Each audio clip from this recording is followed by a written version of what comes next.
Hey guys, welcome to my channel, and today we're going to take a look at another horrible case with you.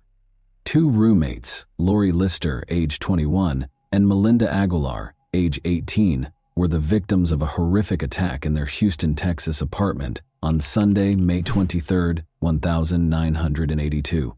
They appeared to be the target of a man who was obviously trying to kill them. He restrained them and tried to drown Lori in the bathtub of their apartment. Melinda managed to get away, though, by feigning fainting and then plunging headfirst from her balcony. She asked for assistance, and she and her roommate were saved with the help of a neighbor. As he tried to escape, the offender, Coral Watts, 28, was taken into custody. Nobody could have predicted that he was suspected of killing nearly 100 other women, in addition to being involved in these two attempted murders. In 1982, he admitted to the murders of 13 women and was sentenced to 60 years in prison. Then, in a startling turn of events in the early 2000s, this man, who had committed multiple murders, was about to be released from prison.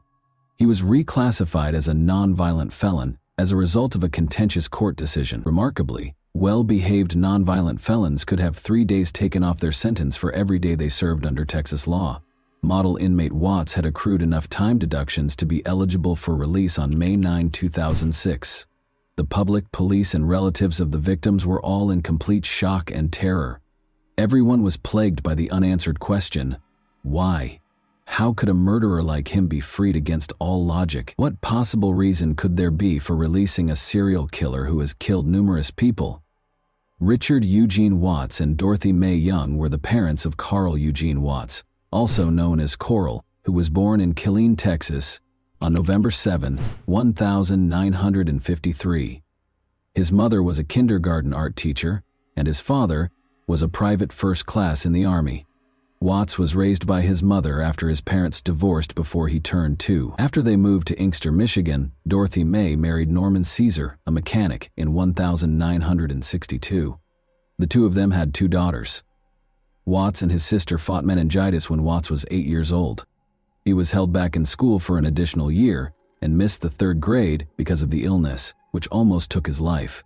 Watts was temporarily housed at Herman Kiefer Hospital, where he required isolation from other patients and spinal taps. Journalists reported that Watts' body temperature rose to dangerously high levels, which raised questions about possible brain damage. His family observed a change in his personality after his illness. His memory deteriorated, his attention span was shortened, and he became shy, quiet, and introverted. Having been held back a grade and experiencing chronic insomnia, Watts struggled to keep up academically. His sleep cycle was disturbed by violent dreams in which he battled and killed the evil spirits of women. At the age of 12, Watts started to enjoy his sleep-induced fantasies of torturing and killing girls and young women. When asked later about his crimes and the reason he killed his victims, Watts explained that he wanted to free their spirits because they had evil eyes.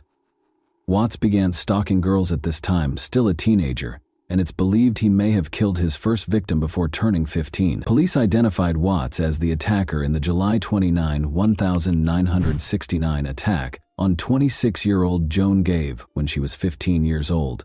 Watts knocked on Joan's apartment door while delivering his newspaper, and when she opened it, he attacked her severely. He carried on with his delivery route as if nothing had happened, with no remorse. Coral was arrested at his residence as a result of Joan's quick reporting of the incident to the authorities. He was then ordered to receive mental health care at a mental hospital in Detroit called the Lafayette Clinic. A psychiatric evaluation indicated a delusional thought process and a full-scale IQ of 75, indicating mild intellectual disability. He did poorly in school, but a police officer later said he was very, very intelligent and had a great memory. On November 7, 1969, Watts was discharged from the Lafayette Clinic. Watts received a football scholarship to Lane College in Jackson, Tennessee, after graduating from high school in 1973, despite having academic difficulties. After 3 months, though, he was expelled on charges of stalking and assaulting women. Watts' expulsion was also influenced by suspicions surrounding his ruthless killing of a female student, even though there was not enough evidence to convict him. He moved to Houston, Texas after being expelled. Coral and his girlfriend Dolores Howard welcomed their daughter, Nikisha Watts in 1979. Coral and Dolores, however, went their separate ways and broke up soon after her birth. Following that, Coral married Valeria Goodwill. Not long after they were married, Valeria saw that Coral was acting strangely. He broke candles, melted them on a table, rearranged furniture all the time, chopped up houseplants with knives, and strewn trash all over the floors without cleaning up after himself. Furthermore, he would abruptly depart after intimate moments, going missing for a few hours. Sadly, they were only married for 6 months. Although there are hints that Watts may have had more victims before this, his murders officially started in 1974 when he was 20 years old. After abducting his victims from their homes, he tortured them until he killed them. His victims were mostly slender, attractive white women between the ages of 14 and 44, and he struck in different states. Watts killed his victims by a variety of means, such as drowning, bludgeoning, stabbing, and strangulation. 10:45 a.m., Coral knocked on the door of Lenore Knizaki's apartment on October 25, 1974, saying she was trying to find Charles, one of his siblings. He carried on a conversation with Lenore. Coral asked if he could leave a note when she opened the door, the chain still fastened. He unexpectedly attacked Knizaki and strangled her until she passed out as she went to get paper. Lenore later called the police, but they couldn't find her attacker. Gloria Steele, 20, was thought to be Watts' second victim and was brutally murdered and tortured 5 days later on October 30, 1974. Gloria was a mother and a Western Michigan University student. She was discovered with 33 stab wounds to her chest from a wooden carving tool, as well as a crushed windpipe. Because there was insufficient evidence, Watts was not charged with direct murder. Diane K. Williams, an apartment resident manager and the sole witness, saw a black man looking for Charles throughout the apartment building. Coral grabbed her when she saw Williams, pried open her door, and pulled her inside. Williams' phone rang during their struggle, so she knocked it off the hook and yelled for assistance. Williams saw her assailant getting into a tan Pontiac Grand Prix as he ran away. Both Williams and Knizaki recognized Coral in a police lineup. Coral had been arrested for stealing plywood from the campus of Western Michigan University. On November 16, 1974, he was arrested and charged with assault and battery in connection with the Knizaki and Williams cases. Watts was moved to the Center for Forensic Psychiatry in Michigan after being diagnosed with antisocial personality disorder and attempting suicide with a length of cord at the Kalamazoo Mental Hospital. When asked about Gloria Steele's death in 1975, he confessed to attacking about 15 other young women and acknowledged being close to her the day before she passed away, but he denied being the cause of her death. Under a search warrant, Detroit police searched Watts' home and found a wooden carving tool, but no evidence connecting him to Gloria's death. Watts was given a year in the county jail after entering a no-contest plea during his trial for the assault and battery of Knizaki and Williams. When Watts was evaluated by psychologists, they described him as incredibly dangerous, lacking regret for his crimes, reckless, careless, emotionally distant, and prone to relapsing. Following that, he killed 5 women in a series of attacks that took place in the Detroit area over the course of a year. One odd finding was that most of his crimes took place on Sunday mornings. An Ann Arbor newspaper gave the offender the sinister moniker, Sunday Morning Slasher, because of this peculiar pattern, which added to the mystery surrounding the timing of these horrific attacks, which all took place at approximately 4 a.m. On April 20, 1980, Shirley Small, then 17 years old, was fatally stabbed twice outside her Ann Arbor, Michigan home. On July 13, 1980, 26-year-old Glenda Richmond was the target of a similar attack. Although there was not enough evidence in either case to convict, Watts' traits were evident. On September 14, 1980, 20-year-old graduate student Rebecca Huff was discovered dead after suffering about 50 stab wounds, the first murder that can be directly linked to Coral. On October 6, 1980, a 20-year-old named Delpy survived an attack, but he suffered serious injuries, such as muscle weakness and partial paralysis. Agnes, a 30-year-old woman, raised the alarm on her way back from a Halloween party on November 1, 1980, and barely avoided being attacked by a hooded man who looked like Watts. She recognized Watts from pictures, but there was still some doubt because of the dark surroundings. When Watts became the focus of local homicide investigators in July 1980, a task force was established to investigate the Sunday slashings. Watts was intermittently monitored, and in November, a court order permitted officers to equip his vehicle with a tracking device. Around 5 a.m. on November 15, 1982, Ann Arbor patrol officers were near Main Street when they noticed a suspicious man in a car following a woman as she walked home. When the woman realized she was being followed, she tried to escape by hiding in a doorway. When the police stopped Coral's car for having out-of-date license plates and driving with a suspended license, they arrested him because he was upset about losing sight of the woman. When police inspected his car, they discovered a package with several screwdrivers and wood-filling tools. The most important item they found was a dictionary that belonged to Rebecca Huff and had the carved words, "Rebecca is a lover." Despite this, there was not enough evidence to connect him to her murder. Coral moved to Columbus, Texas in the spring of 1981 and found work with an oil company. On weekends, he would make the more than 70-mile journey to his next hunting location in the Houston area.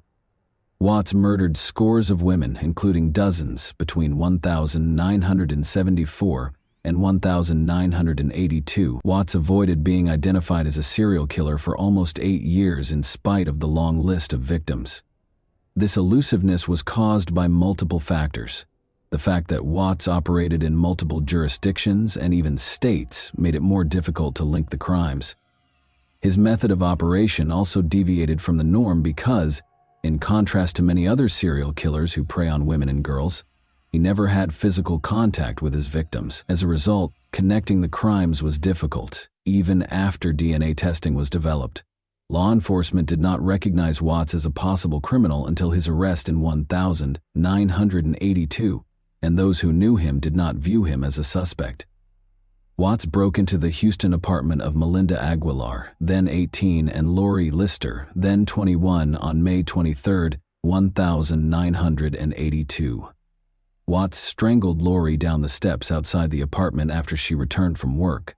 He then went into the apartment and strangled Melinda, who feigned unconsciousness. Melinda was able to avoid being fully strangled. Watts intended to drown Lori, so he wire-tied her hands behind her back. He filled the bathtub with water and carried Lori's body upstairs to the bathroom, but Melinda took advantage of the situation and jumped out of the window to get assistance. Watts first attempted to elude capture, but was caught, and Lori was saved. Investigators began connecting him to recent murders of women while he was in detention. Texas prosecutors felt there was not enough evidence to convict Watts of murder despite the connections. After Melinda Aguilar and Lori Lister were attacked, Harris County Assistant District Attorney Ira Jones negotiated a plea deal in May 1982. Watts would be charged with burglary with intent to murder in exchange for his complete admission of guilt and immunity from prosecution for murder. For this offense, he consented to a 60-year sentence. After Watts agreed to the terms, investigators found the remains of 3 victims. At last, Watts admitted to assaulting 19 women and killing 13 of them. While he acknowledged that he killed some victims, he did not confess to the deaths of others. His cases in Michigan, however, remained open after Michigan authorities refused to take part in the agreement. When the Texas Court of Appeals decided shortly after Watts' prison sentence that he had not been told that the bathtub and water he used to try to drown Lori Lister were deadly weapons, the hope for justice took a tragic turn. Due to this ruling, he was eventually granted early release and reclassified as a nonviolent felon. This was due to Texas law at the time, which allowed nonviolent felons to have 3 days taken off their sentences for each day they behaved well. As a model prisoner, Watts accrued time deductions that resulted in his potential release on May 9, 2006. There was little comfort in the early release law's subsequent repeal, which was brought about by public outcry because the Texas Constitution prohibited its retroactive application. As Michigan Attorney General Mike Cox looked for evidence to convict Watts of murder and stop his possible release in 2004, a call for justice reverberated across the country. Westland, Michigan resident Joseph Foy courageously came forward to describe the horrific scene of Watts-like man killing 36-year-old Helen Dutcher, on December 1, 1970. 979 12 stab wounds had claimed Helen's life. Foy recognized Watts by his eyes, which he described as evil and emotionless in a haunting way. Michigan had no such agreement, even though Watts was exempt from prosecution for the 13 confessed murders in Texas. Law enforcement officials begged the trial judge to admit the Texas confessions into evidence as the 2004 trial drew near, and he agreed. Watts was found guilty of killing Helen Dutcher and Gloria Steele, and he was given 2 life sentences without the possibility of release in a Michigan jail. He was given a sentence on November 17, 2004, to serve his time in an Ionia, Michigan, maximum security prison. But a few years after this sentence started, on September 21, 2007, he died in a Jackson, Michigan hospital from prostate cancer. Ultimately, his dark story came to a somber conclusion when he managed to avoid serving his entire sentence for the lives he took.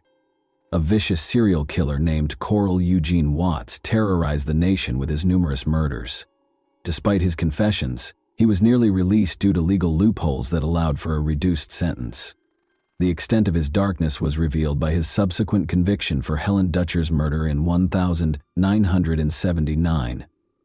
In April 2379, Watts' legacy is haunted by the fact that he left the Ann Arbor murders unsolved, a terrifying reminder of hidden evil. And that wraps up today's chilling story. If you enjoyed this video, don't forget to like and subscribe so you never miss a new upload. Also, let me know in the comments what part of this story shocked you the most. Thank you for watching, and I'll see you in the next video.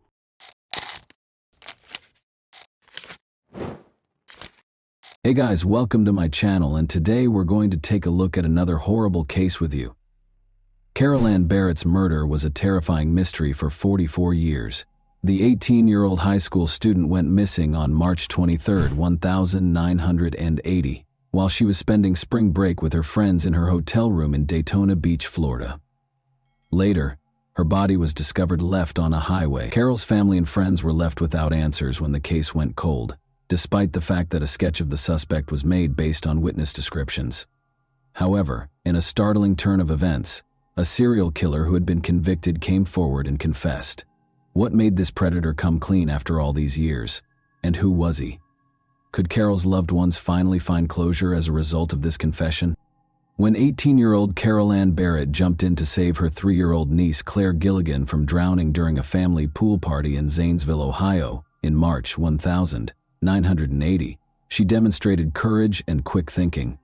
In a 2019 interview, Claire recollected this event and explained how Carol had saved her life by performing CPR on her for 10 minutes. "My aunt was a hero," she remarked, highlighting their close relationship. Carol tragically lost her life under horrific circumstances just 1 week after saving her niece, and her murder remained unsolved for more than 40 years. Carol, a senior in high school from Ohio, had spent spring break in Daytona Beach, Florida, with 7 of her friends. 2 a.m., a stranger broke into the girls' hotel room on Sunday, March 23rd. With a gun in hand, he ordered the group to strip and threatened to murder one if they resisted. He chose to hold one of them hostage in order to guarantee his escape free from police intervention. The intruder initially targeted Carol's friend Pam, but he was provoked by her panic. Carol showed incredible bravery by offering to go instead. Before removing Carol, the attacker locked her friends on the balcony. Soon, the police were called. A police sketch of the suspect was made after speaking with Carol's friends, who had all gone through the ordeal and seen the kidnapping. Unfortunately for Carol, it was too late. Carol's body was found dead in a ditch beside I-95 in Jacksonville, Florida, on Monday, March 24, 1980. The back of her head had been shot execution style. The Jacksonville Sheriff's Office was unable to identify the murderer despite the kidnapper's sketches. Although the case was still pending, Carol's family was deeply affected emotionally by the crime's brutality. Carol was a happy, intelligent adolescent who enjoyed collecting watches before her life was suddenly taken from her. In a 2019 interview, her niece Claire Gilligan stated, "I've held on to one of her watches like it's $1 million. I know it sounds weird, but I'd just like to have her things to remember her by." Carol's family was subjected to cruel prank calls following her death, with anonymous callers threatening, "You're next." This harassment added to their grief and made Claire more aware of the dangers in the world, which led her to pursue a degree in criminal justice. However, Carol's family was still plagued by the decades-long lack of answers. The unresolved murder of her aunt left Claire with a permanent wound. "I get so mad when I watch crime shows and they find the criminal. Those families have closure and I never will," Claire said. The mystery remained, despite attempts to rekindle interest in Carol's case, such as 2 stories broadcast by Action Newsjacks in 2017 and 2018, and the distribution of both computer-generated and hand-drawn sketches of the suspect. But the family remained hopeful that justice would eventually be done. Investigators and family members trying to solve the mystery of Carol's death had several important questions. What exactly happened before the break-in at the Daytona Beach hotel room? Were there any witnesses who might have seen the suspect before or after the incident, outside the group of friends? Was there any connection, even a shaky one, between Carol and the criminal? Would they be able to identify the murderer through sophisticated forensic investigation? Had there been any comparable incidents nearby that could point to a trend or offer clues as to the identity of the suspect? Could Carol's killer or someone with knowledge of the crime be connected to the spoof phone calls made to her family? Even as the investigation went on, the questions kept coming. Decades passed, but the murderer in the police sketch was never apprehended. Carol's murder was eventually deemed a cold case. The Jacksonville Sheriff's Office, JSO, obtained a confession from a convicted serial killer about the murder of 18-year-old Carol Ann Barrett in a startling turn of events that offered some closure to the long-running cold case. When the JSO Cold Case Unit made the decision to review the evidence, the case was brought back to life in August 2017. After a thorough examination, they ultimately determined that Billy Mansfield Jr. was a person of interest in 2022. In September 2022, Mansfield, already serving a prison sentence for a string of murders, acknowledged after several interviews that he was the person pictured in the police sketch. He admitted to taking Carol from her Florida hotel room in March 1980 and killing her soon after. Convicted serial killer Billy Mansfield Jr. had been hiding in plain sight the entire time. However, who was he, and how did he spend over 40 years avoiding justice for Carol's murder? The oldest of 5 children, William Mansfield Jr. was born in Grand Rapids, Michigan, in 1956. His home life was far from perfect, even though he was said to have had a good upbringing. William Sr., his father, was a convicted child molester who fostered his son's erratic conduct. Mansfield's decision to forge his birth certificate and leave school at the age of 14 in order to enlist in the Army was probably influenced by this dysfunction. Mansfield's problems only got worse while serving in the military. He started experimenting with drugs and became severely addicted to alcohol, which led to treatment at a Tampa Veterans Administration hospital. He married Phyllis Spilemaker in 1975 in an attempt to lead a normal life, but by 1979, things had fallen apart. Phyllis decided to raise their 2 children alone in Michigan. In her unsettling portrayal of Mansfield following their divorce, Phyllis claimed that he was a closeted bisexual who brought men home from gay bars and had sex with them in front of her. Mansfield's terrible deeds were made possible by his traumatic upbringing and destructive decisions. He followed a startling and repulsive path influenced by his past, abusing and killing women and girls. Mansfield was accused of sexual misconduct by a babysitter in Grand Rapids, Michigan, in January 1977. He received a sentence of 36 months of probation and 6 months in jail. However, he violated his parole and was sent back to prison shortly after his release for assaulting 2 teenagers in a rural part of the city. Mansfield was housed in the same cell as fellow prisoner Albert Lee III, who admitted to Mansfield that he had kidnapped and murdered 11-year-old Linda Vander Veen from a Grand Rapids school crossing. Later, after serving a year, Mansfield would use this information to testify against Lee in exchange for a reduced sentence, which led to his release. However, these prison terms had little effect on his desire for violence. Mansfield forced 18-year-old Pamela Sherrill into his van and abducted her on June 19, 1980. After driving her to a rented trailer, he attacked and hurt her. Mansfield was evading capture when Sherrill called the police to report the assault. Mansfield was arrested in Santa Cruz, California on November 23, but was later freed after posting bail. Mansfield was then released once more to hunt down his next victim.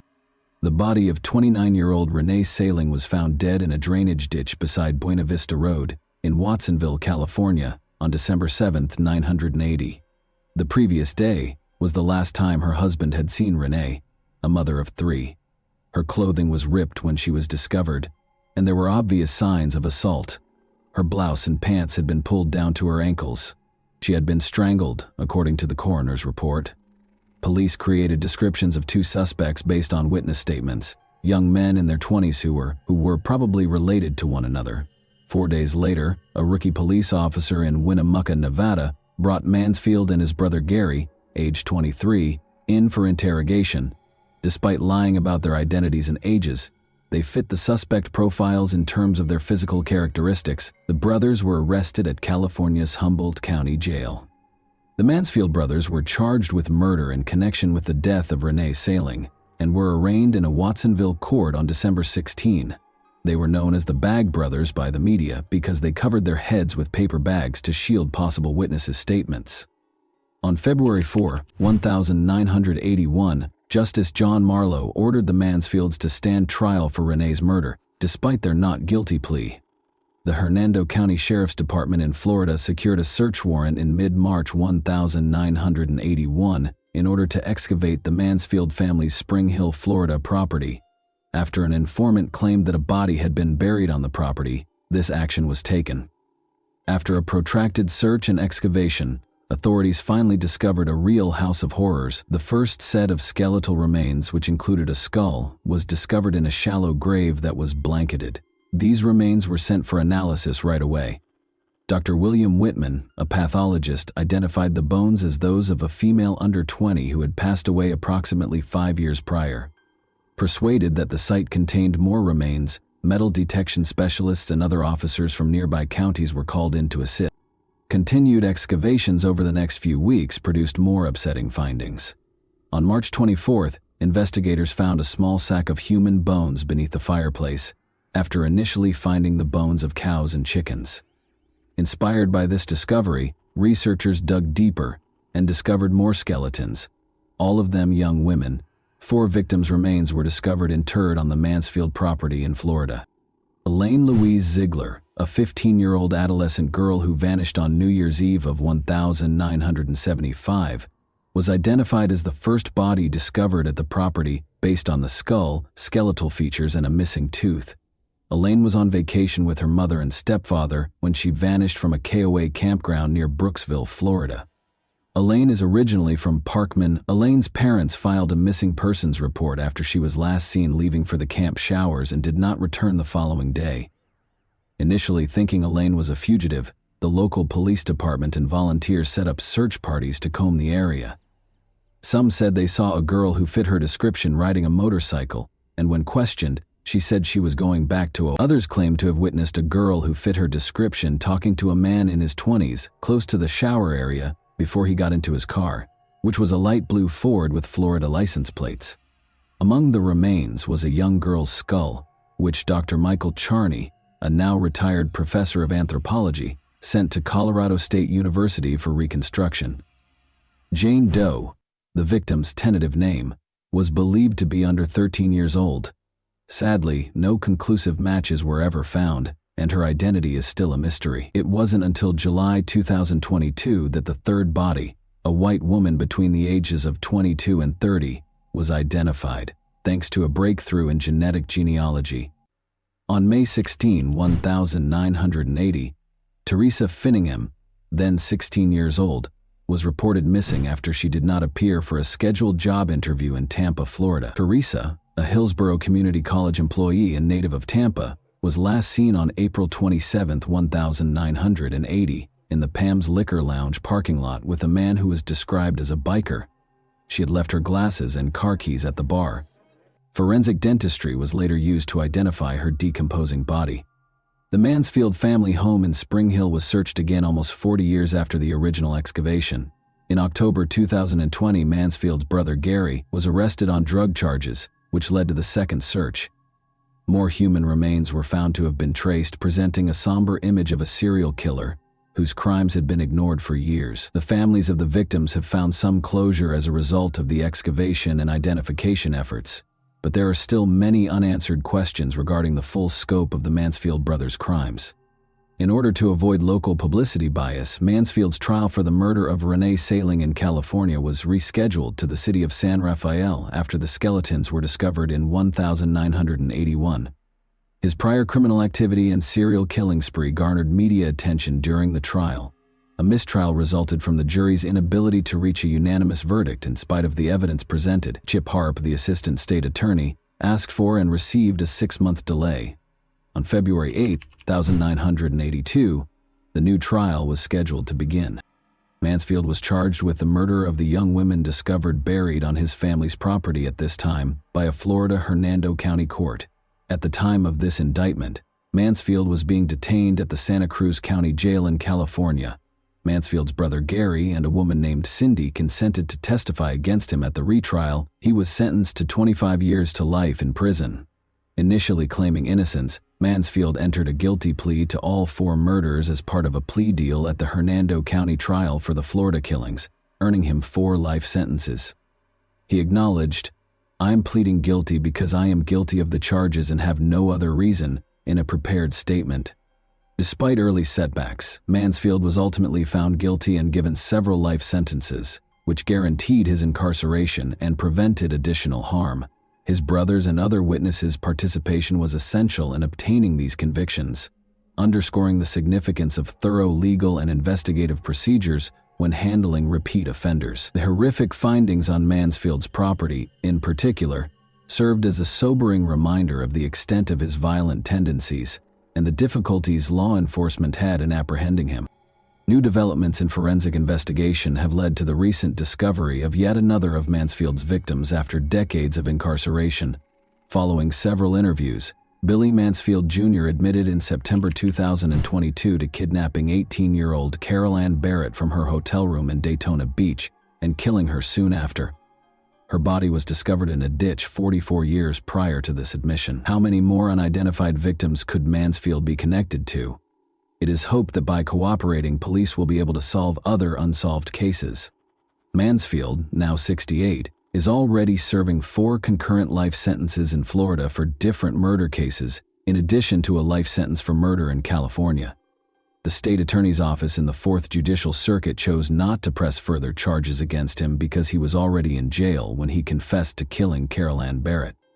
After more than 40 years of uncertainty and sorrow, Mansfield's confession offers the Barrett family some measure of closure. The case's reopening and the confession that followed demonstrate how law enforcement will continue to pursue justice, even as memories fade and time goes on. Because of the investigators' unwavering efforts to solve her murder, Carol Ann Barrett's story, which was marked by both her tragic end and her heroic final act, now has a conclusion. The events of that fateful night still leave us wondering what really happened as we reach the end of this incredible tale. What do you think of Carol's courage in offering to accompany Mansfield instead of her friend? Do you think there are more bodies buried elsewhere in Mansfield? And that wraps up today's chilling story. If you enjoyed this video, don't forget to like and subscribe so you never miss a new upload. Also, let me know in the comments what part of this story shocked you the most. Thank you for watching, and I'll see you in the next video.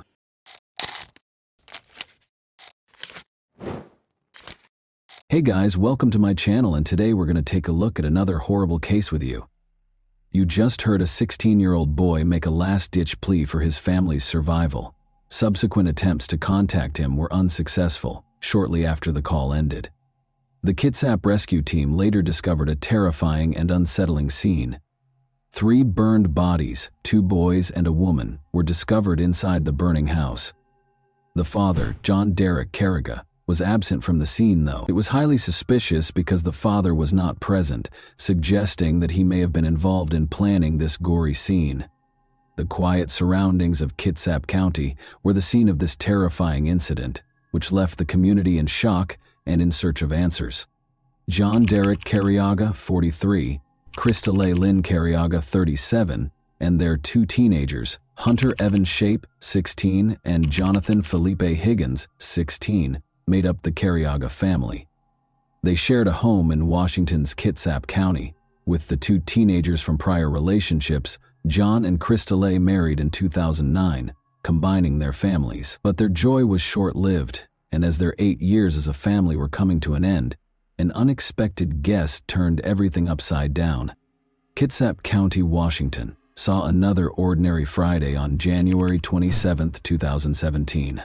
The Carriaga family gathered in their quaint one-story ranch home on West Tenino Drive as evening approached. According to reports, Chris Cale had some friends at the house.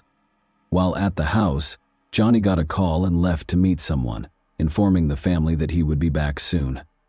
Later, Johnny was back on the property, but he didn't go inside the house. They snacked and indulged in late-night activities like watching TV or browsing through their phones, just like any other family. On that fateful Friday night, however, 16-year-old Hunter Shaw made a terrifying 911 call to Kitsap County dispatchers, shattering the peace of the evening. He begged authorities to come to their aid immediately. When the rescue crew finally reached the Carriaga home, they were met with a somber scene. All members of the family, including Hunter Shaw, had been shot and killed inside their house, which was later burned down. The community was shocked to learn of the tragedy that had occurred when they woke up on Sunday morning, January 29, 2017, to the terrifying headline, "3 people found dead in Kitsap County home after fire." The headline in the newspapers was incorrect. "Homeowner missing." This made the already unsettling situation even more concerning and uncertain.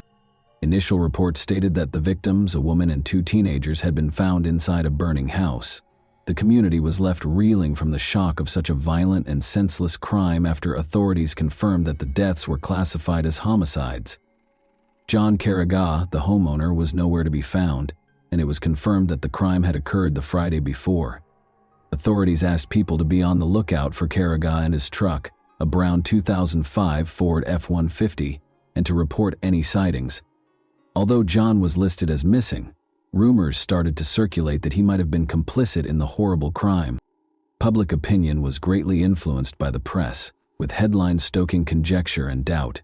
The reference to "someone here with a gun" only served to heighten anxiety about Carriaga, but it quickly became clear that the media had erred greatly in reporting that 16-year-old Hunter Shaw, who had made the upsetting 911 call before tragically passing away from his injuries, was still alive. Some startling information surfaced as investigators worked on the case, highlighting the heinousness of the crime.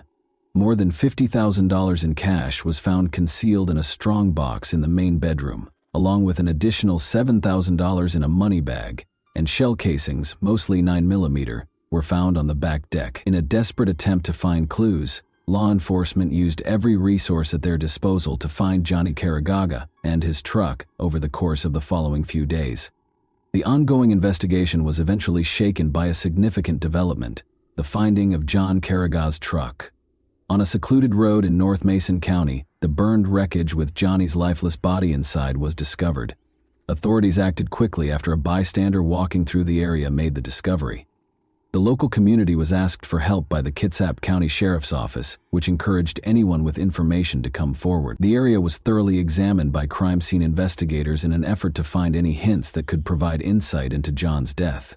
One of the most important pieces of evidence they discovered was a single latex glove that was discovered close to the burned-out truck. Authorities appealed to residents and businesses with security cameras for any footage that might offer important insights into the case. After this discovery sparked speculation and raised questions. Lieutenant Earl Smith, the sheriff's detective, stressed the value of video evidence and urged anyone with pertinent footage to assist law enforcement. The community responded quickly to the appeal, with people coming forward to offer support in any manner they could.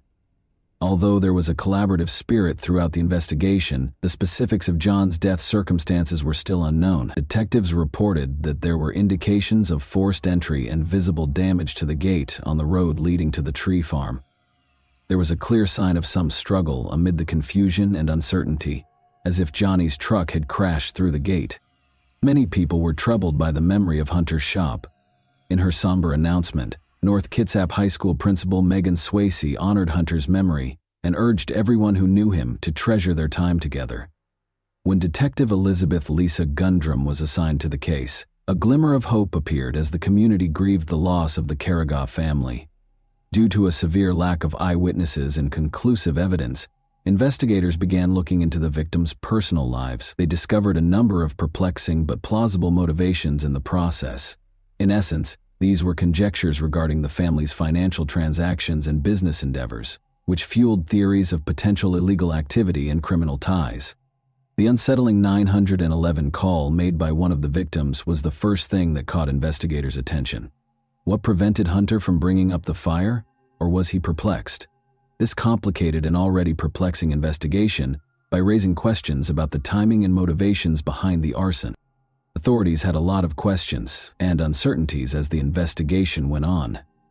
The circumstances surrounding John Carrigaw's kidnapping, the identity of the person or people involved, and the motivation behind the attack were all still unknown. Months went by with little improvement, but in February 2017, a breakthrough came when surveillance footage showed John Carrigaw purchasing cigarettes at a nearby grocery store. He appeared to be acting normally in the hours before his disappearance. Although this shed some light on his whereabouts, it produced no noteworthy leads. Then, a picture of a person of interest that was taken from surveillance footage at a Target store just days prior to the killings was made public by authorities in June 2017. Suspicions regarding their possible involvement in the crime were raised by the image, which showed a person entering the store. This demonstrated the urgency of the investigation and was the first official communication in months. Sheriff Gary Simpson confirmed that multiple people were involved in the painstakingly planned killings and underlined the need for public assistance. This made the case more complicated and led to clues regarding the suspects' intentions and relationships to the victims. Questions concerning their potential purchases and connection to the crime were raised by the request for information on the unidentified suspect who was spotted at Target 12 days prior to the killings. Could materials discovered at the crime scene or firearms purchased at the store be connected to the killings? The investigation advanced in September 2017 when Danny Kelly Jr. was identified as a person of interest. Danny had been Johnny's best man at his wedding and had been a longtime friend. According to reports, Danny and his estranged mother had a troubling encounter during which she accused him of misbehavior. According to the case report, he was arrested after repeatedly groping and approaching his mother. Authorities explained that he had not been formally charged in relation to the killings, despite his suspected involvement in the Carrigaw case, which caused some concern. The murders of the Carrigaw family were the year's most important local news story, as 2017 came to an end. An anonymous donor who gave $16,000 to Crime Stoppers, boosting the reward fund to $20,000, further stoked the community's long-standing sentiments. Investigators were determined to follow leads in the case even after Danny J. Kelly Jr.'s assault charges against his mother were dropped. Authorities published a longer version of Hunter Shop's terrifying 911 call on January 11, 2018. As they worked, investigators discovered that Danny was dressed in Bandito's Motorcycle Club gear in the video. Members of the motorcycle club were urged to provide information by investigators. This was an important step because investigators made Danny Kelly Jr.'s affiliation with the Bandito's Motorcycle Club public and named him as a person of interest. For those who don't know, law enforcement and intelligence organizations in several nations have identified the Bandito's Motorcycle Club as a motorcycle gang. Despite the club's denials of being a criminal organization, a number of its members have been found guilty of committing crimes. Over the years, the club has been the focus of numerous law enforcement operations and has a significant presence in Washington state.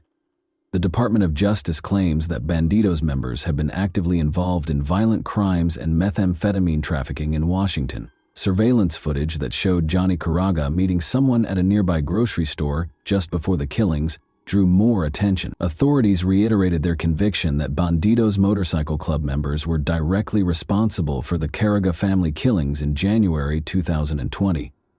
The biker community was urged to provide any information that could help with the investigation. Since then, though, the case had made little to no headway and had stalled for almost 5 years. After more investigation, it was discovered that Johnny had a lengthy history of transporting and distributing drugs. During his frequent visits to California, he allegedly obtained kilograms of cocaine to distribute in Kitsap County.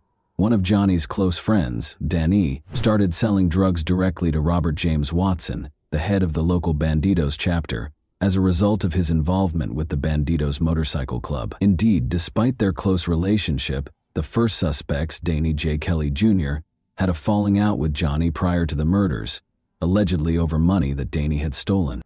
Other Bandidos Motorcycle Club members who were considering joining the club were contacted by Johnny as he grew his distribution network in Kitsap County.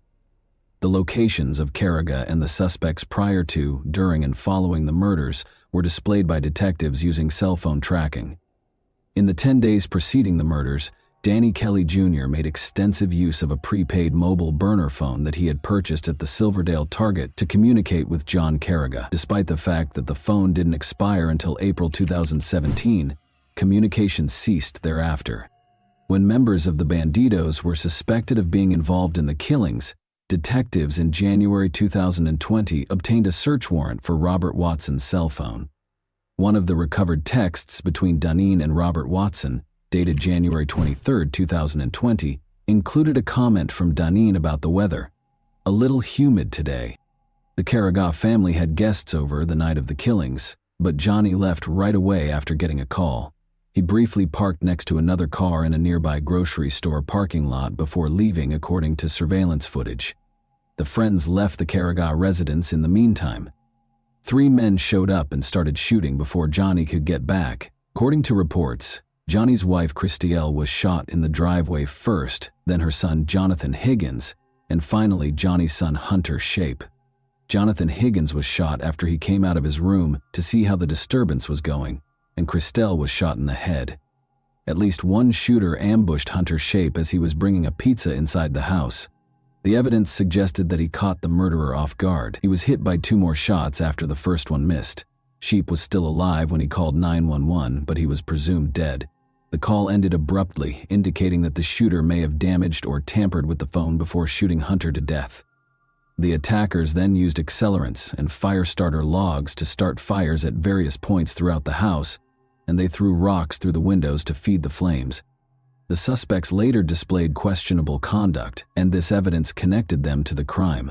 A witness saw Danny driving Johnny's truck away from the scene of the crime. Days prior to the killings, Danny reportedly bought a prepaid phone from a nearby Target, which he used to speak with Johnny frequently, a common tactic in criminal activity, according to surveillance footage. Only during the 12 days before Johnny's murder was that burner phone used for communication. Interestingly, the phone stopped working just before the murders. Watson claimed to have gotten into a fight with a homeless black man while at a club member's house without his pants.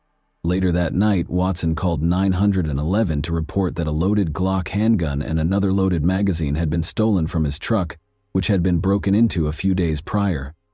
Watson was fired from Kitsap County Public Works after he stopped showing up for work. Detectives discovered in September 2017 that approximately $303,000 had been deposited into his accounts that year, including multiple cash deposits that were untraceable. According to reports, Johnny Carriga concealed $200,000 beneath his house, but it was never discovered. On the night of the murder, a neighbor also saw Carriga's truck speeding down Tonino Drive and heard gunshots. The driver was recognized by the neighbor as Donnie, whom he had known when Donnie's family shared a home. Nearly bumper to bumper, a silver car followed the truck. Because Donnie and John Carriga disliked each other so much, detectives found it suspicious that Donnie would be at Carriga's house or drive his truck. Robert's brother Johnny Watson's 2006 Mercedes was discovered stripped and abandoned in the Puyallup River less than a week after investigators made public footage of Carriga's truck and the unidentified vehicle at the Camp Union supermarket. The car had not been reported stolen, but its license plates were missing. Later on, though, Robert and his brother paid $1,500 to have the car returned. Why he only thought to report it then, the day after a quadruple murder nearby, was the question that emerged. The second car that was spotted in the grocery store parking lot the night of the killings was thought to be driven by Johnny Watson, the third person. Additionally, His DNA and that of one of the rocks found at the crime scene matched exactly. The community was finally rocked by a major development on June 6, 2022, when 3 men were officially charged with the Carrigaw family's quadruple murder. In the lengthy investigation that had engulfed the area for years, this was a pivotal point. The arrest operation, which took place over several weeks and involved about 70 police officers from various counties, was carefully planned. The suspects, who were identified as Danny J. Kelly Jr., 43, Johnny James Watson, 49, and Robert James Watson, 50, were arrested in various locations throughout the state. About an hour later, Johnny Watson and Danny were arrested in their Bremerton apartments, while Robert Watson was stopped in traffic at Gig Harbor. The 3 men were charged with a total of 16 felonies each after being arrested and taken to nearby jails. These charges included first-degree burglary, first-degree arson, first-degree murder, and first-degree aggravated murder. A whopping $20 million was set as bail for each defendant.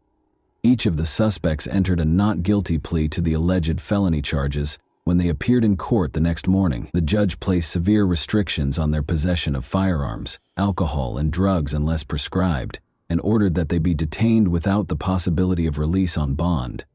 The court also ordered the defendants to refrain from any communication with one another. Investigators had established a specialized task force to investigate the quadruple homicide in response to the Carrigaw family murders. The seriousness of the case and law enforcement's resolve to prosecute the offenders were highlighted by this cooperative effort. In the hopes that the arrests would be a major step toward closure for the families impacted by the tragic loss of the Carrigaw family, the community awaited further developments in the legal proceedings. However, as people gathered to honor them, there was a glimmer of hope despite the gloom. Those affected by the tragedy eagerly awaited the 3 suspects in the Carrigaw family murder case to be apprehended. Hunter Shope's mother, Carly Scott, had been praying for justice for years, and now her prayers had been heard. Over the years, she had pleaded so passionately for someone to come forward, and it was successful. The public provided the detectives with tips that enabled them to solve the case. Accused of ruthlessly murdering a whole family, the suspects were brought before a Kitsap County judge while being escorted into the courtroom and clearly restrained.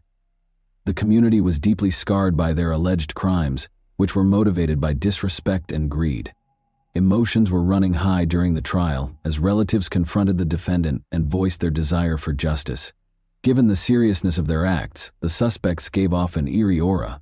The arrests gave the victims' loved ones a sense of relief and closure despite the suffering and heartache, and this was evident throughout the Kitsap County Sheriff's Office as family members gathered to give detectives and one another nervous hugs following the arrest. And that wraps up today's chilling story. If you enjoyed this video, don't forget to like and subscribe so you never miss a new upload. Also, let me know in the comments what part of this story shocked you the most. Thank you for watching, and I'll see you in the next video.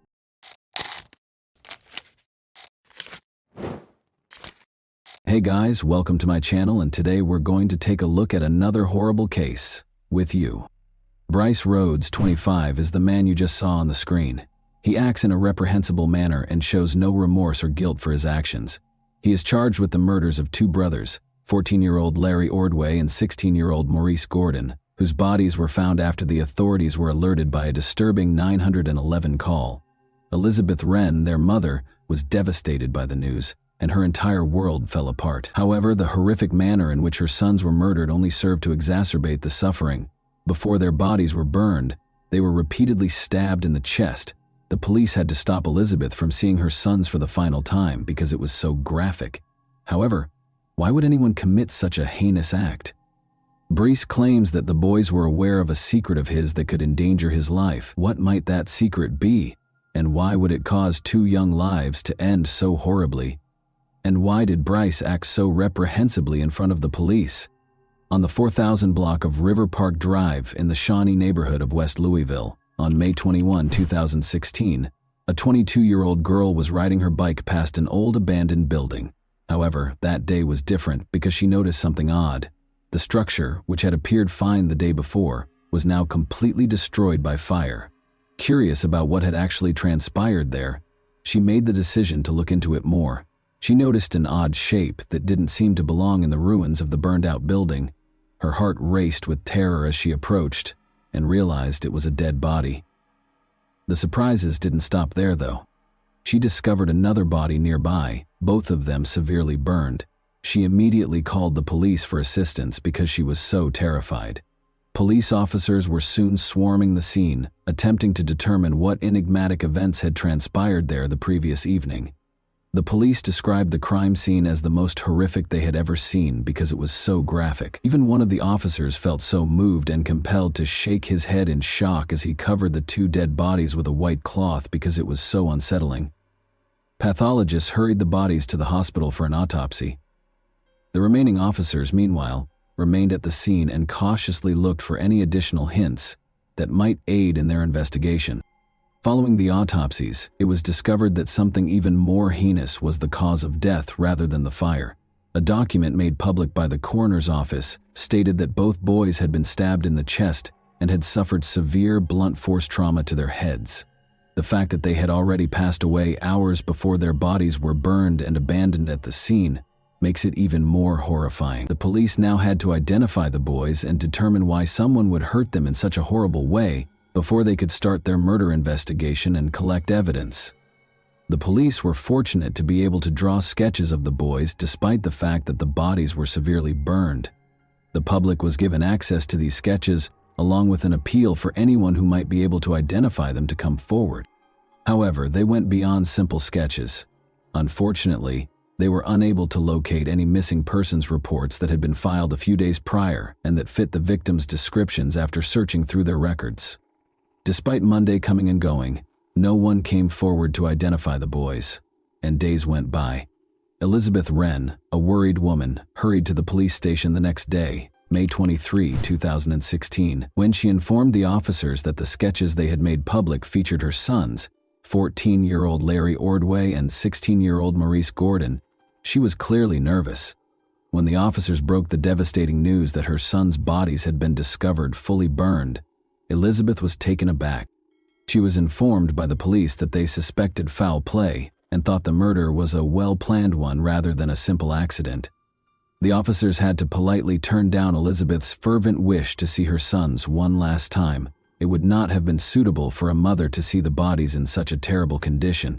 Even though she felt completely powerless, Elizabeth mustered the courage to share an important piece of information. When Elizabeth spoke with the police, she described how her sons had told her that they were going out with some friends she had never liked on the evening of May 21, 2016.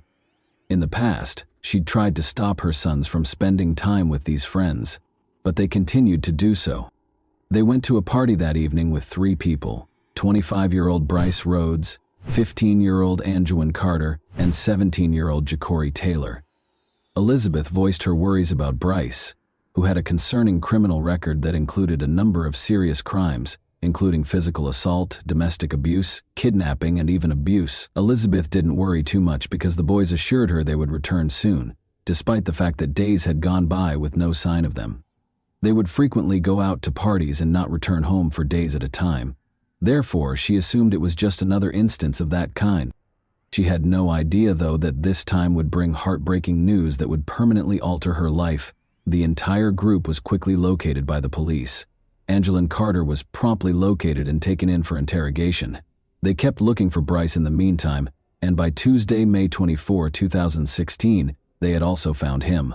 In a brief period of time, Ja'Cory Taylor, another group member, was also captured that same day. While Bryce and Ja'Cory spoke separately with detectives regarding Larry and Maurice, they were detained by the police for hours. In an attempt to elicit information about the killings, the detectives showed Ja'Cory pictures of the 2 brothers' crime scenes in an attempt to frighten him. Ja'Cory, however, only claimed to be friends with the brothers and to have had no involvement in their deaths. However, Bryce persisted in telling the police that he didn't know the brothers' whereabouts and ultimately asked for legal assistance. The police changed their strategy after Ja'Cory and Bryce failed to provide any helpful information. They observed a shift in Anjuan's behavior during their individual interviews with him. Anjuan eventually talked about what had actually transpired on the evening of May 21 at that point. He clarified that evening, Bryce had summoned him and Ja'Cory to his apartment. There, Bryce told them his biggest secret. that he was afraid Larry and Maurice might tell the police about something they had seen on May 4, 2016. In order to get Ja'Cory and Anjuan to help him with a plan, Bryce was able to convince them to do something horrible, kill the brothers on the evening of May 21. Telling the brothers that Bryce was taking them to a party, Ja'Cory went to their house and persuaded them to come out. After a period of hesitation, Larry and Maurice consented to go along.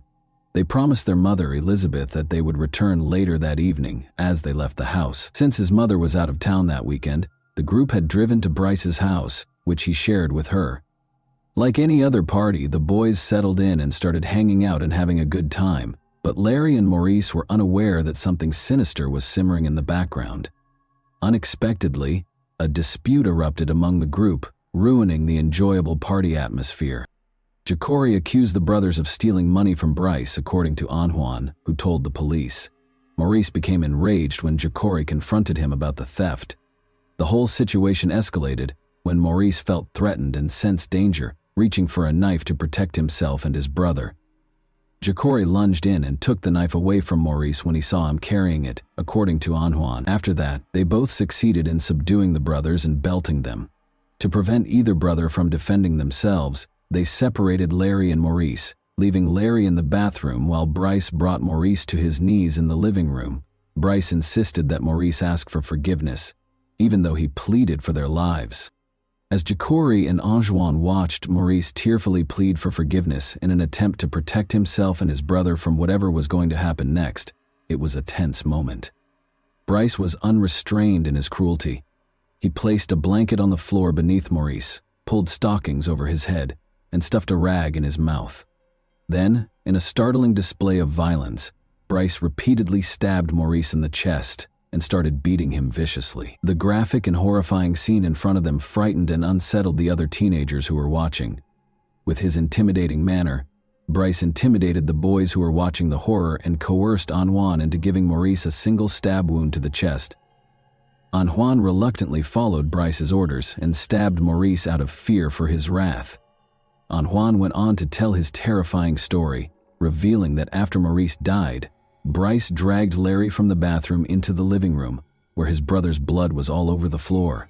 Larry was devastated to learn that his brother was no longer alive. Bryce shifted his focus to Larry, pushing aside Maurice's lifeless body. Anjuan could still clearly recall Larry's agonized voice as he begged Bryce to spare him, but he was unsuccessful. Like his brother, Larry endured the same horrifying treatment. Before Bryce shockingly stabbed Larry 20 times in the chest, Anjuan could still hear his frantic cries. Bryce coerced Ja'Cory into stabbing Larry by threatening him once more. Now that Maurice and Larry were dead, Bryce called a friend to help dispose of them and loaded their bodies into the car. Bryce left Anjuan and Ja'Cory in the apartment to clean up the gory scene while he and his friend drove away with the brothers' lifeless bodies in the back seat. Bryce drove their dead bodies to an abandoned lot and burned them. Anjuan disclosed as he continued his confession. Maurice and Larry's bodies burned that fateful night as the flames consumed them. Fortunately, though, their bodies had not burned to ashes. The police eventually learned the terrible truth about Larry and Maurice's terrible demise after questioning Nguyen, but they still had unanswered questions. What was the brothers' relationship to Bryce? And what was the secret that brought the siblings such a terrible end? Despite being stepbrothers, Larry and Maurice had a close relationship and were just typical teenagers who loved life. However, things changed when they met Bryce in 2015, and they were immediately drawn to his laid-back demeanor. Bryce was a rapper who appeared extremely wealthy and successful in a number of music videos that were posted online. His charisma and way of life captivated Larry and Maurice, who quickly became enmeshed in his world. As they grew closer, Bryce introduced them to Ja'Cory Taylor, a 17-year-old friend. A fourth teen, 14-year-old Anjuan Carter, joined the group as the three boys spent more and more time with Bryce. They all spent a lot of time with Bryce in 2015. He would take them places, buy them food and clothing, and even give them money to spend however they wanted. According to Ja'Cory's police interview, Bryce used to assure them that if they followed in his footsteps, they would become famous. The boys appeared to adopt Bryce's gangster lifestyle more and more over time. They even made an appearance in a few of his music videos, which suggested that they were taking up his mindset. During this time, Elizabeth observed a shift in their conduct. Images of them smoking cigars, flaunting stacks of cash, posing with fictitious weapons, and featuring women began to flood their social media accounts. They also started going to parties frequently, sometimes staying out for days at a time. Late on May 4, 2016, they were making their way back from one of these parties. Maurice was driving Bryce's car at around 12:30 a.m., with Juan in a truck following them, Jacory in the passenger seat, and Bryce and Larry in the back. When Maurice noticed a man strolling on the sidewalk in the 800 block of South 43rd Street in Louisville, Kentucky, Bryce abruptly forced Maurice to apply the brakes. He struggled to recall where he had known him, but it quickly became clear that he was Christopher Jones, the 40-year-old man targeted by neighborhood gangs. However, Bryce made a grave error. He mistook Christopher for someone else, attempting to pick up the prize that had been placed on his head. It was such a mistake that it abruptly altered everything. Bryce jerked out his gun in a panic and fired a bullet from the car window into Christopher's chest. All of the teenagers were in disbelief as they saw a murder unfold before their very eyes as Christopher fell. Fearful and pumped with adrenaline, they drove as quickly as they could out of there without even pausing to think. Christopher was taken to emergency surgery after the shooting, but he tragically passed away during the procedure. Larry and Maurice couldn't get over the horror of what they'd witnessed for the next 2 weeks, even after Bryce had driven the boys home and told them not to speak about what had happened that night. They became uncomfortable around Bryce and began to avoid him more and more. Bryce, meanwhile, was experiencing anxiety as well. He was concerned that he would be in big trouble if the brothers told everyone about the shooting. Thus, on the evening of May 21, 2016, he decided to take their lives. Bryce made the terrible choice to kill 3 people in a short amount of time, all in self-defense. The repercussions of his actions, however, are now bearing down on him. Both Jacory and Anjouan confessed to 3 charges of aiding and abetting murder and tampering with evidence after the interrogations. They were sentenced to 10 years in juvenile detention facilities because they were under the age of 18, with the remaining time to be spent in adult prisons after they reached the age of 18. They also had to testify against Bryce at his trial as part of their agreements. Bryce has ruined the court proceedings ever since he was taken into custody. The relatives of the victims believed he did it intentionally. He knew the prosecution wanted the death penalty, so they thought he was trying to stir up trouble. He reasoned that they might not execute him if he caused enough trouble and slowed down the procedure. Bryce did something startling at first. When he discovered that his court-appointed lawyer was friends with the victim's grandfather, he spat on him. Due to a conflict of interest, this created a significant issue and forced the lawyer to withdraw from the case. The court footage even shows the fight that broke out later between Bryce and the lawyer. Bryce even threatened to "see you when I get out." As a result, Bryce was forced to wear a spit mask and be restrained to his chair during subsequent court appearances. However, his behavior did not change despite these actions. He even threatened the judge and her family during one hearing. Bryce's courtroom antics continued after that. He frequently asserted that he didn't trust his lawyer and wouldn't allow them to speak for him. As a result, he even had 3 different state-appointed lawyers. It seemed as though he was adamant about doing things his own way, regardless of what other people thought. Following this court appearance in 2017, Bryce dug a hole in his cell in an attempt to break out of jail. Officers discovered the hole, though, along with a threatening note he had sent to Jacory.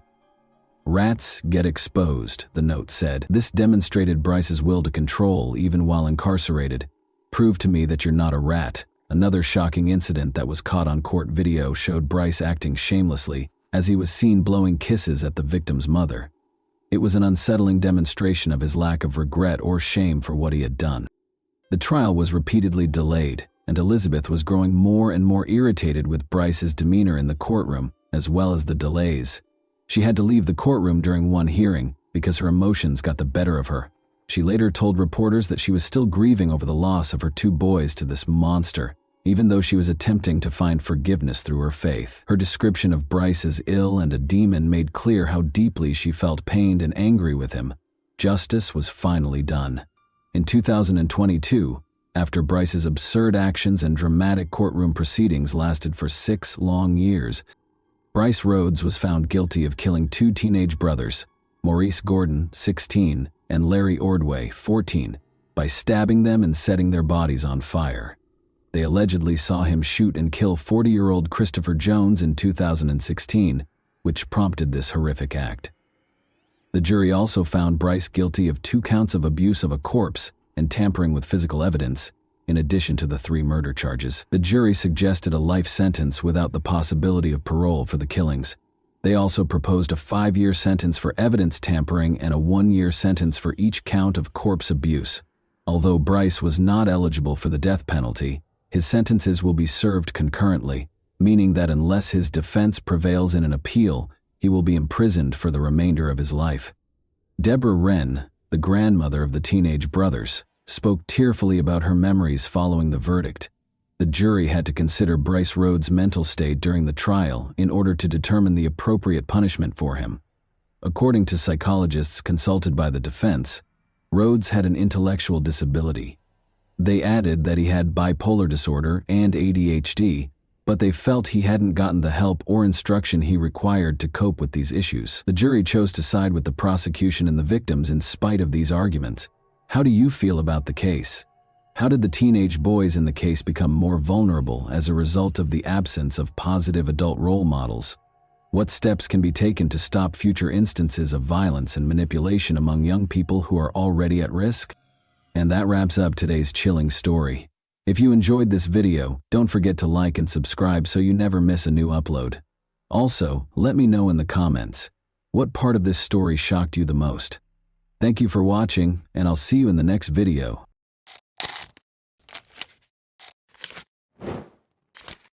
Hey guys, welcome to my channel, and today we're going to take a look at another horrible case with you. Today, we'll examine what happened in the U.S. state of Pennsylvania in 2017. Alina Shaikhet, 20, a University of Pittsburgh student, stopped returning calls and texts on October 8, 2017. Her mother and father were unable to get in touch with her, and she was supposed to meet them that morning. The Shaikhet family's life was forever altered by what they discovered when they visited her house. When Alina was 3 years old, her family relocated to the United States from Ivanovo, Russia, where she was born. Alina had extraordinary talent. She had a passion for acting, dancing, and singing. Many people were moved by her beauty and passion on stage. At a very young age, Alina became passionate about the performing arts. At the age of 4, she began her journey at the European School of Rhythmic Gymnastics. She started singing solo in out-of-state competitions when she was 5 years old. She attended the Tammy Lee School of Dance in elementary school, where she was able to secure prominent roles while showcasing her acrobatic dance routines. Alina quickly picked up dance techniques and styles that most kids would take years to master. She had the honor of performing with a group of much older, more seasoned dancers because of her extraordinary talent. Alina started going to the Broadway dance studio with Karen Prunzik in the 5th grade. She mastered a variety of dance forms, such as ballet, tap, and hip-hop. She even performed as the studio's prima ballerina, staying true to her Russian roots. She participated in Access Broadway and Onstage New York, where she received numerous honors for her exceptional performances over the years. Additionally, Alina performed at a number of local Pittsburgh events, such as Light Up Night, Macy's Christmas parades, and other gatherings in Idlewild Park, Robinson Township, and Kennywood. Alina was also able to find her singing talent thanks to the confidence she gained from dancing. Both in front of an audience and at home with her family, she moved audiences to tears with her exquisite performances of numerous well-known songs. Alina had extensive surgery after suffering a serious knee injury in a ballet class when she was 14 years old. Alina was devastated to learn that she would never be able to dance competitively or recreationally again after months of physical therapy. She was determined to find a way to get back on stage, in spite of this significant setback. Alina was able to safely express her love of dancing while attending Montour High School by participating in the musical theater program. As a talented actress, dancer, singer, and comedian, Alina made a triumphant comeback to the stage, illuminating the audience with her love and light. She brought tears, smiles, and a lot of applause to her roles in a number of plays and musicals. Alina continued to shine her light and make everyone happy while performing at numerous events throughout the city as a member of the chorus at Montour. Despite the fact that Alina's injury kept her from pursuing her love of dancing and performing, her experience receiving treatment motivated her to seek a career in medicine. She wished to assist those who had sustained injuries that hindered them from following their aspirations. Alina made the decision to pursue a career as a physical therapist. Alina and her parents had a close relationship. In 2015, she wrote on Facebook, "Happy Father's Day to the greatest dad out there. Thank you for always being there for me and having my back no matter what. I couldn't get through one day without you. I love you so much, Dad." She also wrote, "Happy birthday to my gorgeous mother. I can't wait for another year of countless laughs and more memories. You are my best friend and I love you with all my heart." After graduating from Montour High School in 2015, Alina attended the University of Pittsburgh-Greensburg for her first 2 years of college. While attending Pitt-Greensburg, she resided in the Outdoor Adventure and Community Service Living Community. She actually served as OACS's vice president for the spring 2017 semester.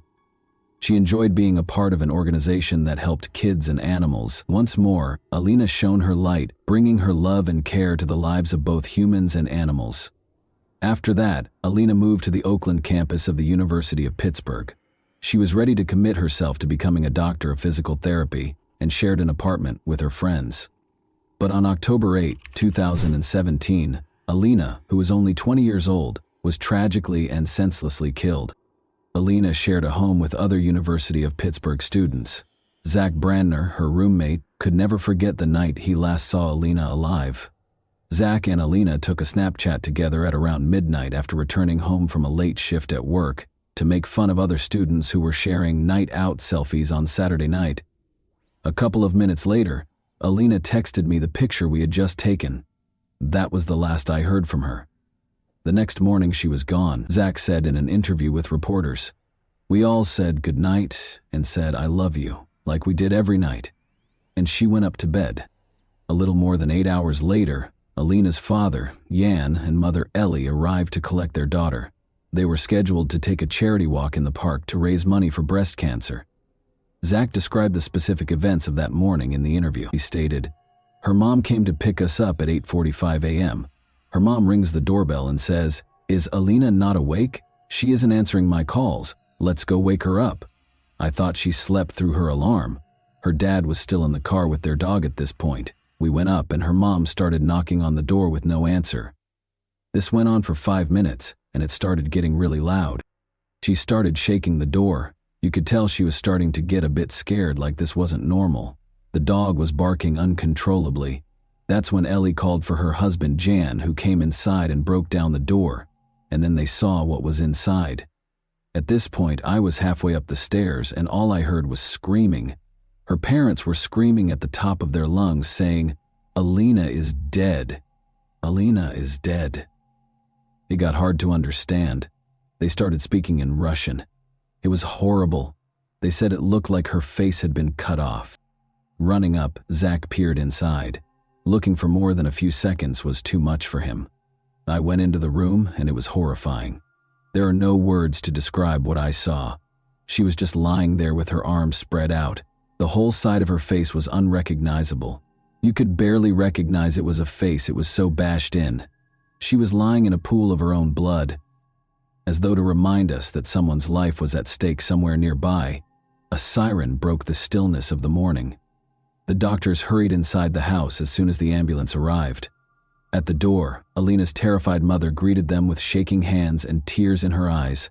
Her daughter was lying on the floor, and she led the way to the room. Regretfully, the doctors were forced to announce Alina's death. The police had roped off the house. Police Chief Scott Schubert issued the following statement. "We do not believe at this time that this was a random act of violence. There is no continued threat to Oakland residents and the university communities. However, releasing additional details at this time could be detrimental to the investigation. Our primary interest is collecting sufficient evidence that can be successfully used in a court of law. The investigation is ongoing. I encourage anyone with information that could be helpful to call police headquarters and speak to a violent crime unit." According to Detective Schubert, the medical examiner determined that Shiket's cause of death was homicide and that blunt and sharp trauma to the head was the cause of death. the police actually already had a suspect. Investigators suspected 21-year-old Matthew Darby, Alina's ex-boyfriend, of committing the crime. During her time at the University of Pittsburgh-Greensburg, Alina Scheiket got to know Matthew Darby. In 2015-16, Darby participated in basketball as a sophomore at the University of Pittsburgh at Greensburg. Darby was reported by Alina, who had broken up with him after she changed schools, for breaking into her house on September 20. She described previous abuse incidents in her police report, writing, "Grabbing, pushing, emotional abuse, jealousy, control." She also stated, "The defendant climbed up the gutter on the side of the house and broke through the second-floor window of my home. He did this because I left him and stopped answering his phone calls." According to Jan Scheiketh, he and his spouse Ellie went to court with their daughter last week in order to get a protection from abuse (PFA) order. "For the last couple of weeks, she had told me she tried to stop talking to him," he said about Darby. On September 26, the day he was arrested on trespassing charges, Darby was released on $10,000 bail in that criminal case. She disconnected his phone number, Facebook, and all that stuff. "I heard his name, but I never met him personally." Zach, Alina's roommate, recalled in an interview that he was constantly concerned about Alina and Darby's relationship. "Halfway through sophomore year was when I started finding out that he was abusive," he stated. Zach recounted an incident last month in which Darby stood outside their room and yelled at Alina, saying, "In the time I knew them, around 3 years, there was a lot of fighting. I'm not just saying this because she was my best friend, but Alina was extremely loyal to him. She never cheated on him, unlike him, and it went on for over 20 minutes, and he kept accusing her of cheating on him with this boy outside my window on the first floor. We heard Matthew screaming at Alina. She never did anything. This boy lives in North Carolina, but he was screaming at her. All she was saying was, 'Matthew, please, stop, stop.' He was uncontrollable." Zach clarified that this was just one of the many times Darby would lose his temper without cause. Zach claimed that Darby's demanding behavior carried over to her social media accounts. "We would go out for pizza and everything would be fine, and then he would just turn on her. He would just go crazy for the littlest thing. If she liked a picture of a guy on Instagram, he would go and unlike it because he had her social media passwords," he stated. This was before they broke up. She changed them when she broke up with him. He would never let her wear clothes that could be considered too sexy looking. He was extremely, extremely controlling. He was notorious for texting and calling. Matthew would call her upwards of 20 times if she didn't answer. He just kept on calling and it just wouldn't stop. She blocked his number after they broke up. According to the police report, Darby broke into their house on September 20 following the breakup. According to Zach, it was approximately 12:30 a.m. when he heard glass shattering outside that evening. He texted his house group chat and ignored it, assuming it was a bottle breaking at a nearby party. Then he heard a shriek coming from upstairs, followed by the sound of someone falling. Alina was yelling for assistance. Because Matthew Darby was in her room at that point, we weren't sure what his intentions were, but now we think it was a failed attempt at murder. We caught him and got him out of her room. Then the police came, and he was arrested. She was scared. You could tell, Zach continued. She didn't feel safe at all. Call logs from Alina's cell phone, which was not at the apartment when she was discovered, revealed that between 4:15 a.m. and 4:15 a.m., she received 5 unanswered calls from a number that turned out to be Darby's, and 4:55 a.m., Sunday. According to the police, Alina's cell phone was last seen close to Irwin, where Route 30 and I-76 meet. The criminal complaint states that at 4:21 a.m., Darby was picked up by a commercial car service vehicle. According to the driver, he took Darby to Oakland's Semple Street and Ward Street, which are close to Cable Place. According to him, Darby asked him to wait 10 minutes after getting out of the car. The driver reported that 10 minutes later, Darby asked him to wait for 10 more minutes. About 5 minutes later, the driver got a call on his phone requesting that he wait an additional 10 minutes. He told the police that he could not wait any longer and walked out of the area. According to surveillance footage gathered by investigators, Darby is seen throwing objects into a sewer close to Semple Street, which is close to Alina's home. According to Pittsburgh Police Homicide Detective Edward Fowler, he and other officers discovered a hammer and 2 knives in the same sewer grate. The hammer's claw part seemed to have skin and hair adhered to it. Police asked for a warrant to arrest Darby based on the information above. He was accused of stealing by unlawful taking, burglary, criminal homicide, fleeing to avoid capture, and possessing criminal tools. Matthew Darby was taken into custody in Myrtle Beach, South Carolina, a few days after Alina passed away. A concerned citizen reported witnessing a male tampering with a window at a residence, according to Myrtle Beach police. Officers discovered a man who fit the description when they got there. It was discovered during their investigation that Darby was the male suspect. He was accused of loitering and giving police misleading information in connection with the South Carolina incident. Both of the new charges are punishable by up to 30 days in jail and a monetary fine. During the hearing, a judge in South Carolina refused to grant bond. Because of the pending Pennsylvania warrant, the judge deemed Darby a possible flight risk. The judge informed Darby that he could either waive his right to an extradition hearing or exercise it. Then Darby said he wanted his attorney. When asked to enter a plea to the charges in South Carolina, he also stated that he wanted his attorney. Alina's family and friends, many of whom were Pitt students, crowded the courtroom. Many carried signs raising awareness of domestic violence and Alina's Law, a bill that is currently pending in the state legislature and would give judges the authority to mandate electronic tracking of high-risk domestic abusers. The words, "Our Russian Princess," were written in Russian on purple shirts featuring a picture of Alina. The judge ordered Darby to stand trial on all charges, including homicide, flight, burglary, theft, trespassing, and possession of a criminal instrument. The back read, "Love shouldn't hurt." According to evidence presented by the prosecution, Darby spent the night of October 7 and the early hours of October 8 on the campus of Duquesne University, where he spoke with Raymond Marr, a university police officer. Darby wanted to know how to get to Brodart Hall.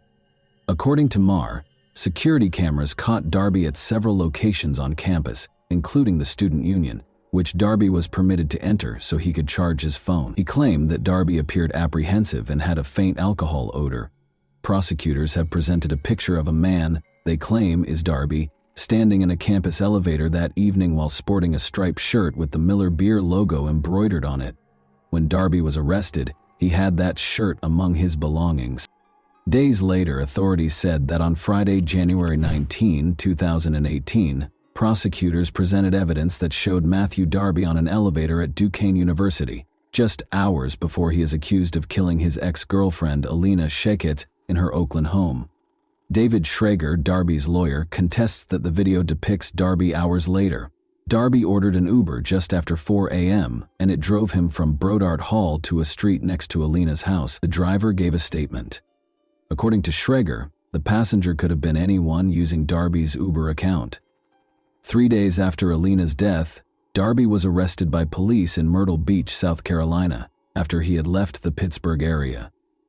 2 knives were seen in an Oakland sewer grate in a photograph taken by Pittsburgh homicide investigators. The knives were gathered as proof.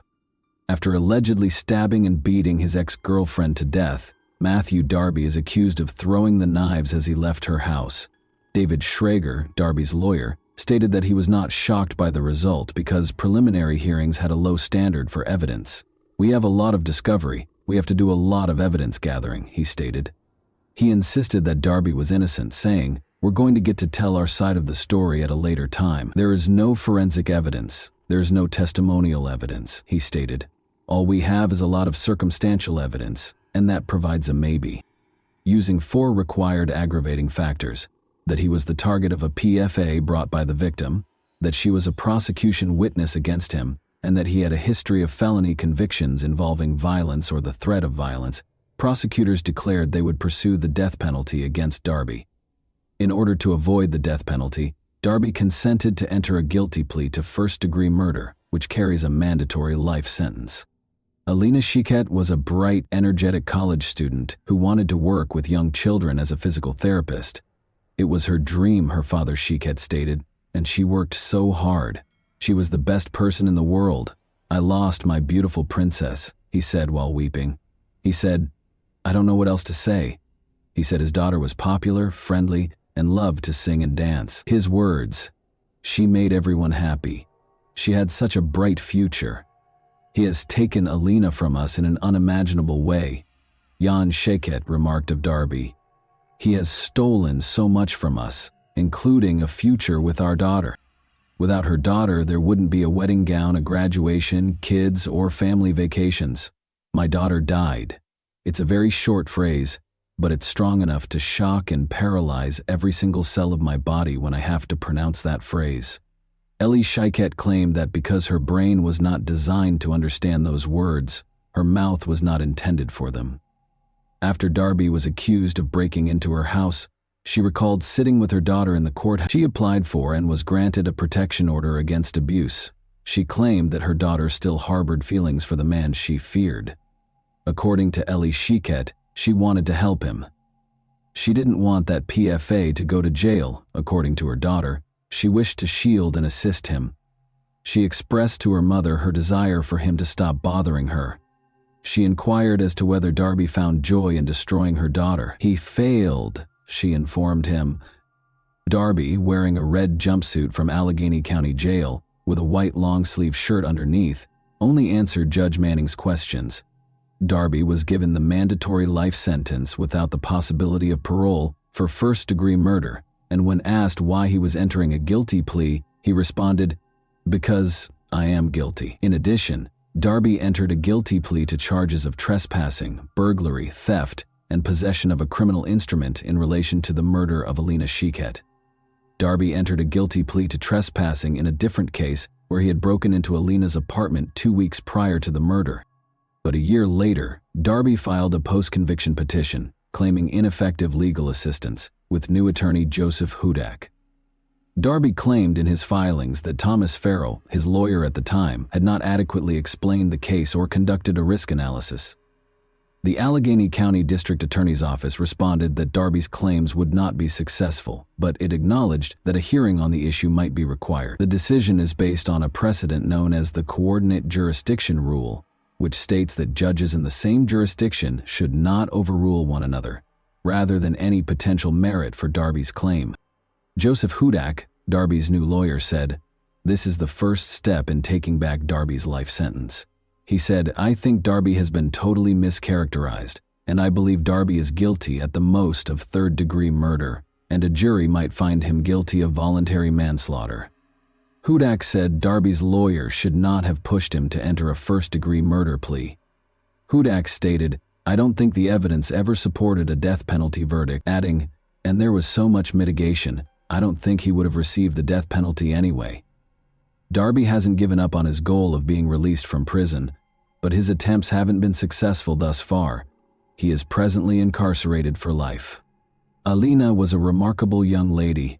She exuded vitality, love, and vitality. Everyone around her felt special because of her caring nature. Every room she walked into was made brighter by her amazing smile. Everyone felt like they were in on the joke because of her infectious laugh. She was living, not merely existing. The Shakets are proud of the legacy Alina has left behind and the light she has brought into the world, despite the fact that her family misses her terribly. And that wraps up today's chilling story. If you enjoyed this video, don't forget to like and subscribe so you never miss a new upload. Also, let me know in the comments what part of this story shocked you the most. Thank you for watching, and I'll see you in the next video.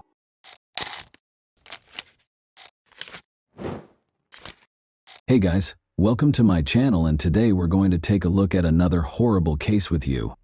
The nation was rocked by the disappearance of Adam Walsh from Hollywood, Florida, on July 27, 2981. He vanished from a nearby Sears store, and the ensuing investigation was beset by misunderstandings and errors, leaving detectives frustrated and with dead ends.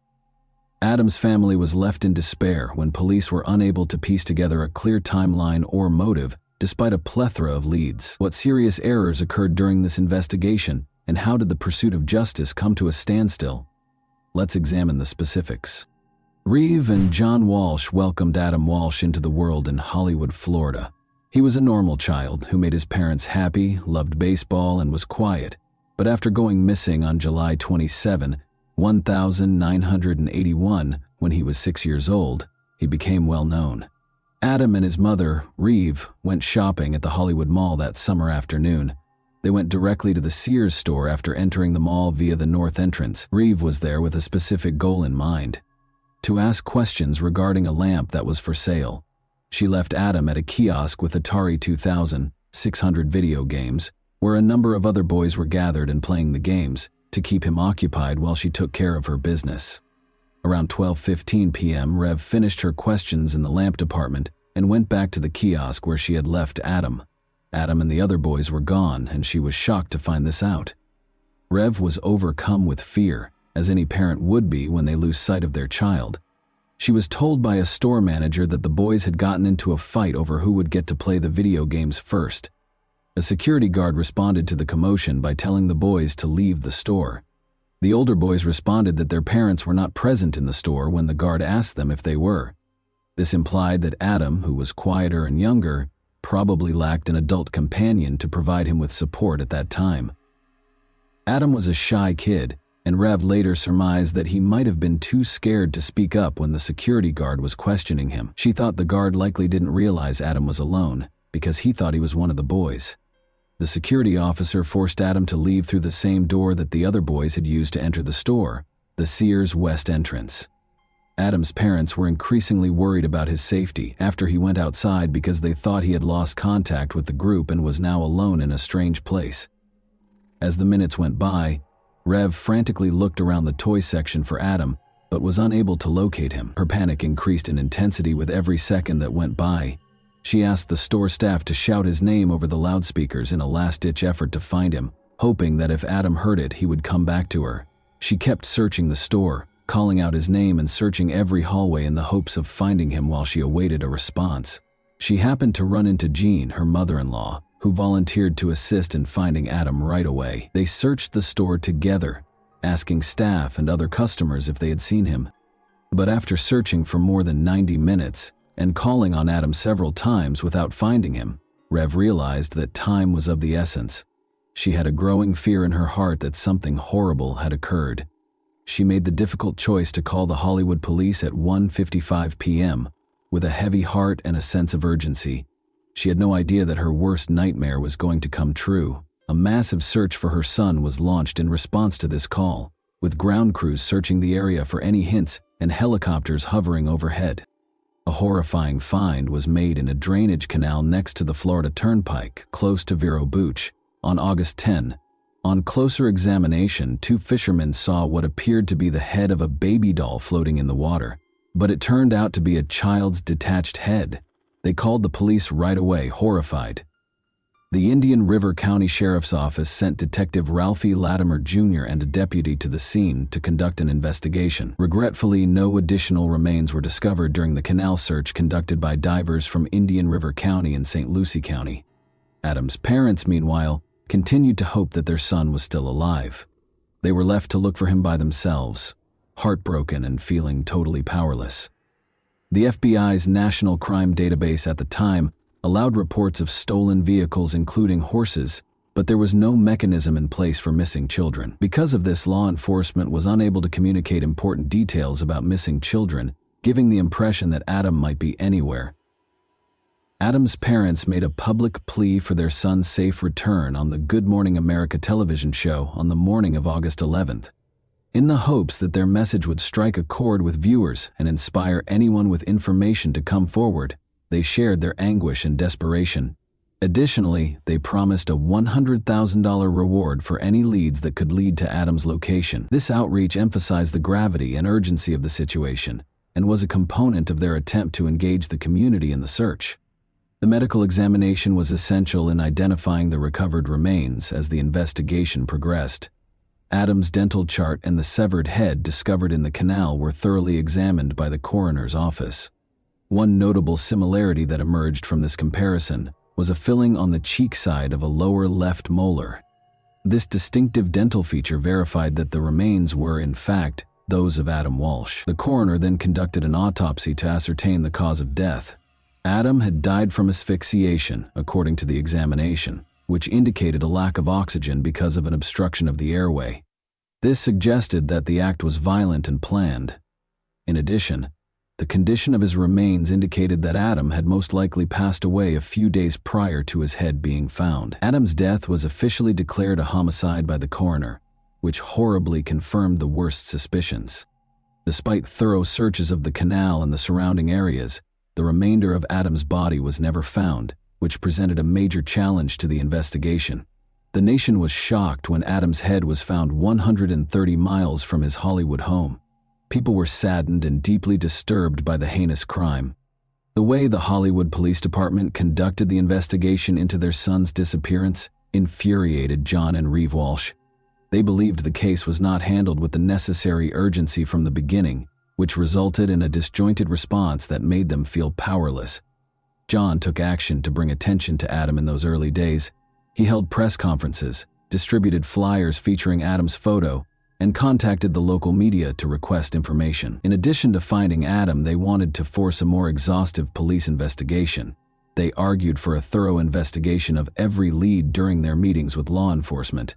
They persisted in trying, but the police's lack of cooperation demoralized them more and more. John became a vocal critic of the investigation as a result of his frustration, which eventually influenced his subsequent public policy work. Their message was further amplified by John Walsh's hosting of the 1988 premiere of the television program America's Most Wanted. The program developed into a potent vehicle for bringing attention to wanted criminals and missing children, in order to encourage viewers to pay attention and report any information they may have. Each episode included segments on current missing child cases. In addition to educating the public about the realities of child abduction, the series gave law enforcement a way to ask for community assistance. The life of convicted serial killer Otis Elwood Toole was filled with violence, abuse, and chaos. Toole was born in Jacksonville, Florida, on March 5, 1947. His early years were characterized by an abusive mother who dressed him in girl clothes and called him Susan, an alcoholic father who abandoned him, and a maternal grandmother who exposed him to satanic rituals and practices. His older sister and a neighbor next door were among the many family members and acquaintances who sexually assaulted him. With an IQ of 75, Toole was categorized as having mildly disabled intellectual capacity. Due to his epilepsy, he frequently had grand mal seizures. Toole visited gay bars and became a prostitute as a teenager. At the age of 14, he allegedly committed his first murder in 1961 after being coerced into having sex by a traveling salesman. In the 9th grade, Toole left school and started living on the streets of the southwestern United States, earning a living through panhandling and prostitution. Toole, then 17 years old, was arrested for loitering in August 1965. Although there is little evidence of his activities after this arrest, authorities believe he drifted around the southwestern United States between 1966 and 1973, making a living through panhandling and prostitution. Toole was implicated in the 1974 murder of Patricia Webb, a 24-year-old woman in Nebraska. He left Nebraska shortly after and briefly made Boulder, Colorado, his home. His stay was brief, though, as he quickly emerged as a leading suspect in the October 14, 1974 murder of 31-year-old Ellen Holman. Toole's private life was a mystery in the years that followed. He hitched a ride in the American South and drifted back to Jacksonville in early 1975 D. Toole married a woman 25 years his senior on January 14, 1976, but their marriage didn't last long. When his wife found out he was gay, she left him 3 days later. Later on, Toole disclosed that his marriage was an attempt to conceal his actual sexual orientation. Toole was taken into custody for an unrelated arson incident in April 1983, while George Sonnenberg, 65, was inside his house. He had set it on fire. For the horrifying arson attack, Toole was taken into custody, admitted to the crime, and was sentenced to 20 years in prison. Toole, however, stated at his trial for killing George Sonnenberg that he only signed the confession to be sent back to Jacksonville and did not set the house on fire. He was given a death sentence for first-degree murder, but it was later reduced to life in prison.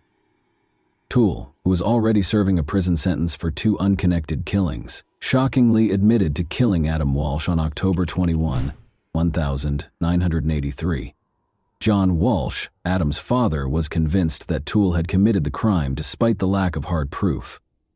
According to Toole, he promised Adam candy and toys to entice him into his white 1971 Cadillac sedan DeVille, which had a noticeable dent on the right bumper. At first, Toole said Adam was quiet and cooperative as they traveled north on Interstate 95 toward Jacksonville, but as time went on, Adam started to get anxious. In a shocking development, Toole said he struck Adam in the face. He claimed that when things became more heated, he hit Adam once more, knocking him out. Toole continued north on the Florida Turnpike to an abandoned service road north of the Raid Bar Road overpass in northwest St. Lucie County while Adam was hurt. Toole used his car's seatbelt to strangle Adam to death after realizing he was still alive. He then allegedly used a hatchet to decapitate Adam after dragging his lifeless body out of the car. Toole later stated that he destroyed Adam's remains in an old refrigerator as part of his disposal process. He claimed he wanted to adopt Adam after he got back to Jacksonville, but that plan wasn't seen as feasible. The blood-stained carpet from the car, the hatchet allegedly used in the murder, and eventually the car itself were among the important pieces of evidence that police lost during the course of the investigation. This evidence loss was a major blow to the investigation. However, Toole was never formally charged or found guilty of Adam's murder because there was not enough tangible evidence. Toole initially admitted to the crime, but later recanted his admission, casting doubt on the case. In addition to depriving Adam's family of the justice they were entitled to, this lack of accountability also raised grave questions regarding the efficiency of the investigation and the handling of evidence in such dire circumstances. There are serious concerns regarding Otis Toole's possible involvement, because multiple witnesses located him in the Hollywood region in the days preceding Adam's disappearance. Toole, who was serving a life sentence for other offenses, passed away in prison in September 1996 at the age of 49 from cirrhosis after a long and difficult life. According to his niece, he confessed to Adam's murder on his deathbed after he passed away. On October 10, 1983, the television movie Adam, which told the tragic tale of Adam Walsh's kidnapping and murder, debuted. When it first aired, it attracted 38 million viewers and significantly increased public awareness of child abduction. In 1983, 1984, and 1985, each broadcast included a hotline for tips along with images and descriptions of missing children. 13 of the 55 children who were highlighted were able to recover successfully as a result of this initiative. The American rapper Busy Bone was reunited with his mother after a babysitter recognized his photo during the broadcast, making it a noteworthy case. The Walsh family changed the way society views missing children by using Adam to transform their tragedy into a potent advocacy tool.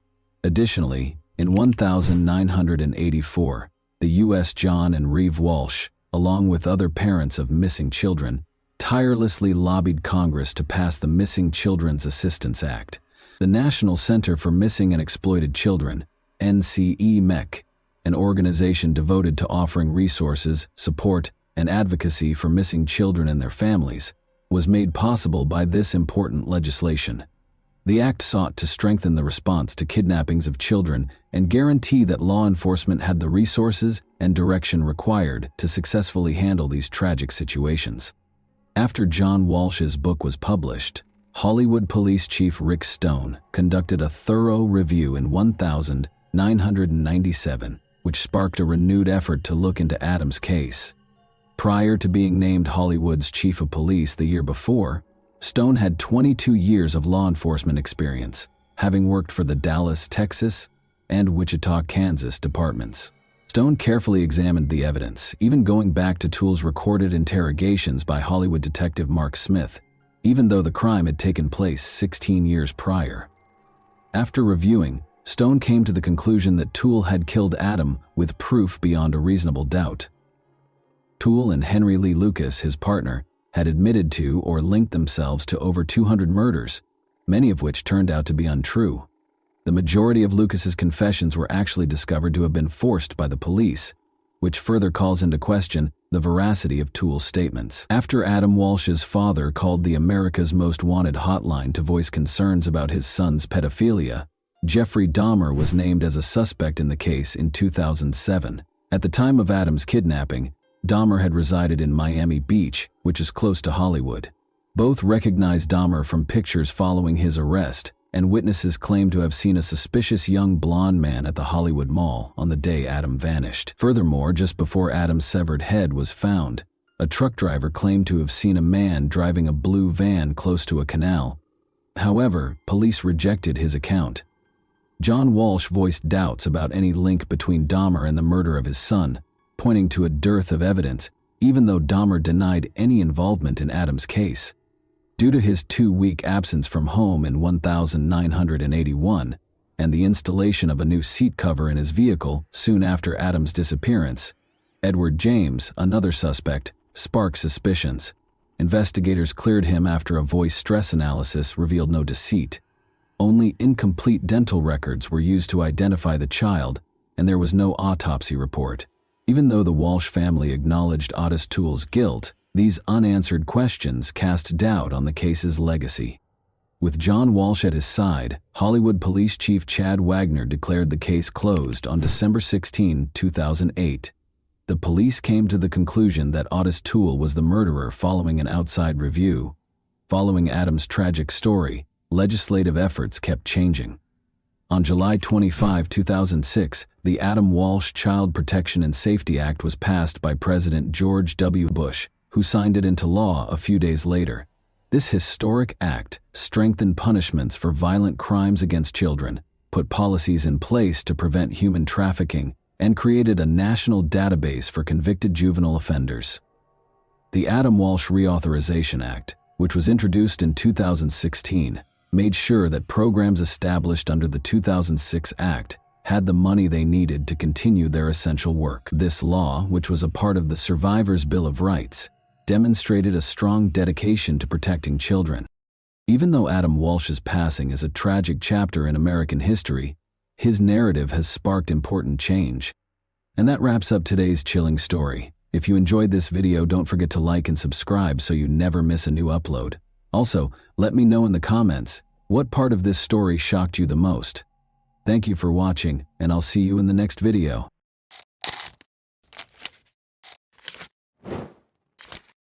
Hey guys, welcome to my channel, and today, we're going to take a look at another horrible case with you.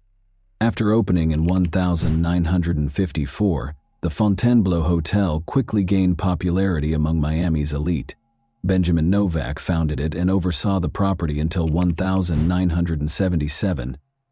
Bernice Novak, his wife, was a prominent figure in Miami's social life. In 1956, Bernice, a former fashion model in New York, and Benjamin welcomed their only son, Ben Novak Jr.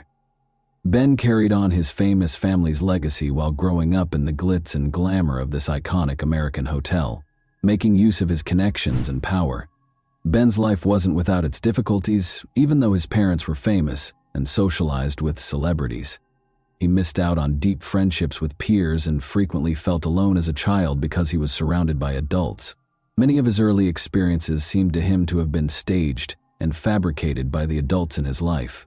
He turned to comics as a means of escape, and Batman emerged as his favorite character. His early interest turned into a major passion as he grew older, and he eventually accumulated one of the biggest collections of memorabilia in the world, which included his very own Batmobile. Ben Novak Jr. inherited his parents' business sense in addition to their wealth. He was more than just a comic book fan. He was a clever businessman who loved what he did. He entered the convention industry with the intention of becoming well-known, because he was determined to establish his own identity apart from the family legacy. He continued to work in the hotel sector, organizing conventions with success and making good money each time. Unfortunately, he would ultimately meet a tragic end at one of these conventions. Ben, however, pursued a different interest prior to that depressing development. His life took a drastic turn when he met Narcissa, a stripper at a Miami strip club. He had a thing for strippers. In 1983, Narcissa Sierra Valise Pacheco relocated to Miami. Being the youngest of 6 children and the family favorite, she grew up in a rural part of Ecuador and was well protected by her older brothers. She married Angel when she was 17, and the two of them had a daughter, May Abad. The family moved to New York City when May was 4 years old, but Angel soon left Narcissa and their daughter after the marriage rapidly soured. Narcissa remained in New York as a single mother and put in a lot of effort as a seamstress, but she felt that a life of more luxury was her destiny. In her ideal world, she would be able to drive fancy cars, go to glitzy parties, own and flaunt expensive clothing, and take luxury yacht cruises. Driven by this aspiration, Narcissa imagined a life devoid of worries about money and rent. But in the end, this dream would take her in a problematic direction. Narcissa made the decision to move to Miami with her daughter in the summer of 1983 in order to start over. At first, she struggled to find work because of her poor command of English. Narcissa started working as a stripper in order to make quick cash and provide for her and her daughter. She saw it as a chance to meet rich men who were prepared to spend a lot of money. When Ben Novak Jr., a 27-year-old millionaire, entered her club shortly after she opened, she struck gold. She and Ben clicked right away after a lap dance. Ben gave Narcissa lavish presents, lavished her with lavish vacations, and gave her sizable sums of money. Narcissa's fascination with luxury only grew as a result.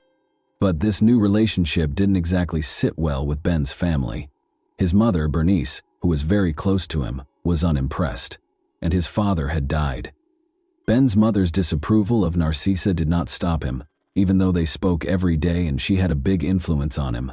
Instead of marrying a stripper, Bernice had hoped he would wed a reputable Miami socialite. When Narcissa married Ben in 1991, she accomplished her goal. She had a knack for it and was actively involved in his business from the start, managing bookings, attending conventions, and interacting with clients. Narcissa, however, favored a relaxed way of life, engaging in endless shopping and leading a carefree millionaire's lifestyle. While Ben followed his passion for Batman collectibles and became the second-largest collector in the world, she developed an obsessive shopping habit. They enjoyed their gourmet meals, fancy cars, and mansion vacations. They also took in May Abad, Narcissa's daughter, who was in her late teens at the time. Ben became the father figure she had been missing for 18 years, and they grew close. May, Ben, and Narcissa led a lavish lifestyle, but on April 4, 2009, Ben's mother, Bernice, died suddenly, turning his life upside down. A neighbor found Bernice's body in her Fort Lauderdale residence. Her death was officially declared an accident, despite the suspicious circumstances. Blood was discovered flowing through the kitchen and into the laundry room from her car. According to the authorities, she must have fallen and hurt herself, striking her head on the car mirror, before bleeding as she entered the vehicle and eventually passing away. After his mother passed away, Ben was devastated by the loss and went into a deep depression. Narcissa pretended to be a helpful wife while attending the funeral. Ben threw himself into his work at Convention Concepts Unlimited as a way to deal with his loss. Ben and Narcissa arrived in New York on July 12, 2009, where Ben was in charge of a significant conference at the Rye Brook Hilton. More than 1,000 people attended the event, which was for the esteemed client Amway Global International. Around 7 a.m. on the morning of the 12th, Narcissa left their room to join her daughter for breakfast. About 30 minutes later, she came back into the room to find her husband bleeding and bound on the floor. He had already passed away. Another member of the well-known Novak family had been murdered only 3 months after Bernice's passing. Ben's death was promptly deemed a homicide by the authorities. Ben was discovered with his hands bound behind his back and his legs duct-taped together below the knees, only wearing his underwear. He had been lying in bed, probably asleep, when he had been hit in the head by something. The attacker left his body face down on the floor after bludgeoning him to death. Police discovered the bed covered in blood that had spilled onto the floor around his dead body. Ben's eyes had been gouged out at the scene, which was a terrifying detail. Narcissa told the police right away that she thought the murder might have been a robbery, but the room didn't seem to be lacking anything. Not even a few $100s in an envelope was damaged. One would anticipate that valuables, particularly cash, would have been taken if it had been a robbery. Additionally, according to Narcissa, Ben had a recent heated argument about money with someone at a Comic-Con, and the other person had allegedly threatened him. Lead detectives swiftly rejected it, despite the fact that they could find no proof for it. Investigators briefly looked into the Novak family's prior ties to the mafia, but quickly concluded that this approach was fruitless because Ben Jr. had no affiliation with organized crime. Rather, Narcissa was the subject of increased police scrutiny. Even though she was in control, she asked strange and inappropriate questions, like whether Ben might have had a heart attack and died. Given the graphic and brutal manner of his death, his body was bound and his head bludgeoned. This question raised eyebrows. At the station, Narcisa was taken in for additional interrogation. Her answers cast serious doubt on her version of what happened. She said that after returning from breakfast, she stumbled over Ben's body and screamed as she called the operator. Despite the blood-soaked room, she also claimed that she didn't recall seeing any blood, which ran counter to the police's account of the scene. She also mentioned sitting next to Ben and rubbing his leg, which seemed strange given that his head had sustained the majority of the damage. Suspicions were heightened by her inconsistency in failing to notice the blood. Additionally, investigators were attempting to ascertain how the murderer entered the room. The hotel's electronic door locks tracked each key's usage by date and time, and Narcisa was the only one with a key. The last time the key was used, according to the hotel's records, was 11:30 p.m. the previous evening and was only used once more when Narcisa came in at 7:30 a.m. following breakfast. The key had no other applications. A hotel witness also claimed to have seen a woman who fit Narcisa's description strolling around with two men. When the police questioned Narcisa, she denied this. Detectives became more and more certain that Narcisa was responsible for Ben Novak Jr.'s murder as the investigation went on. Their suspicions were confirmed by May Abad, Narcisa's daughter, who disclosed that her parents' marriage was strained. She clarified that, despite being married, Ben continued to engage in stripper activities due to his struggles with infidelity. May implied that Narcisa's anxiety was more related to the possibility of divorce than jealousy. Narcisa knew that a divorce would cost her the way of life she had become used to, so she was terrified that Ben would leave her for another woman. This was a legitimate fear. Narcisa hired men to break into her and Ben's house in 2002 as part of a home invasion plot. For 25 hours, they held him captive while he was restrained. According to her daughter, Narcisa had a history of using drastic methods to keep Ben from leaving her and would go to great lengths to get what she wanted. Ben called the police to report the incident, but he later dropped the charges and the case was categorized as a domestic dispute instead. Detectives still did not have enough evidence to charge Narcisa, even with the growing suspicions and evidence against her. After questioning, they chose to send Narcisa and her daughter back to their hotel. May begged her mother to tell the truth during this time. In response, Narcisa reminded her daughter of their relationship but gave no other details. Police were called to the Novak residence for a reported domestic disturbance 3 days after Ben was killed. May Abad clarified that she immediately went to the house to look for evidence against her mother after returning from New York. Narcisa found her while she was looking through documents and used a crowbar to attack her, accusing her of betraying her country.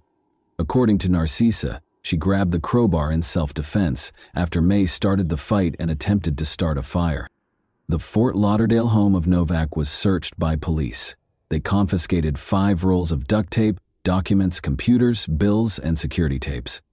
May, worried that her mother might inherit her stepfather's estate, hired a lawyer to freeze the estate as the investigation surrounding Narcisa Novak became more intense. She also got in touch with the detectives in New York a few months later to offer more proof. Narcisa knew that Ben was having a serious affair with Rebecca Bliss, a porn star, in 2008. May claims that Ben's declarations that he intended to leave Narcisa caused her mother to become extremely alarmed. May thought that Narcisa's murderous intent was motivated by the possibility of divorce. Narcisa did not like the prenuptial agreement, which stated that she would only get $60,000 and give up any claim to Ben's millions in the event of a divorce. Ben's will left his mother the majority of his assets, so even if he died, Narcisa would still lose out. But there was uncertainty about Narcisa's possible inheritance, because his mother had only passed away 3 months prior. The police also questioned Cristobal Veliz, Narcisa's brother. He claimed that Narcisa's daughter May Abad was the murder's mastermind. Cristobal implied that there was a cover-up behind May's tardiness in disclosing Ben's affair with Rebecca Bliss. Narcisa told the FBI that she had found explicit love letters from Ben to his stepdaughter May, which further complicated things. According to Cristobal Veliz, he could demonstrate that May Abad had framed her mother and hired a hitman, Alejandro Garcia, to kill Ben. Garcia was taken into custody for an unrelated offense in November 2009. He was questioned about the Novak murder while he was in detention. When Garcia realized how serious his situation was, he made a deal and admitted to killing Ben Novak Jr. He asserted, however, that Cristobal Veliz, not May Abad, had employed him. According to Garcia, Veliz paid him $5,000 to commit the murder. Police were unable to locate any receipts from Cristobal's residence to verify the transaction, but surveillance footage showed Garcia retrieving a payment receipt from Cristobal.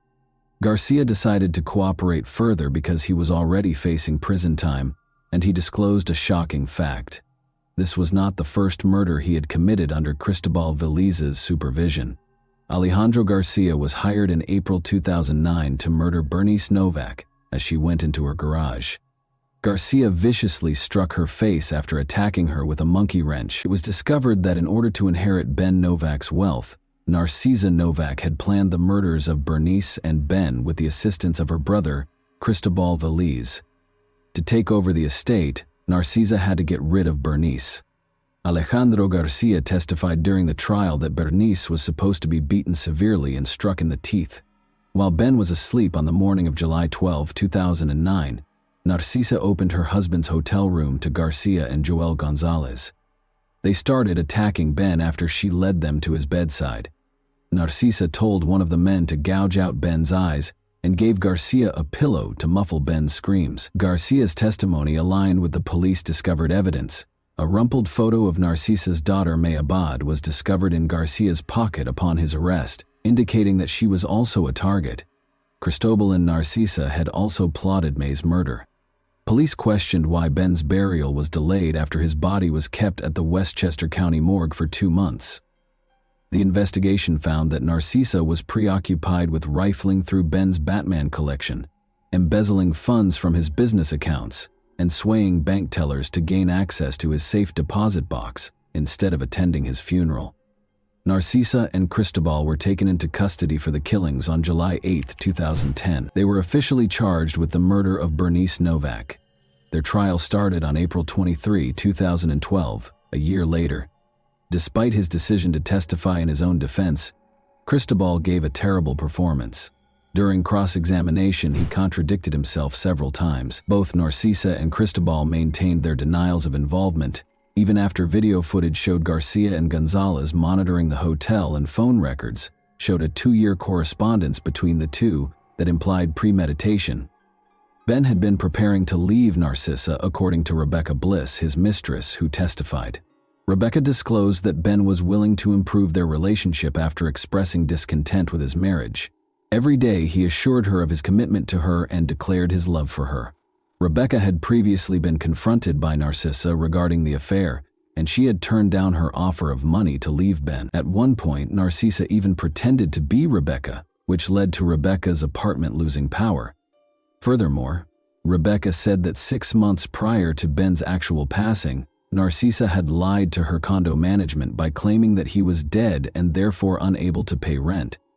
Narcisa threatened that no one else would have Ben if she couldn't, according to Rebecca. In an attempt to receive lighter sentences, Narcisa and Cristobal both tried to place the blame on the other during the trial. Cristobal was the main mastermind behind the killings, according to Narcisa's lawyer, who argued for a reduced sentence of 27 years. Cristobal continued to blame his niece May Abad as the main conspirator in the meantime. Narcisa was found guilty on 12 of the 13 charges against her, while Cristobal was found guilty on 14 of the 15 charges, even though detectives had thoroughly investigated and rejected these claims. Narcisa's conviction resulted in her losing all claim to the inheritance she had hoped to inherit. The 2 sons of May Abad will now inherit Ben's estate. Evidence provided by the prosecution showed that Narcisa had paid her brother to employ 2 hitmen. According to the murderer's testimony, Cristobal had enlisted their help and given them instructions from Narcisa on how to carry out the assaults. Binding Ben and gouging out his eyes were among the instructions. When the murderers reached the hotel early on July 12, Narcisa let them into her husband's room, led them to Ben, who was asleep, and gave him a pillow to stop him from screaming. Ben was severely beaten with dumbbells until he passed out, leaving him for dead. According to Garcia's testimony, the initial intention was not to kill Ben and Bernice, but rather to cause them severe injuries. Both Narcisa and Cristobal were found guilty at the end of the trial of murder, conspiracy to commit murder, stalking, domestic abuse, money laundering, and witness tampering. When the guilty verdict was read, Narcisa gave up her right to appear in court. Both were convicted and given life sentences without the possibility of release. As a result of their cooperation with the investigation, Alejandro and Joel entered guilty pleas to lesser charges and received sentences of 17.5 years. And that wraps up today's chilling story. If you enjoyed this video, don't forget to like and subscribe so you never miss a new upload. Also, let me know in the comments, what part of this story shocked you the most? Thank you for watching, and I'll see you in the next video.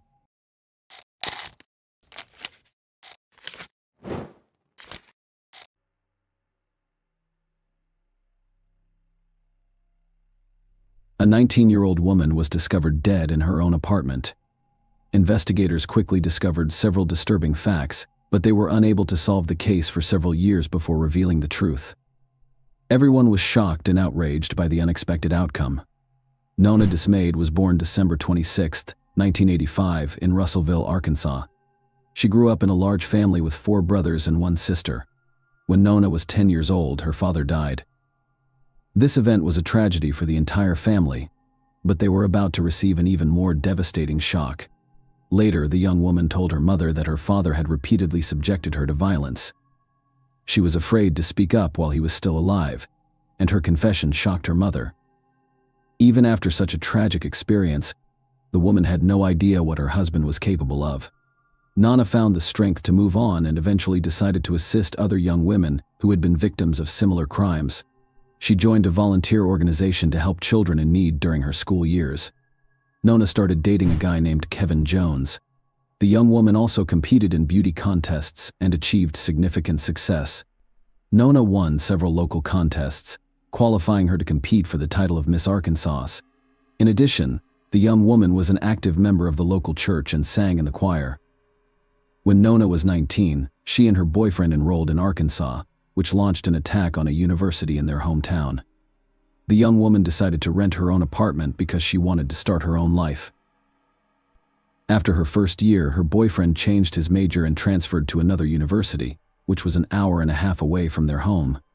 By then, the couple had been dating for about 5 years, and this was their first time living in different cities. Kevin returned home for the Christmas holiday. He stopped by Nona's apartment before driving to his parents' house, which was about 16 kilometers away from the city. The following day, they both had plans. Nona had to take her final 2 exams while also meeting with a young woman from the volunteer organization. Kevin planned to take his mother, a librarian, to a school event on December 15th, around 9 a.m. Nona messaged Kevin, wishing him a good day. He was expecting Nona to call him after her exams and tell him how they went, but she wasn't returning his calls or messages, so he became concerned around 6 p.m. While attending a school event with his mother, Kevin couldn't help but wonder why Nona hadn't answered her phone all day. Kevin eventually decided to call his friend, who worked as a pizza deliveryman in the neighborhood where Nona's apartment complex was located. Kevin asked him to come by and see if everything was fine. His friend arrived quickly and noticed that Nona's car was parked in the parking lot, and the lights in her apartment were turned on, but no one was answering the door. He told Kevin about it, and Kevin told his mother that he was worried about his girlfriend and wanted to go to her apartment to make sure everything was fine. The woman agreed, and they headed to the apartment complex together. Kevin's friend was waiting for them there, and the 3 of them began knocking on the door, but there was no response. Kevin had a key, but he left it at home that day because he had no intention of stopping by. A few minutes later, Kevin and his friend attempted to open the front door because they suspected something bad had happened to Nona, but they were unable to do so. Kevin then remembered that there were sliding glass doors in the back of the apartment. When he approached them, he immediately noticed something strange. Nona was concerned about her own safety, so she installed a special removable grill on the back glass door whenever she was alone at home. They are primarily used against burglars. They are simple to install and remove from within the home, but extremely difficult to do from the outside. But this time, there was no grill, and the doors were unlocked. When they entered the apartment, they noticed blood on the blinds and discovered a shocking sight in the bedroom. Nona was lying face down in a pool of blood, wearing only socks. Kevin rushed over to her and attempted to lift her, only to realize she was dead. Meanwhile, his mother contacted police investigators, who arrived at the apartment and began investigating the crime scene. They immediately suspected that the victim had been struck on the head several times with a table lamp found on the floor. Investigators discovered a bloody fingerprint on the table lamp, possibly left by the killer next to the victim's body. They also found an empty condom wrapper on the bedside table and no signs of forced entry. Medical examiners confirmed that the table lamp was used as a weapon, with the metal base matching. Experts suggest that the perpetrator may have used a condom found in the apartment, making it difficult to determine the presence of sexual violence.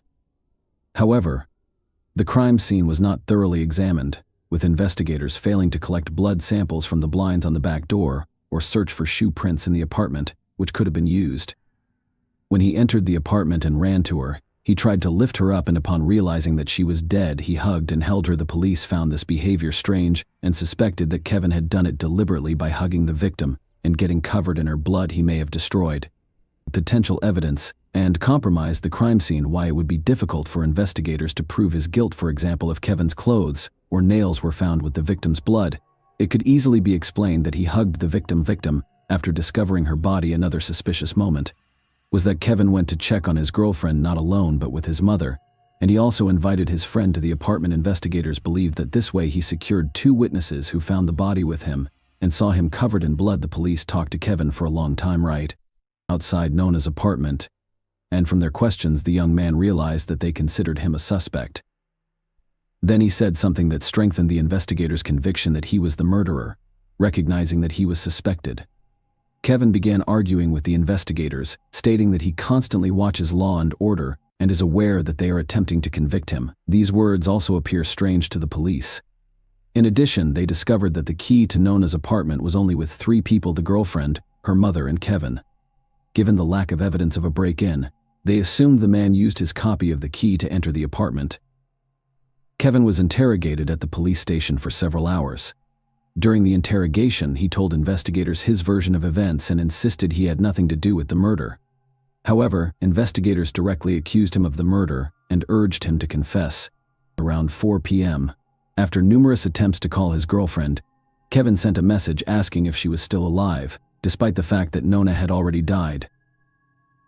When the police left the interrogation room and left Kevin alone, he stood up and began punching the back of the chair for the investigators. This became another indication that the young man was violent and capable of murder. However, the police found no evidence linking Kevin to the murder. Medical experts discovered that Nona attempted to defend herself, which would have resulted in bruises and scratches on the killer's body, but none were found on Kevin. Despite this, the detectives remained convinced he was guilty and attempted to gather evidence. After interviewing over 50 people, the police were unable to find any witnesses. However, after speaking with known friends, they discovered that shortly before her death, she had begun seeing another man secretly from Kevin. Investigators immediately checked this person, but he had a solid alibi for the time of the murder, which raised suspicions about Kevin. She was killed with extreme cruelty, which in most similar cases indicates the killer's strong personal animosity toward the victim. A few days later, Kevin agreed to take a polygraph test. The operator concluded that the young man provided numerous false answers, and one of the investigators claimed that this was the worst polygraph result he had ever seen in his 28 years of experience. However, there is one caveat: the person who read the device's readings was not a certified specialist. He was simply a police officer who had not received the necessary training to work with this device, which did not bother the detectives. Following the interrogation, they increased the pressure on Kevin, attempting to force a confession. They claimed that all his acquaintances and relatives already knew that he killed Nona. The police really told everyone that Kevin's guilt was practically proven, and that he would soon be arrested. They convinced the victim's parents that he was the one who killed their daughter, although they refused to believe it. Until the end, the day before the funeral, a farewell ceremony was supposed to take place in the church, and Kevin had been helping to organize it since early in the morning. Later on, detectives called him in for questioning again, promising to release him before the start of the ceremony. In the end, Kevin spent 7 hours at the police station and missed the ceremony. Nobody present knew he was being questioned, so many assumed that Kevin didn't show up due to guilt over what had happened. Known as parents didn't even want him to come to the funeral, as investigators had already convinced them of his involvement in the murder. But Kevin still came and sat far away from her relatives. After examining evidence from the victim's apartment, experts discovered a fingerprint on the light bulb in the desk lamp. The fingerprint was left by blood, indicating that it could only have been made during or after the murder. Despite this, investigators continued to search for Kevin for months. This request was granted, and the trial began in a different city. The defense called a witness who provided Kevin with a solid alibi. A plumber had visited his parents' house that morning and saw him around 10:30 a.m. The prosecution insisted that Kevin had time to go to Nandas and commit the murder because, according to medical experts, she died between 10:30 a.m. and 1 p.m. They also shared an interesting fact. Kevin had turned off his phone between 10 a.m.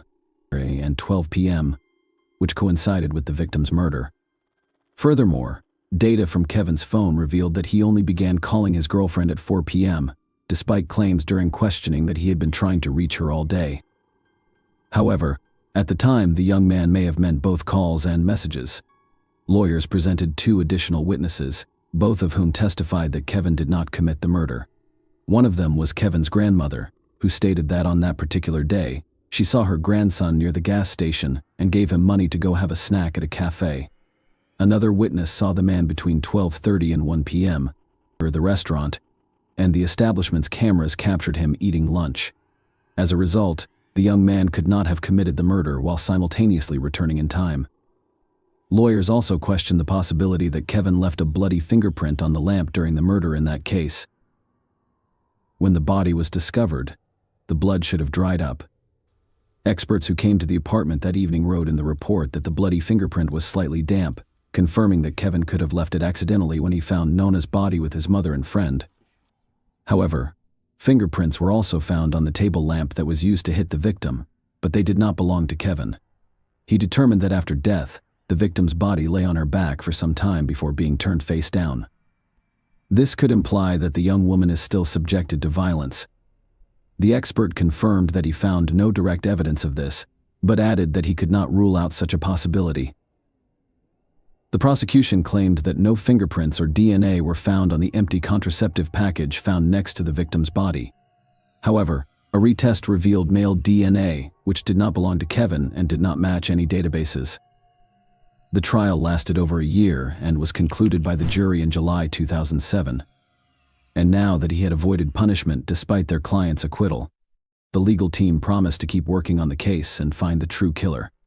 Given the police's obsession with Kevin, no one expected them to finally do their job correctly. The lawyers first extracted DNA from the contraceptive packaging.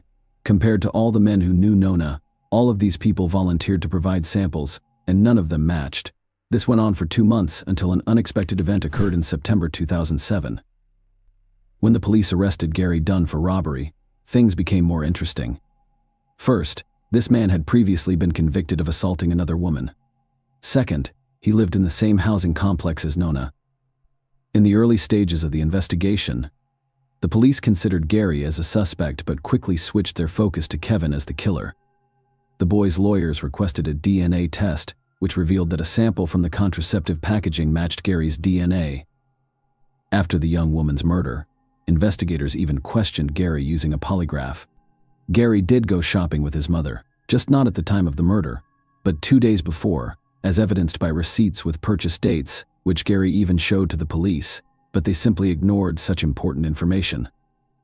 They noticed that the dates on the checks did not match the day of the murder. This was stated in the reports, but for unknown reasons, they either ignored it or failed to notice that the days did not match. Finally, experts compared his fingerprints to those of unknown table lamps, and they matched. However, a serious issue arose here. The fingerprints and DNA matched, but not completely. The judicial system follows certain guidelines. In Gary's case, the necessary coincidence indicators for determining guilt were insufficient, despite the fact that the DNA and fingerprints were unlikely to belong to someone else. The investigators were likely guilty because they did not thoroughly examine all available evidence immediately after the murder, as required by the rules. it is possible that the DNA samples deteriorated. He was on parole in 2002. He attacked a woman who was running in the park, knocked her down, and began beating her, threatening to kill her. The woman escaped and ran to her car. Meanwhile, Gary fled the scene but was quickly apprehended. The man served 19 months in prison and was released early. Interestingly, his DNA sample was not included in the database. Gary's trial began in April 2010, and there were plenty of surprises in store for everyone. His own wife testified against him, claiming he was an aggressive and dangerous man. Gary frequently raised his hand against her, and the woman was terrified for her life, so she was afraid to leave him. But the most intriguing detail was that, a few weeks before the victim's death, she noticed her husband spying on Nona through her apartment window.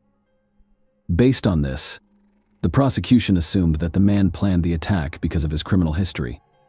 Gary had a history of violence, and he may have been keeping a close eye on Nona because she lived only a few meters away.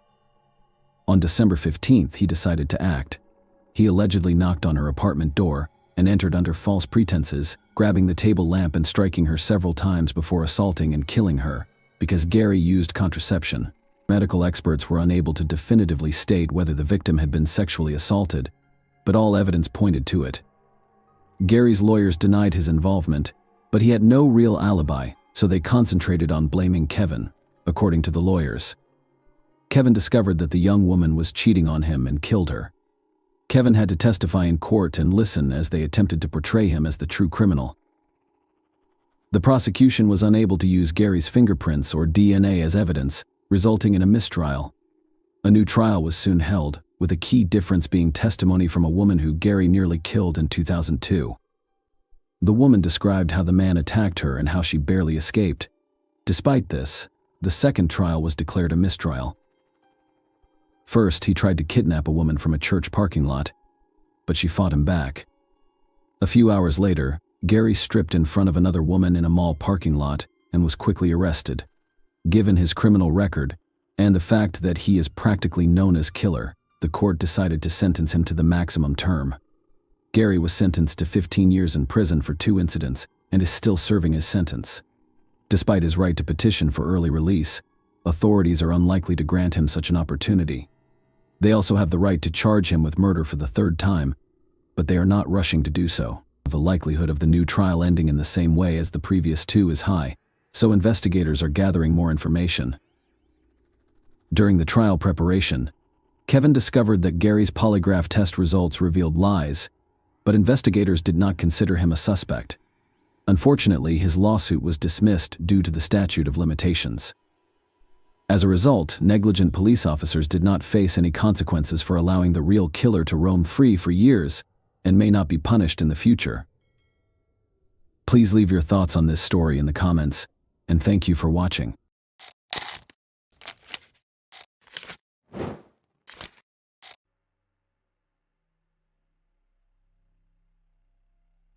This is the story of a murderer who avoided punishment for years, despite numerous facts pointing to his involvement in a small town. A 13-year-old girl vanished, and it was not discovered until 24 hours later. This case remained unsolved for over 10 years, and it was finally resolved in the summer of 2021. In this video, we'll explain what happened to Haley Dunn. This story was set in the American town of Colorado City, Texas. This location is typical of low-rise America, covering 14 square kilometers. On Christmas Day 2010, the town had a New Year's vibe. Haley Dunn, a 13-year-old girl living with her mother Billy, boyfriend Sean, and older brother David, had a happy Christmas. Her mother divorced her father, Clint, when she was 10 years old, but they never stopped communicating. Her father lived across the street from Haley's house. On December 26th, the girl spent the majority of Christmas at her father's house, unwrapping presents before returning home to play video games and go to bed. The following day, her stepfather and mother went to work as usual. Billy left her cell phone at home so that the kids could reach her. Before leaving, she peeked into her daughter's room while she was still sleeping. Sean worked in another town, about a half-hour drive away. According to him, he had an argument with his boss that day, which led to him being fired and leaving work only 10 minutes after arriving. He then drove to his mother's house, where he spent some time before returning to Colorado City around 3 p.m. Sean went to pick up Billy from work that evening. When they arrived home, Billy noticed that her daughter was not there. Sean informed her that the girl had gone to her father's house and planned to spend the night at a friend's house. Haley frequently stayed overnight at friends' houses, so her mother took this information calmly. Small towns like this often have the illusion of safety, so parents are less worried about their child's safety. On December 28th, Haley did not return home. She went door to door, but no one saw the girl that day. Billy went to the police around 2 p.m., but they chose the easiest route. The police's main theory was that she had fled from home, which initially hampered the investigation. A voluntary escape is not investigated to the same extent as a missing minor. They searched Billy and Clint's houses and brought search dogs to the scene. The next day, they followed Haley's trail from the house to a nearby motel. It was extremely strange. None of the motel employees had seen this girl. She was not captured on any security cameras, and a thorough search of the premises yielded no results. Trained dogs pointed to a motel, but the girl apparently never arrived. As word of Haley's disappearance spread throughout the city, dozens of concerned citizens joined the search. Some looked around the area, while others printed and distributed flyers. And now we come to another strange moment. Clint, the girl's father, almost never left the street. He looked in every corner, nook and cranny, including dumpsters. He said he couldn't sit at home and wait. Meanwhile, Billy and Sean were less enthusiastic. The mother distributed flyers but refused to go around the neighborhood looking for her daughter. She stated that searching gave her the impression that they were already looking for her body, and that there was no hope of finding the girl alive. Sean didn't participate at all, which isn't the strangest thing. Billy and Sean hosted a New Year's Eve party on December 31st, 4 days after the girl had gone missing. They had friends over to listen to music, drink, and party. Without a trace seemed completely absurd. On January 3rd, a week after Haley vanished, the police officially declared her missing. This meant that more serious agencies, such as the FBI and the Texas Rangers, could become involved, and representatives from both arrived in Colorado City and began their investigation. Volunteers continued to search the area, and over 100 billboards about the missing girl were posted across Texas and beyond.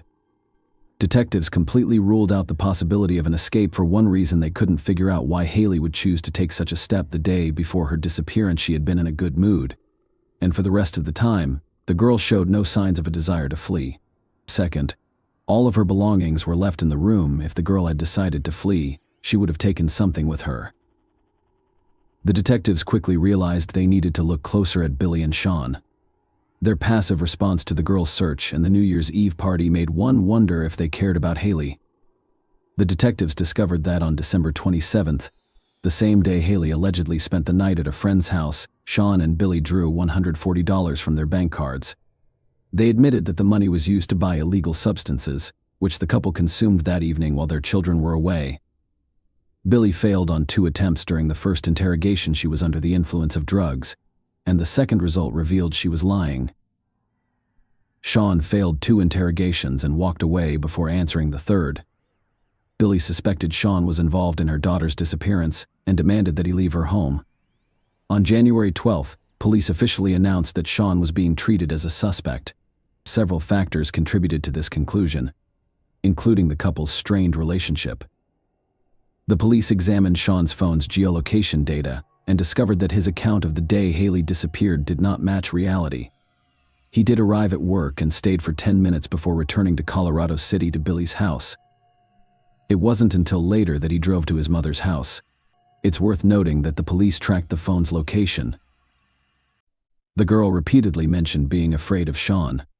Haley told her best friend that she preferred to spend time outside or at friends' houses because she didn't feel safe with Sean.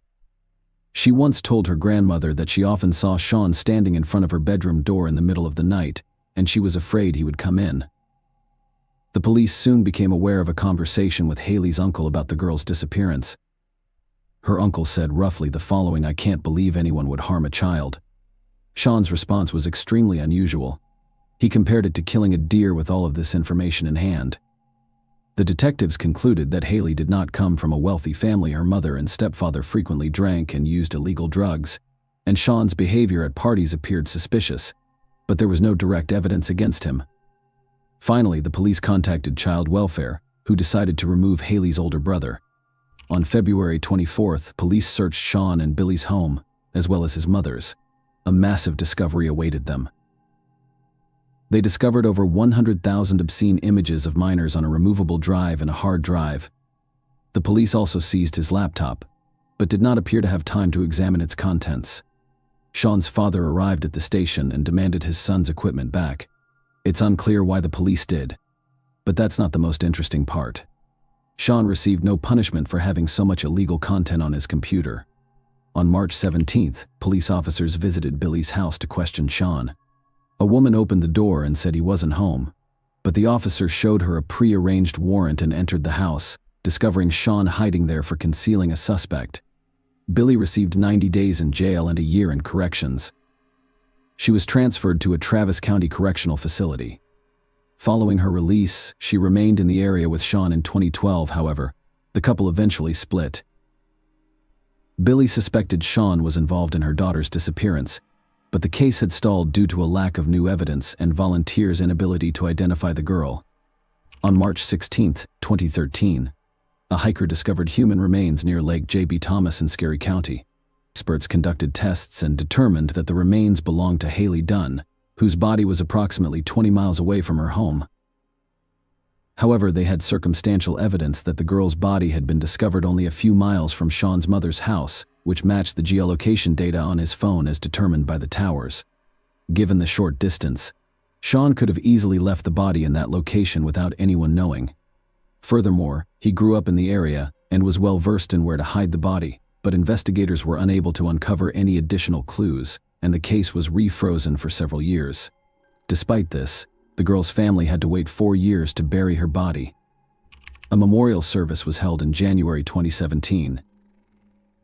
In 2018, Haley's father, Clint, stated that he believed Sean and Billy were guilty and his version, his mother, either helped conceal the truth or was directly involved in the murder. During the same year, he began conducting numerous interviews and attempted to actively publicize the case.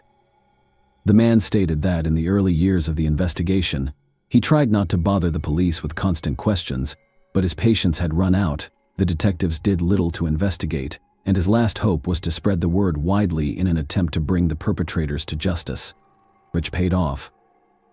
In 2019, an unknown person wrote to Clint, informing him that in 2011, he discovered several items that could have belonged to Haley.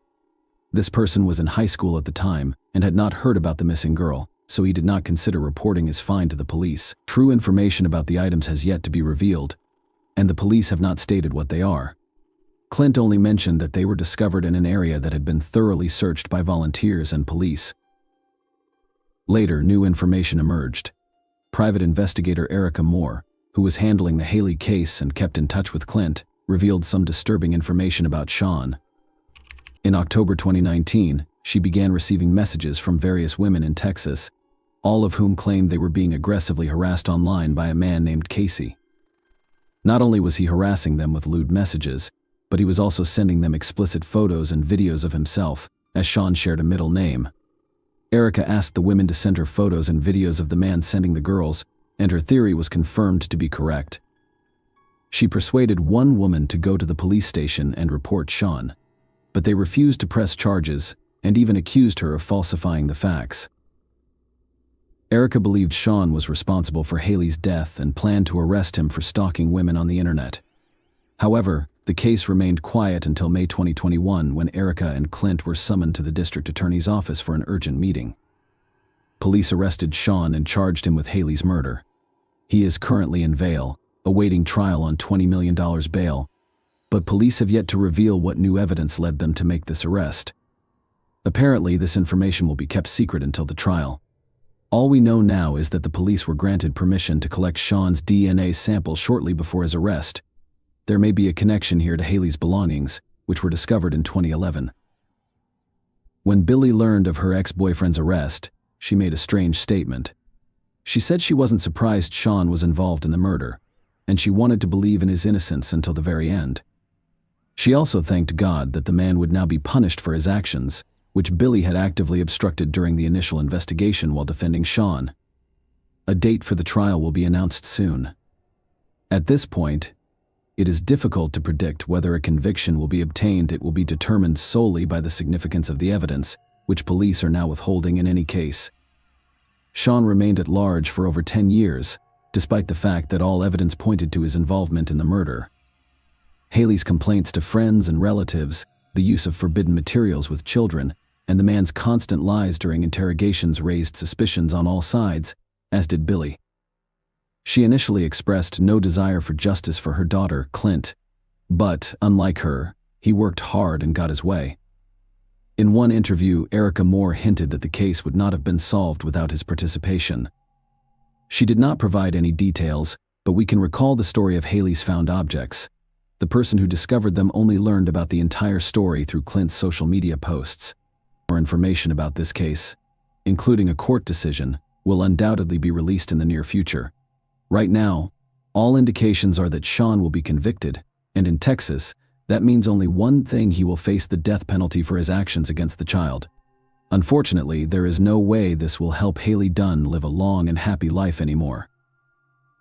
Please share your thoughts on this story in the comments section, and thank you for watching.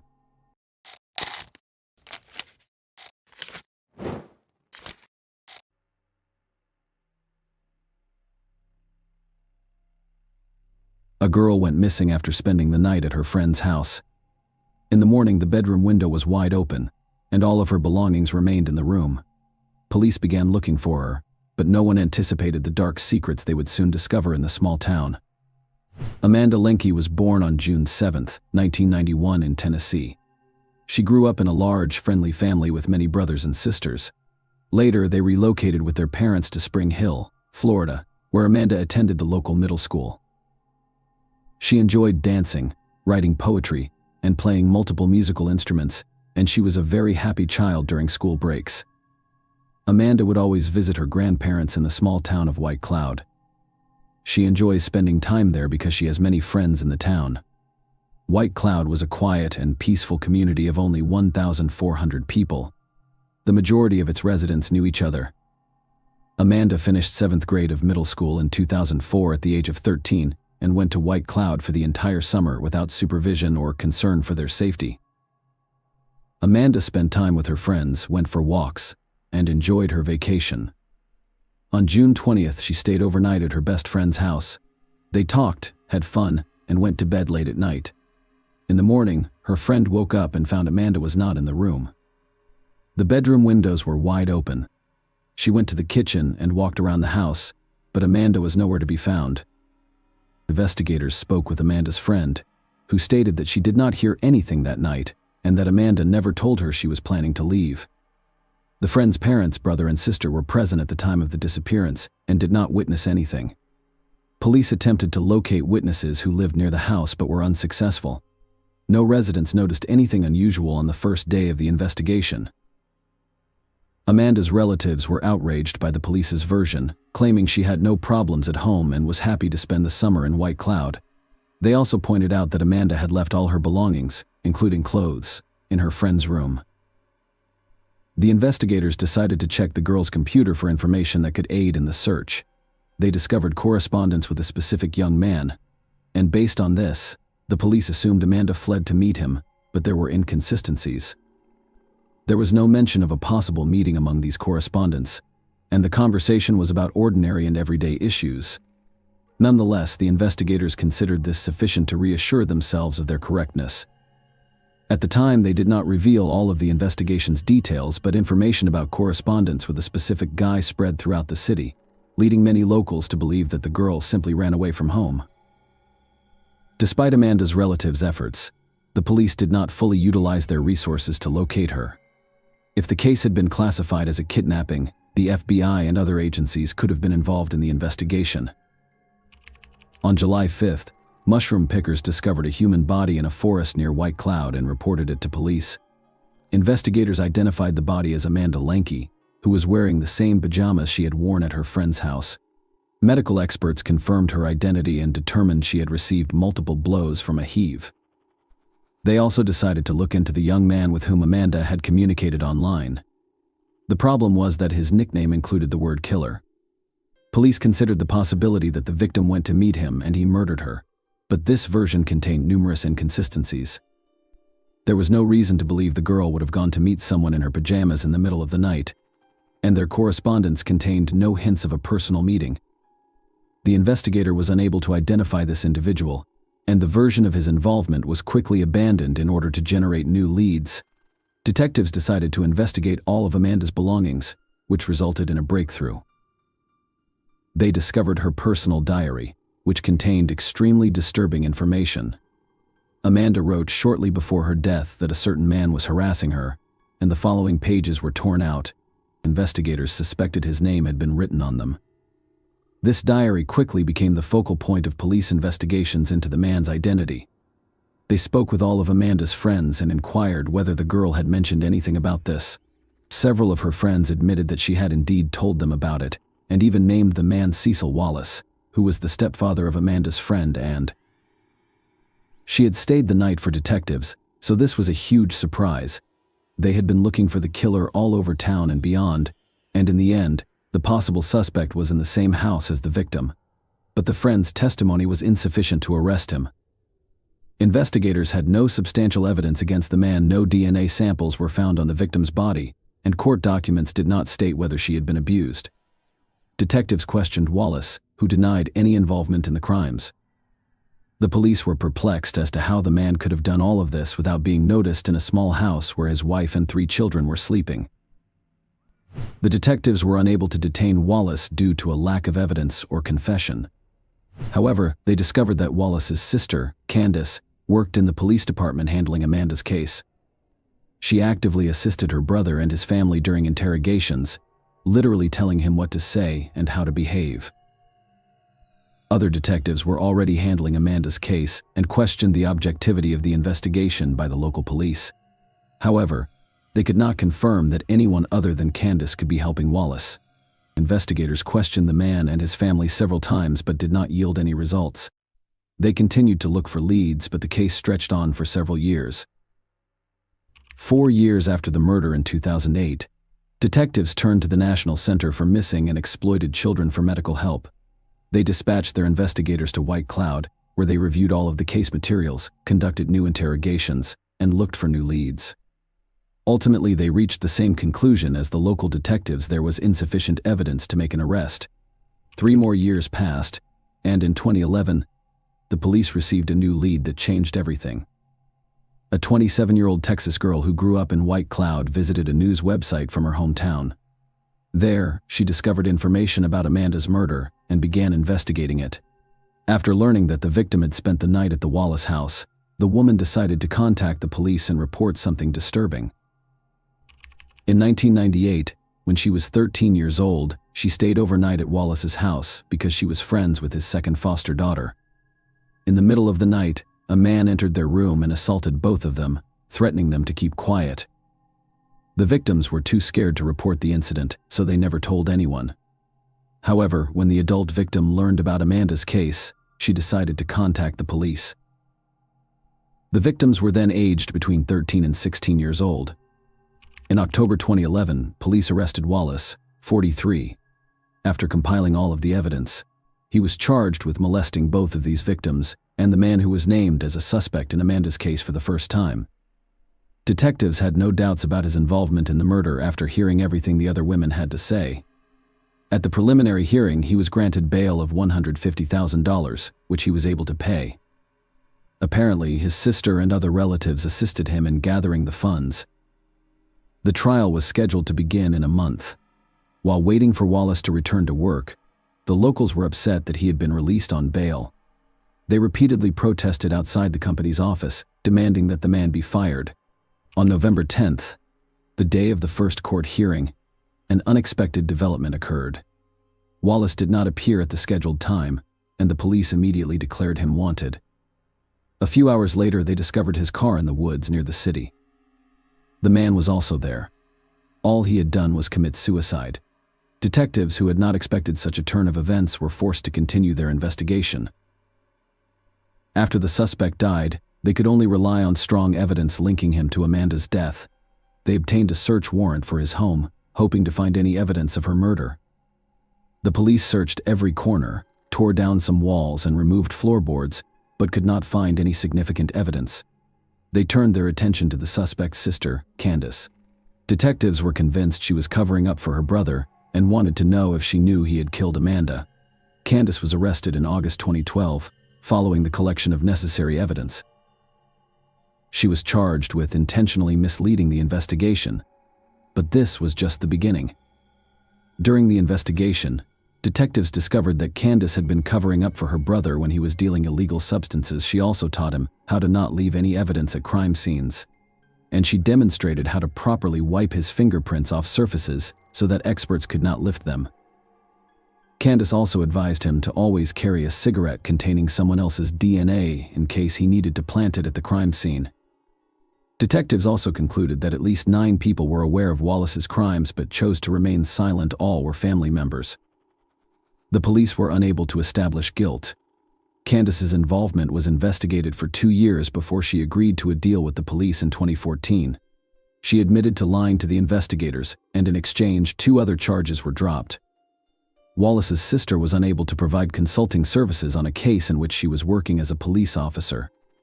Given that she was assisting her brother during interrogations, she violated this rule and was eventually punished. Candace, however, insisted that her brother was innocent, and the court sentenced her to 30 weekends in jail. This is a dubious practice in which the convict is only required to be in the jail building 2 days per week and is free to roam the rest of the time. Such sentences are a kind of half measure, and if a person has committed a minor offense, they can face several weekends in jail. As a result, they receive a punishment that has little impact on their lives. The convicted individual can continue to work and spend time with their family. Of course, Amanda's relatives were extremely dissatisfied with the decision. They were certain that Candace had assisted her brother in avoiding punishment. However, they were unable to fully approve it, so she received such a minor punishment. Amanda's family was forced to face yet another trial in 2004. Medical experts only handed over a portion of her remains so that they could hold a funeral. The remainder was to be kept by detectives during the investigation. However, following Wallace's death, it was decided to hand over the remains to his relatives. In 2013, the girl's family had to exhume her remains in order to bury him. Her mother is still hoping that investigators will find evidence to prove Wallace's guilt. She also seeks legislative changes to alter the police approach to searching for missing children. The woman insists that investigators should not conduct an investigation based on their subjective assessments, and that the disappearance was a voluntary escape from home. There is almost no doubt that Wallace murdered Amanda, but what was his motivation, given that there is no evidence in the court documents that the victim was subjected to violence? 2 assumptions can be made. He likely assaulted her, but did not leave any biological material, so the investigation decided not to reveal this information because it was unnecessary. Detectives could also keep this information secret for the sake of the investigation, hoping that the criminal would reveal previously unknown facts. His past crimes also speak in favor of Wallace being the killer. He assaulted at least 3 victims using the same scheme. All of them stayed at his house overnight. The question remains, why did he kill Amanda? Perhaps he planned to intimidate her, like the others, but the girl threatened to tell the truth to everyone, or she tried to run away from him. And then he panicked. Something else in this case is very alarming. Detectives suggested that all of Wallace's relatives who were in the house on the night of the murder knew about this crime, and even helped the man hide it. In addition to Amanda, his wife, son, and daughter were there. This could explain how he managed to attack the victim without waking any of his relatives. In any case, even without a final verdict from the court, Wallace will no longer be able to harm anyone. The fact that he settled the score with his life before the trial once again speaks in favor of his guilt, even though he took the details of this crime to the grave. Please share your thoughts on this story in the comments section, and thank you for watching.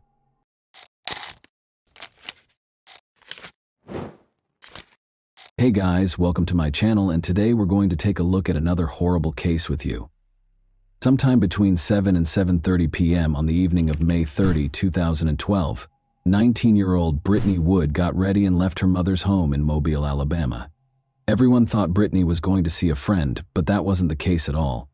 Brittany's real destination was her uncle Donnie Holland's house, but no one around her knew it.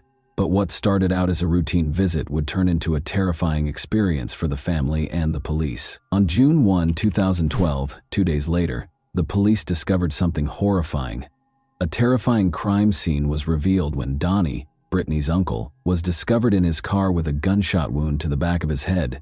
A layer of mystery was added by the startling and bloody scene, which grew more intense as Brittany Wood mysteriously disappeared. Did Brittany contribute to Donnie's demise, and, if so, what motivated her to act in that way? Or did someone else kidnap Brittany in addition to killing Donnie? Brittany's dream has always been to work as a hairdresser and eventually open her own salon. But the little girl, who was only a teenager, would meet a man named Andy Woods.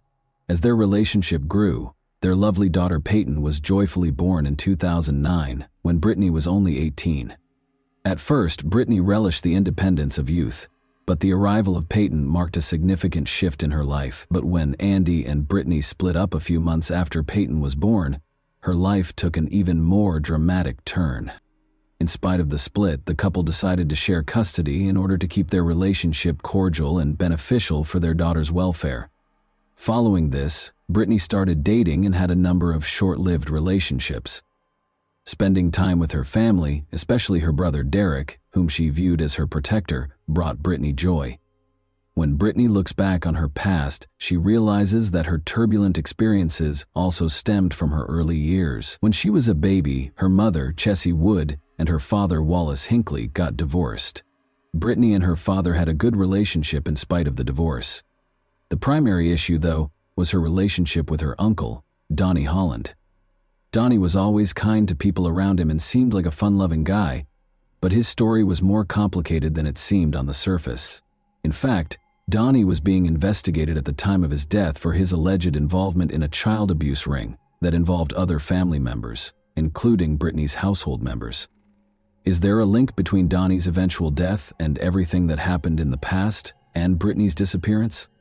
Around 7:30 p.m. on the evening of May 30, 2012, Brittany left her home, leading her family to believe she was going to see a friend. Later that evening, they tried to get in touch with Brittany but were unsuccessful. At first, the family didn't suspect anything was wrong because they were used to her spending days with her friends. However, they were unaware that this was not one of those evenings because they did not know where Brittany was. 2 days later, on June 3, 2012, Brittany's uncle Donnie Holland was discovered in his car, the engine still running, in a remote location with a view of the Fish River. The family was met with a terrifying discovery. He was shot behind his ear, at the back of his head. After being taken to a nearby hospital, he had already died.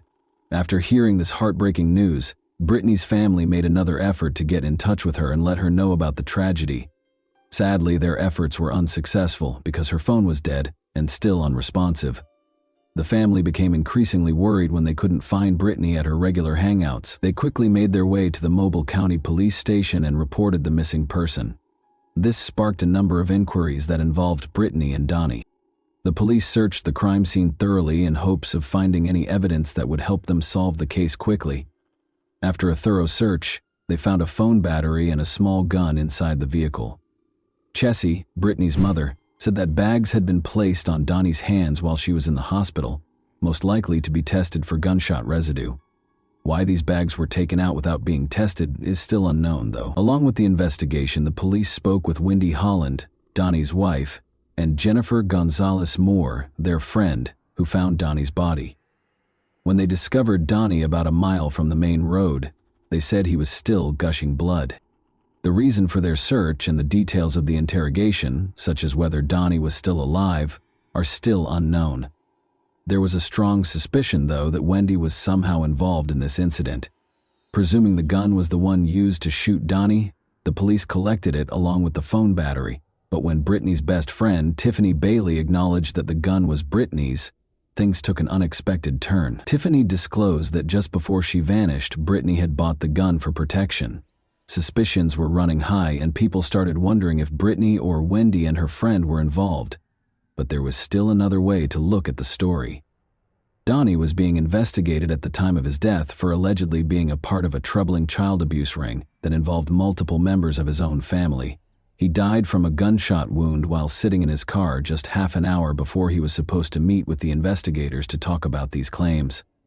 According to former Baldwin County Sheriff's Office Detective Eric Winberg, Donnie probably expected to be arrested and killed himself, just before the scheduled police meeting. The search for the truth started amid the assumptions and suspicions. Examining phone records was the first step in the investigation. The battery that was discovered in Donnie's vehicle turned out to be that of Brittany's cell phone. Additionally, it was verified by the call logs that Donnie and Brittany actually met on May 30, 2012, the day she vanished. According to the documents, Donnie had driven Brittany to the house near Styx River after picking her up at her mobile home. Brittany's text logs showed that she was messaging non-stop until 11:30 p.m., when she suddenly stopped. Early on May 31, they arrived back at mobile, just as her phone died, ending the opportunity to gather any more information. As a result of these disclosures, the police force's investigation into Brittany took extreme action.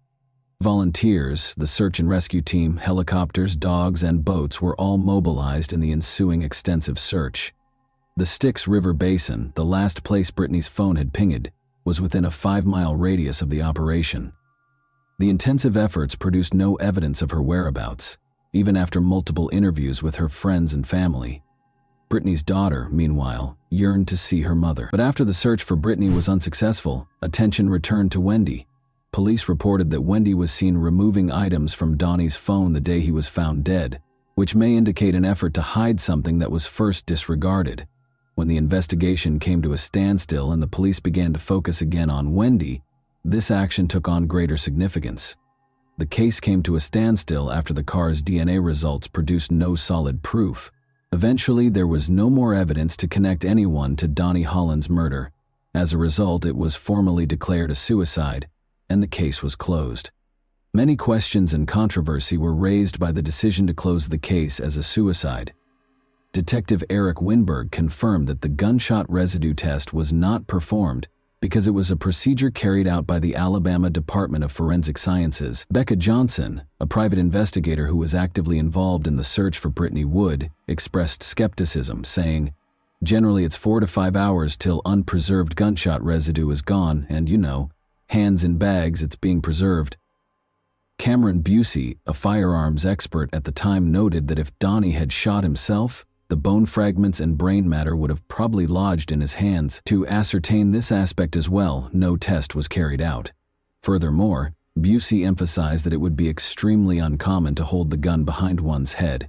"I don't know of any suicide that was done in that position."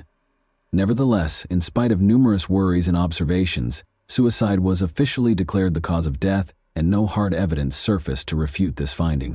Even though Donnie's case ended in a surprising way, the investigation went further to understand its complexities by looking into the possibility that a family member was involved in the crime. The family had been concealing a troubling past for years, but the investigations revealed it. They discovered that Donnie Holland was the leader of a child abuse ring in which at least 11 other friends or family members participated. For decades, they had been mistreating and taking advantage of children, including their own. Further evidence connecting the family to these allegations was found by the police as they looked through Brittany's Facebook profile. 11 family members were arrested for their roles in the abuse ring, including Donnie's wife Wendy and Brittany's adored brother Derek. The fact that Brittany's mother, Chessie, was charged with child abuse despite claiming innocence only served to heighten the seriousness of the situation. One of the accusations against the mother was that she had assaulted another female relative who was underage. As the investigation went on, details from Brittany's friends, whom she had confided in, came to light. It was revealed that when Brittany was only 9 years old, she had also been abused by Donnie. Brittany's friends claimed that she intended to confront Donnie and report him to the police. An important question was brought up by the revelation. Did Brittany kill Donnie in retaliation? Although the hypothesis had an interesting history, it was only speculative because there was no hard evidence to support it. Given the backstory and her subsequent disappearance, particularly after her gun was discovered, the audience might have assumed in a simpler plot or motive that Brittany was the cause of Donnie's death. However, evidence is crucial in legal proceedings, and no additional inquiry into her involvement was conducted in the absence of adequate proof. In addition to the idea that Brittany was seeking retribution, another theory surfaced. Could a previous victim have killed Donnie in retaliation and then abducted Brittany? Although the reason behind Brittany's abduction was never revealed, Her mysterious disappearance raised suspicions that she was still alive. Despite a number of theories, it was indisputable that Brittany's family was about to face legal repercussions. Still, Brittany's mother, Chessie, was upset that her daughter had not yet been found. A young victim testified against Wendy Holland, Donnie's wife, in court on December 9, 2014. The victim's first memories of abuse by adult relatives, including the defendant Wendy Wood Holland, who was 35 at the time, were horrifyingly described in the testimony. The teenage girl testified that the relatives frequently participated in adult group activities, mentioning that Brittany Wood occasionally participated in these activities. During the biggest case in Alabama, which involved the prosecution of 10 people. Teresa Hines, the prosecutor, inquired as to how frequently such incidents happened. The answer was, it happened a bunch, according to testimony from a man who subsequently entered a guilty plea. He once engaged in an inappropriate six-way encounter with a group of relatives, which included Wendy Holland and the girl. Derek Wood, Brittany Wood's 23-year-old brother, entered a guilty plea to the charge of having inappropriate contact with the victim. He claimed to have interacted inappropriately with Wendy Holland too many times to count, beginning when he was about 13 years old. Derek was imprisoned for 3 years after his case was sealed, and he was classified as a juvenile offender. As a defendant in a related case, Brittany's mother, Chessie Wood, who was also charged with child abuse, showed up at court with her son but was denied entry. She also said outright that her relatives were at fault. During his testimony, Dustin Kent, the brother-in-law of Wendy Holland, claimed to have participated in a six-way inappropriate encounter between Wendy, the alleged teen victim, and his wife Wendy Kent, Wendy Holland's twin sister. Dustin Kent, who also entered a guilty plea to sex charges, claimed that in October 2011, he first saw Wendy Holland having inappropriate relations with the alleged victim. Dustin Kent entered a second guilty plea in Mobile County 1 week after the first one, this time for assault and sodomy charges stemming from inappropriate interactions with 2 separate 13-year-old family members in 2008. He received a 17-year prison sentence. After that, Brittany's other uncle, Randall Scott Wood, pled guilty in Mobile County. All of the defendants were found guilty on charges of child abuse in quick succession. Wendy's identical twin sister, Mindy Kent, was also imprisoned after being found guilty by Mobile County jurors of sodomy and child abuse under the age of 12. She received a maximum sentence of 40 years in prison in 2015, with 20 years for each count against her. Wendy Holland was given a startling sentence of 219 years in prison in 2015 after being found guilty of child abuse and child torture. Chessie Wood, Brittany's mother, also acknowledged guilt to a misdemeanor charge of endangering the welfare of her child. There is still debate surrounding the conclusion that Donnie Holland committed suicide.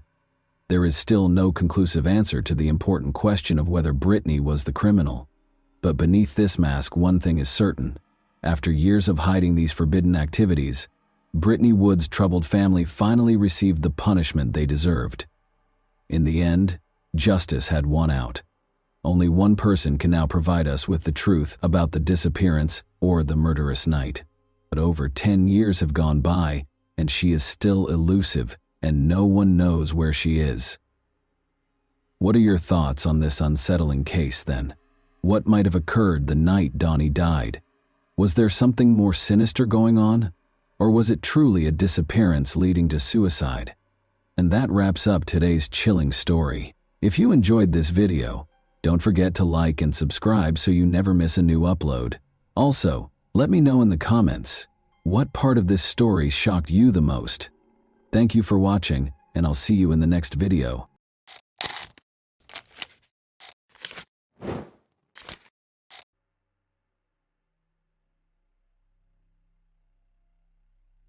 A freshman at a prestigious university vanished without a trace after a sporting event, leaving her car and keys in the parking lot.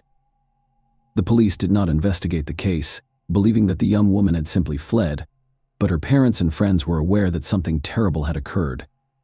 The mystery remained unsolved for 12 years, and it wasn't until the end that the truth was revealed. Shannon Melinda was born on October 20th, 1974, in Miami, USA, and her parents welcomed a second daughter, Monique, 5 years later. From a young age, the girls were taught that their first priority should be to obtain a good education. This approach had a significant impact on Shannon. She excelled academically from the start of her school career while also making time for various clubs and sections, where she outperformed her peers in every way. Shannon made it clear in high school that she wanted to pursue a career in politics or law. She led the school debate club and, in her final year, even gave speeches in the United States. Congress and the General Assembly of the United Nations are part of special training programs. Following these events, she decided she wanted to work for the Supreme Court. To achieve this goal, she required a solid legal education. Shannon submitted applications to several of the country's top universities. Given her perfect grades and extracurricular accomplishments, all universities and colleges were eager to accept her, but she chose Emory University in Atlanta, Georgia. In addition to being one of the top 20 universities in the country, Emory offered her a $15,000 annual grant for the first 4 years of study, which covered the majority of her tuition. She moved to Atlanta after graduation to pursue a degree in political science. The university made a strong impression on her. She quickly adjusted and made many friends. Shannon was able to find a part-time job despite receiving the grant. A few kilometers from her dorm was a softball field that needed employees, and her responsibilities included keeping track of the game's score. Shannon was forced to quit her job on March 26, 1994, due to an error made by her supervisor. That morning, another employee was supposed to keep score, but Shannon was accidentally added to the roster and agreed to work the game. Shannon arrived at the stadium around 8:40, and her shift ended 4 hours later. Usually after work, the young woman would stop at a nearby gas station to get a soda. That day, she also left, but no one saw her again. The stadium management had expected her to return after halftime to turn in her scorecard, but she never did. Her friend and roommate, Athena, was the first to sound the alarm. Shannon's absence from her dorm in the evening initially alarmed her. She had no other place to sleep and was unlikely to stay with anyone after not waiting for her roommate. The next morning, Athena decided to call Shannon's parents and see if they had heard from her in the previous 24 hours. Shannon's parents were at work at the time, so Monique, her younger sister, answered the phone.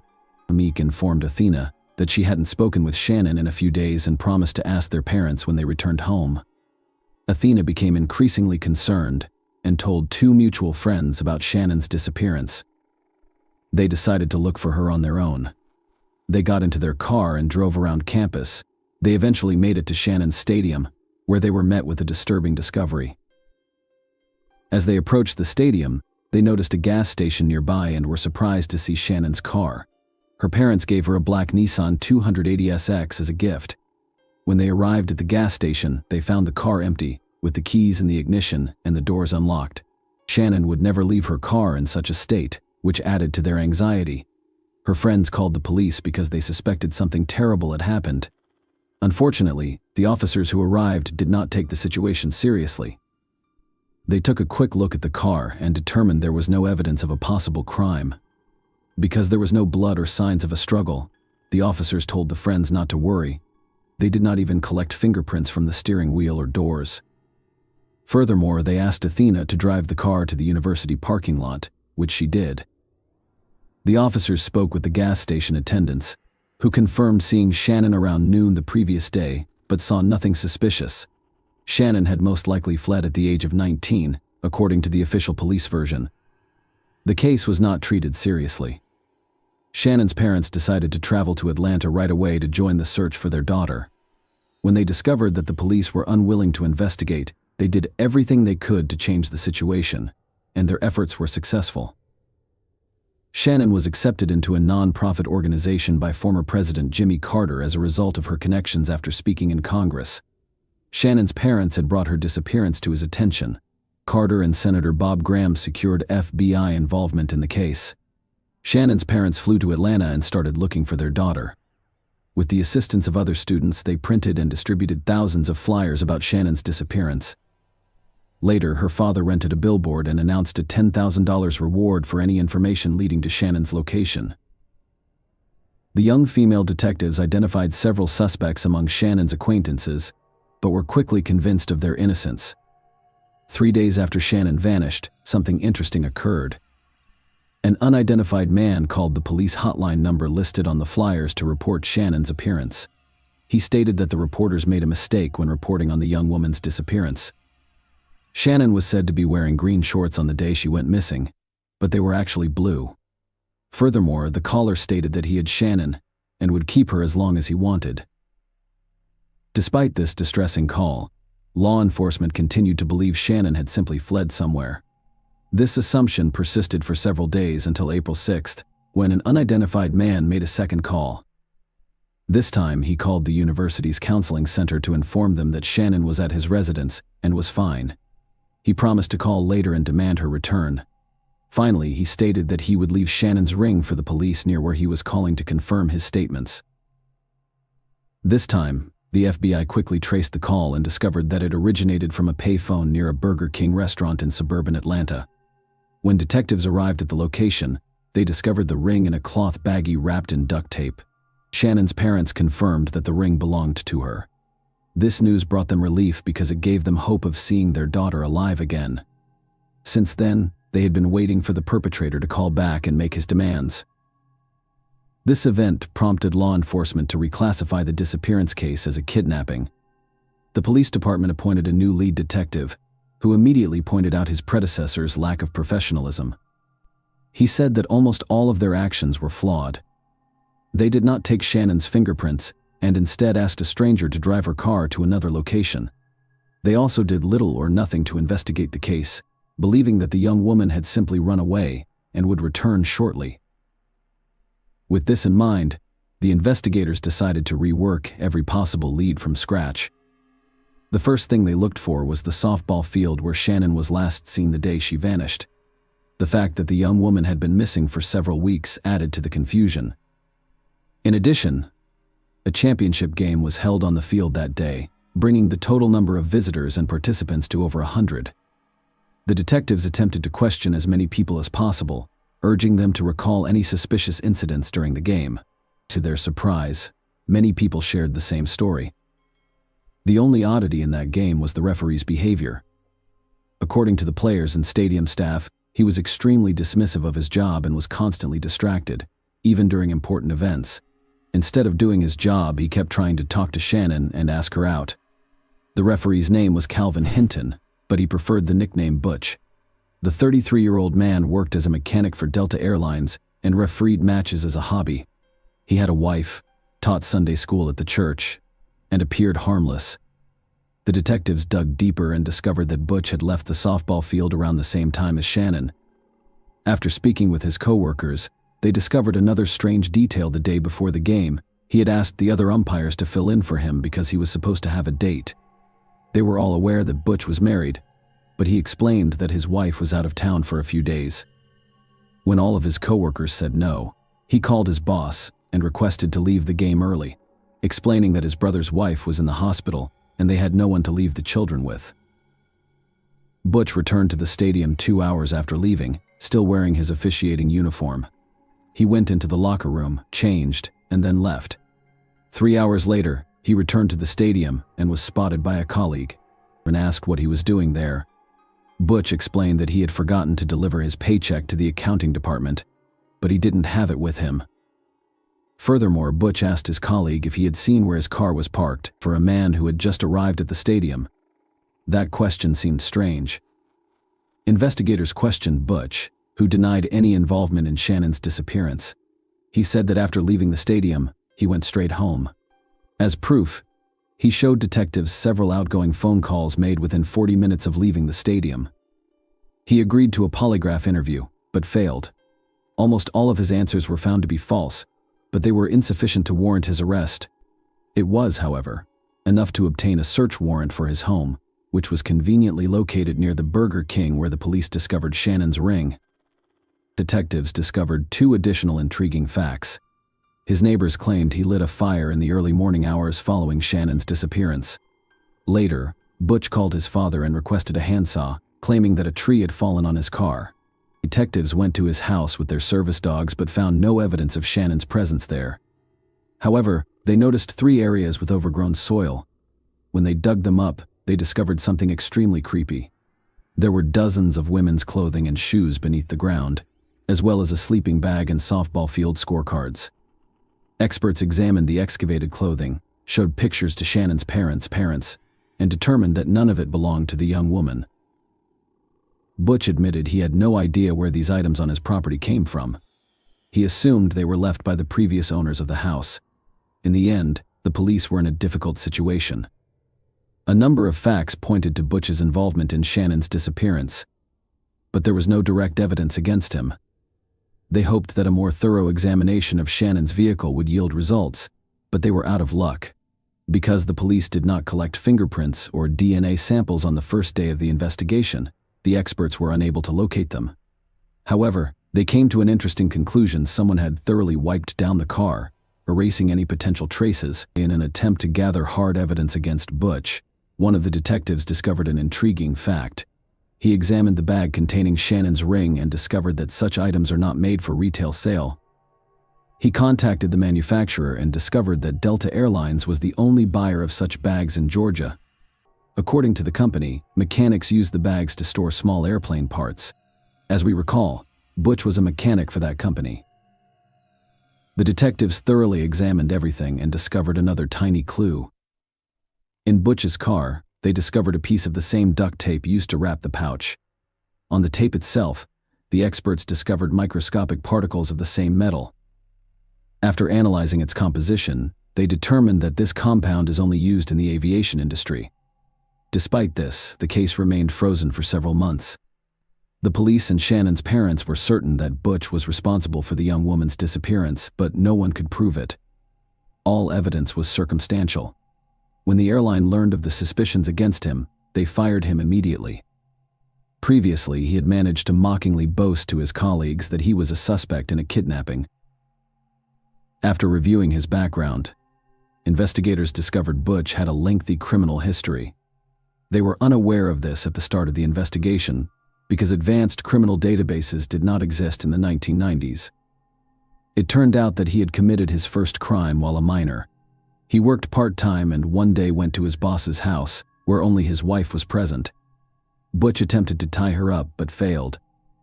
The woman persuaded him to leave by promising not to tell anyone, but she then called the police. Butch was arrested but, due to his age, was only ordered to receive involuntary psychiatric treatment, despite admitting to intending to abuse the woman. When he was in his 20s and married, he was arrested again for kidnapping a 14-year-old girl. He called his younger brother's ex-girlfriend and scheduled a meeting, assuring her that his brother would accompany him. However, he arrived alone and, claiming to have a gift from his brother, tied her hands and led her to his home, locking her in the basement. Butch's wife discovered the victim and contacted the police. The girl told investigators that Butch had molested her, but he only received a 4-year sentence. She also revealed disturbing information: Butch had threatened her with the same fate as 2 previous victims. Butch was released early, less than 2 years later, and remarried, his new wife unaware of his criminal history. The police suspected he had other victims whose remains were never discovered. Investigators were never able to charge Butch in Shannon's case, so they continued to search for evidence without success. Butch was released from prison in December 2003 after serving an 8.5-year sentence. During that time, police were unable to connect him to Shannon's kidnapping, but they struck lucky. Butch frequently hinted to his fellow inmates about his involvement in the case.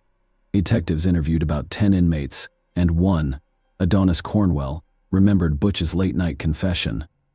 Butch claimed that Shannon was killed by the demons inside him, not by him, and that her body would never be found because it had been scattered to the wind.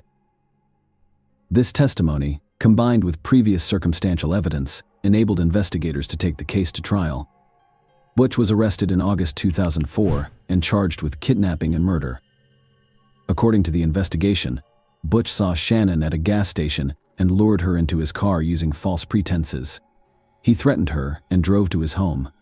He then returned to the stadium, parked Shannon's car at the gas station, left the keys in the ignition, wiped away the prints, and left. When he returned home, he most likely abused, killed, and disposed of Shannon's remains. Many questioned whether the court would convict Butch without a body. At the time, there had never been a case in Georgia where a person was convicted without a body. Investigators worked hard to get the most out of the circumstantial evidence. They even brought in inmates to testify on Butch's confessions. Despite this, Butch maintained his innocence. Following the trial, the jury was unable to decide. Butch was found guilty of murder after 3 days of deliberation. Consequently, the court sentenced him to life in prison. He was 43 years old at the time, and in theory he should have spent the rest of his life in prison. But there was one unsettling detail: the perpetrator was eligible for parole every 7 years under the statutes in effect at the time of the murder. Butch attempted to challenge the court's decision but was unsuccessful, and 2 years later, in 2006, something very unexpected happened. He decided to confess to the murder. His story was almost identical to the prosecution's. He saw Shannon in the parking lot and suggested she go to Burger King for a meal. Shannon agreed, so they drove there in his car. After lunch, they returned to the field, but Butch missed the right turn, came to a halt, and complained that his leg was cramping. He asked Shannon to drive and sat in the back seat. He pulled out a prepared knife and threatened to make the young woman drive to his house. He tied her up and told her he would not hurt her. Butch stated that all he wanted to do was sell her car and then let her go. She remained calm and did not attempt to scream or fight back. Butch returned to the stadium and drove Shannon's car to the gas station, leaving the keys inside. He did this in the hopes that someone would steal it, which would throw the cops off guard after thoroughly wiping the steering wheel and other areas where he might have left fingerprints. Butch returned home, abused the young woman, and then left for the movie theater with his nephews and their parents. Apparently, this family outing was planned as an alibi. When he returned home, he continued to abuse Shannon while repeatedly promising to let her go as soon as he sold her car. He then allegedly began to realize the gravity of his actions and attempted to figure out what to do next. He went to bed, awoke a few hours later, and began to panic. He then went down to Shannon's house, wrapped a tie around her neck, and strangled her. According to Butch, she was sleeping at the time, and everything happened quickly. Next, he spent hours debating what to do with the body. By morning, he had decided to burn it, so he started a large fire and added fuel before putting the body in. He changed his clothes and attended the church service. When he returned home, the fire had allegedly consumed all remains. The man claimed that the unbearable weight of guilt forced him to confess what he had done, but it was difficult to believe. First, he made 2 taunting phone calls to the police and the university, claiming Shannon was still alive after having already disposed of her body. Second, he intended to kidnap another woman, his wife's closest friend. That day, as soon as his wife left town, he called her and invited her over, claiming that he and his wife wanted to meet her, but the friend declined, saving her life. Knowing this, can we speak of Butch's remorse and guilt? In addition, he claimed that the fire reduced the body to ashes in a matter of hours, which appears impossible. The man stated that when he returned home from church, there was no trace of Shannon. He allegedly waited for the ashes to cool before gathering and dumping them on the railroad tracks. Most likely, he lied and needed to bury the remains, including the bones, somewhere. But why would he do this? Butch's only option was to realize he might never be released and play the remorse game. However, if he had pointed out where the body was buried, his sentence could have been altered, denying him the opportunity to petition for release. Despite the fact that experts discovered traces of fuel, he continued to insist that the fire in his house was caused by a broken vacuum. He is currently in prison, and his next petition for parole can be filed in 2025, when he will be 64 years old. Shannon's parents are still fighting to prevent his release. The only question that remains for investigators to this day is whose belongings were buried in Butch's backyard. Was he involved in the deaths of other young women? Possibly in the dozens? Please leave your thoughts on this story in the comments, and thank you for watching.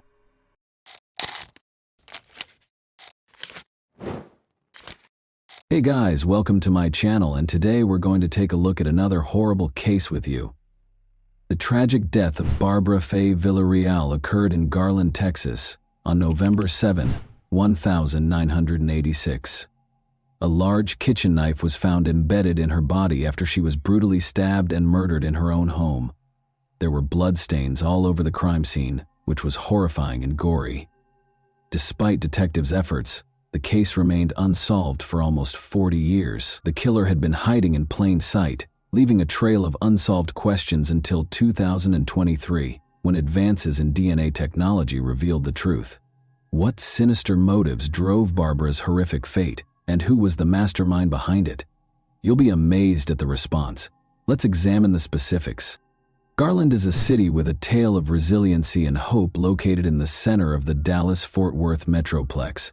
The city was named in honor of Attorney General Augustus H. Garland and was established in 1887 as a result of the merger of Duck Creek and Embry. Garland eventually became Dallas County's third most populated city. However, there were difficulties along the way. The city, which is in Tornado Alley, had one of its worst days in May 1927, when a terrible tornado ripped through the streets, killing 17 people and leaving a path of destruction in its wake. Even though the city was brought to its knees, its spirit was unwavering. A feeling of solidarity and resilience surfaced as the residents of Garland rebuilt their homes and lives. They banded together and helped one another through the difficult times. One family's joy and love served as an example for others. They were so cherished and admired by everyone that nobody could have predicted the heartache that would soon ensue. Everyone was delighted by Barbara's radiant smile. Her family's love was evident and strong, and her presence brightened the space. However, life had other ideas, and this family would soon experience a tragedy that would upend their entire way of life. On December 23, 1958, Barbara Faye Villarreal was born in Peru, Indiana. She was the youngest of her mother's first marriage's 4 children. Barbara suffered a terrible loss when her father died when she was a little child. The family circle grew after her mother remarried and had 2 more children. 12 Mile, a tiny community a few miles north of Peru, Indiana, was where Barbara grew up. She was surrounded by warmth and love there, which helped to mold her into the kind and sympathetic person she is today. Her early years were characterized by adventure, laughter, and a strong sense of familial values. She loved the little things, like swimming in the local lake and riding her bike to her grandparents' corner store to buy candy. Her extended family, which included many cousins with whom she enjoyed sharing recipes and making memories, was always present on Sundays and holidays. At home, Barbara loved spending time with Kami, her faithful Pomeranian friend. As she matured into a young woman, her compassion, warmth, and understanding nature became increasingly apparent. Her heart was always willing to lend a helping hand to others, and her radiant smile could light up any space. Barbara married Domingo Diaz Villarreal on February 25, 1979, and the two of them created a life full of promise, love, and laughter. Barbara had made a name for herself in the accounting division of DeGolyer and McNaughton in Dallas, Texas, by the time she turned 27. She and Domingo settled in Garland, where they were surrounded by friends and neighbors in the 3600 block of Colbath Street. One of them was Barbara's best friend, Lisa Nugent, who loved her for being a kind, considerate, sweet, and wonderful person in general. A feeling of unease descended upon the tiny New Mexico town of Lovington on the evening of November 7, 1986.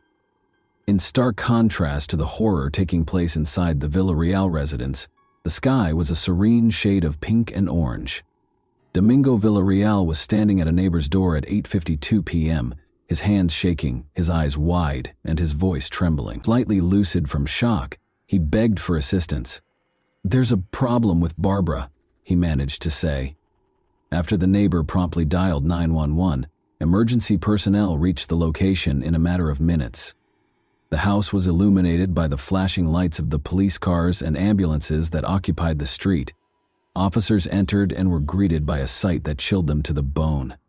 Barbara was brutally stabbed several times, and a large kitchen knife was still embedded in her body as she lay lifeless on the floor.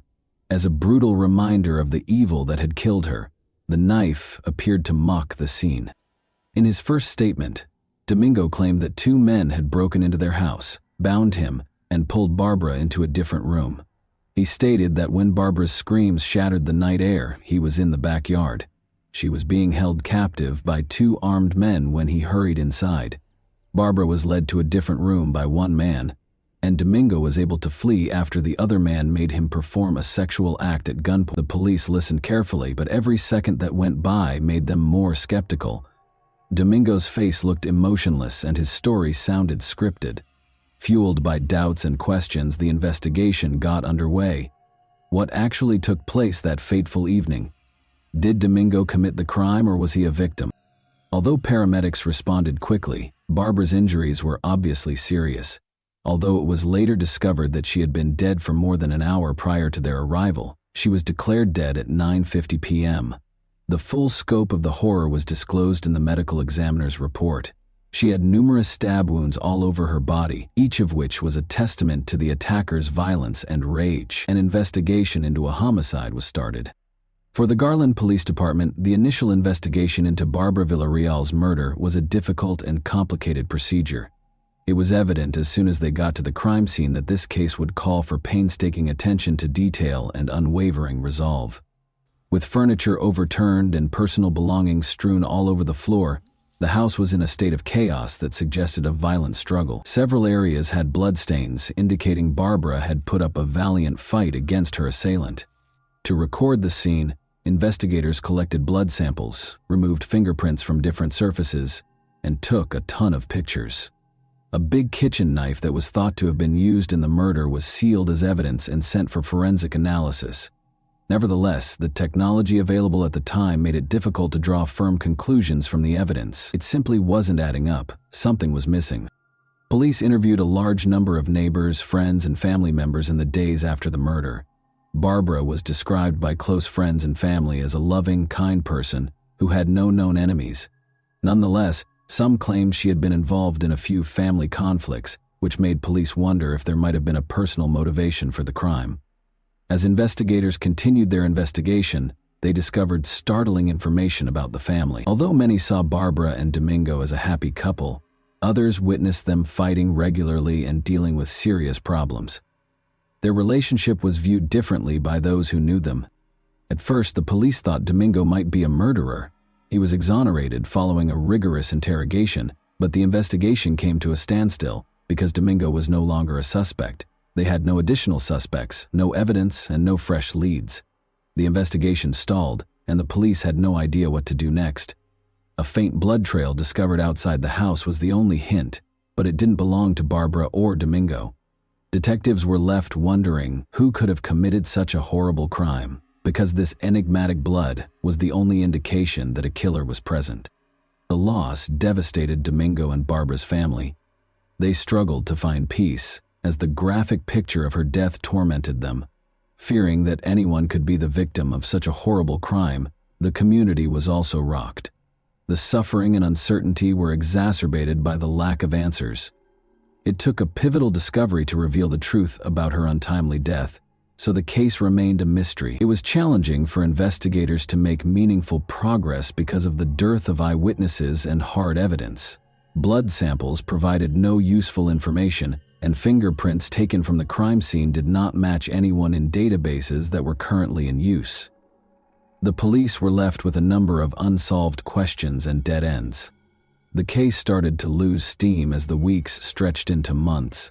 The investigation's initial enthusiasm faded, and it encountered many difficulties. Despite their continued cooperation with the police and their intense desire for answers, Barbara's family's optimism for a speedy resolution started to fade. The case was never entirely dropped, even though there was no progress. Regular reviews were carried out by the Garland Police Department, which went over the evidence again and spoke with important witnesses again. The case was still unresolved, though, and there were no fresh leads or discoveries. 2 years later, in 1988, Domingo lost his life in a shootout in Mexico, bringing tragedy once more. Detectives learned a startling fact after his death. Domingo Villarreal had been using a stolen identity. Fingerprint analysis revealed that his true identity was Jesus Canales. Barbara's parents told police in 1994 that weeks after the murder, Jesus Canales had called them from Mexico and said he had killed one of the victims and was pursuing the other, Liborio Canales of Rodeo, Mexico. Domingo was charged with orchestrating Barbara's murder with the assistance of 2 family members, but because there was insufficient evidence, police were unable to draw any firm conclusions. Detectives also spoke with a neighbor who claimed to have discovered Domingo in her kitchen a month prior to the murder. Later, she realized her kitchen knife was gone. She verified that the missing knife was the same one when detectives showed her a picture of the murder weapon. The Villarreal case became one of many unsolved murders as the years went by. The police department, however, was adamant about solving the case and refused to give up. Public assistance was requested through media appeals. The investigation was given a much-needed boost when a cold case team was brought in to offer new insights and creative expertise. Every tip, no matter how small, was followed by the police department, which worked tirelessly. Over the years, Garland police detectives and the FBI followed up on a number of leads in Mexico and the United States, officials said. However, no noteworthy discoveries were made until 2022. A major development in 2022 was brought about by advances in DNA technology. Detectives were able to re-examine the evidence with new eyes thanks to this creative tool, which gave the investigation new life. Investigators were able to use extensive public genetic databases to find possible relatives of the suspect through investigative genetic genealogy, which blends DNA testing with conventional genealogical research. Detectives could gradually identify the criminal by comparing DNA samples taken from the crime scene with these databases. The potential reward was huge, but the process was time-consuming. Barbara's family and everyone else who had suffered the loss of a loved one to violence had hope because this potent tool had already solved a number of cold cases across the country. Police reopened the Villarreal case in 2022. The case was about to take a drastic turn, and the possibilities seemed endless with the development of DNA technology. Now, investigators could examine small samples, make connections between disparate pieces, and find buried clues. The Garland Police Department used cutting-edge DNA technology to solve the long-standing mystery in 2023, a year filled with revelation. Surprisingly, a DNA sample from the crime scene was matched to Liborio Canales after police retested every sample. Investigative genetic genealogy, which followed Canales' family tree and helped identify him as the suspect, made this discovery possible. An incredible twist came to light after more research. Domingo Villarreal had a brother named Liborio Canales. Even more startling was the fact that Jesus, Domingo had never told Barbara or the police that he had a brother. Liborio Canales was taken into custody by the Lovington Police Department on Tuesday, July 18, 2023, without any opposition. On a federal murder warrant, he was arrested and checked into the Lea County Detention Center. It was found by the police that he had left the country 2 days after killing his sister-in-law, Barbara. He had come to the United States from Mexico to celebrate his birthday with his family, not realizing that he was being pursued by police, which is why his arrest was successful. Authorities in New Mexico and the Garland Police Department worked together to make the arrest. Investigators had been following Canales around, and they quickly caught him when he crossed the border. Canales was taken into custody without incident and did not resist arrest. After that, he was taken for additional interrogation and processing. Liborio Canales eventually broke under the strain of interrogation and admitted to the horrible crime that had remained unsolved for almost 40 years. He came clean about the shocking reality of what actually transpired on that fateful day, because the weight of his secrets had become too much to bear. Canales claims that a family argument that had gotten out of hand was the driving force behind Barbara's heinous murder. Even though the specifics of the conflict are still unknown, it is clear that tension had been rising for a while before a tragic altercation. Authorities were able to assemble the evidence and create a compelling case against Canales thanks to his confession.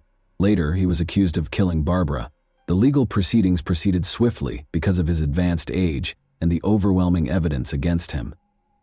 Canales would ultimately be held accountable for his deeds, providing Barbara's family with closure and the community with justice. Given the seriousness of the accusations, the judge set Canales' bond at $1 million. After being deported to Texas, Canales was subjected to additional legal proceedings.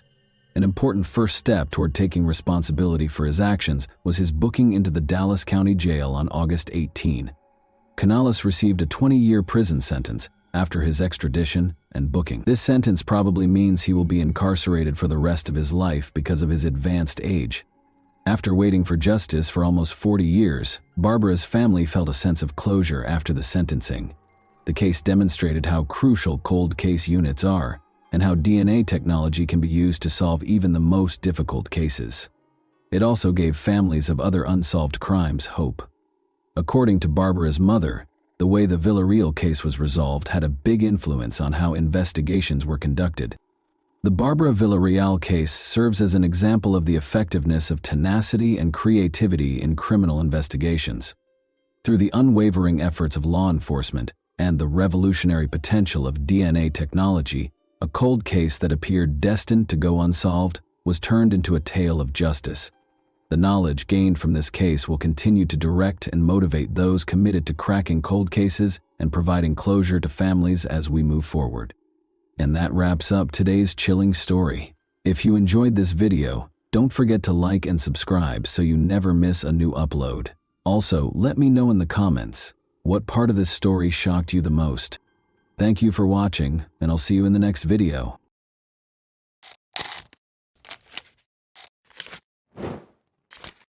Hey guys, welcome to my channel, and today we're going to take a look at another horrible case with you. The police didn't know they were entering a house of horrors when they started looking into a murder case on February 16, 1981. There was something really strange about the house. The nightmare that started inside those walls, however, would not stay contained. Indeed, it was on the verge of seeping into reality. Although the nation would be shocked by Alan Bono's murder in Connecticut, Arnie Cheyenne Johnson's terrifying allegation of demonic possession would garner the most media attention. Supported by Ed and Lorraine Warren, paranormal investigators, this case was unheard of. But were the demons inside, or the supernatural really to blame? Many believe David was just suffering from a mental illness. The true crime behind the film, The Conjuring, The Devil Made Me Do It, is presented to you this Halloween. The first illegal killing in Brookfield's history had occurred on the evening of February 16, 1981. With dense woods on either side, Brookfield Police Department Sergeant Gordon Fairchild slowed his patrol car when he saw a man stumbling down the road. The figure looked confused, as if intoxicated, and his appearance suggested a straightforward case of public intoxication. One particular detail, however, would lead to the most contentious case of the decade. Tiny blood droplets were scattered all over the man's clothing. He didn't appear to be in a state to describe the bloodstains or his location. He admitted to the officer that he had a drinking problem and needed assistance. The man was captured by Fairchild, who escorted him back to the cruiser. The sergeant didn't know the man, but that night would be the beginning of the most bizarre case he would ever work on, one that would ultimately rock the foundations of the American legal system. A call came in as he was getting the man settled in the car. 2 miles away, a horrific murder had been attempted. According to reports, the suspect had escaped into the woods. Detective Fairchild knew then that the man they were searching for was Arnie Cheyenne Johnson, who was seated next to him. They took him in to question him. Investigating the horrifying murder attempt further, they found that Alan Bono, 40, was lying in a pool of his own blood.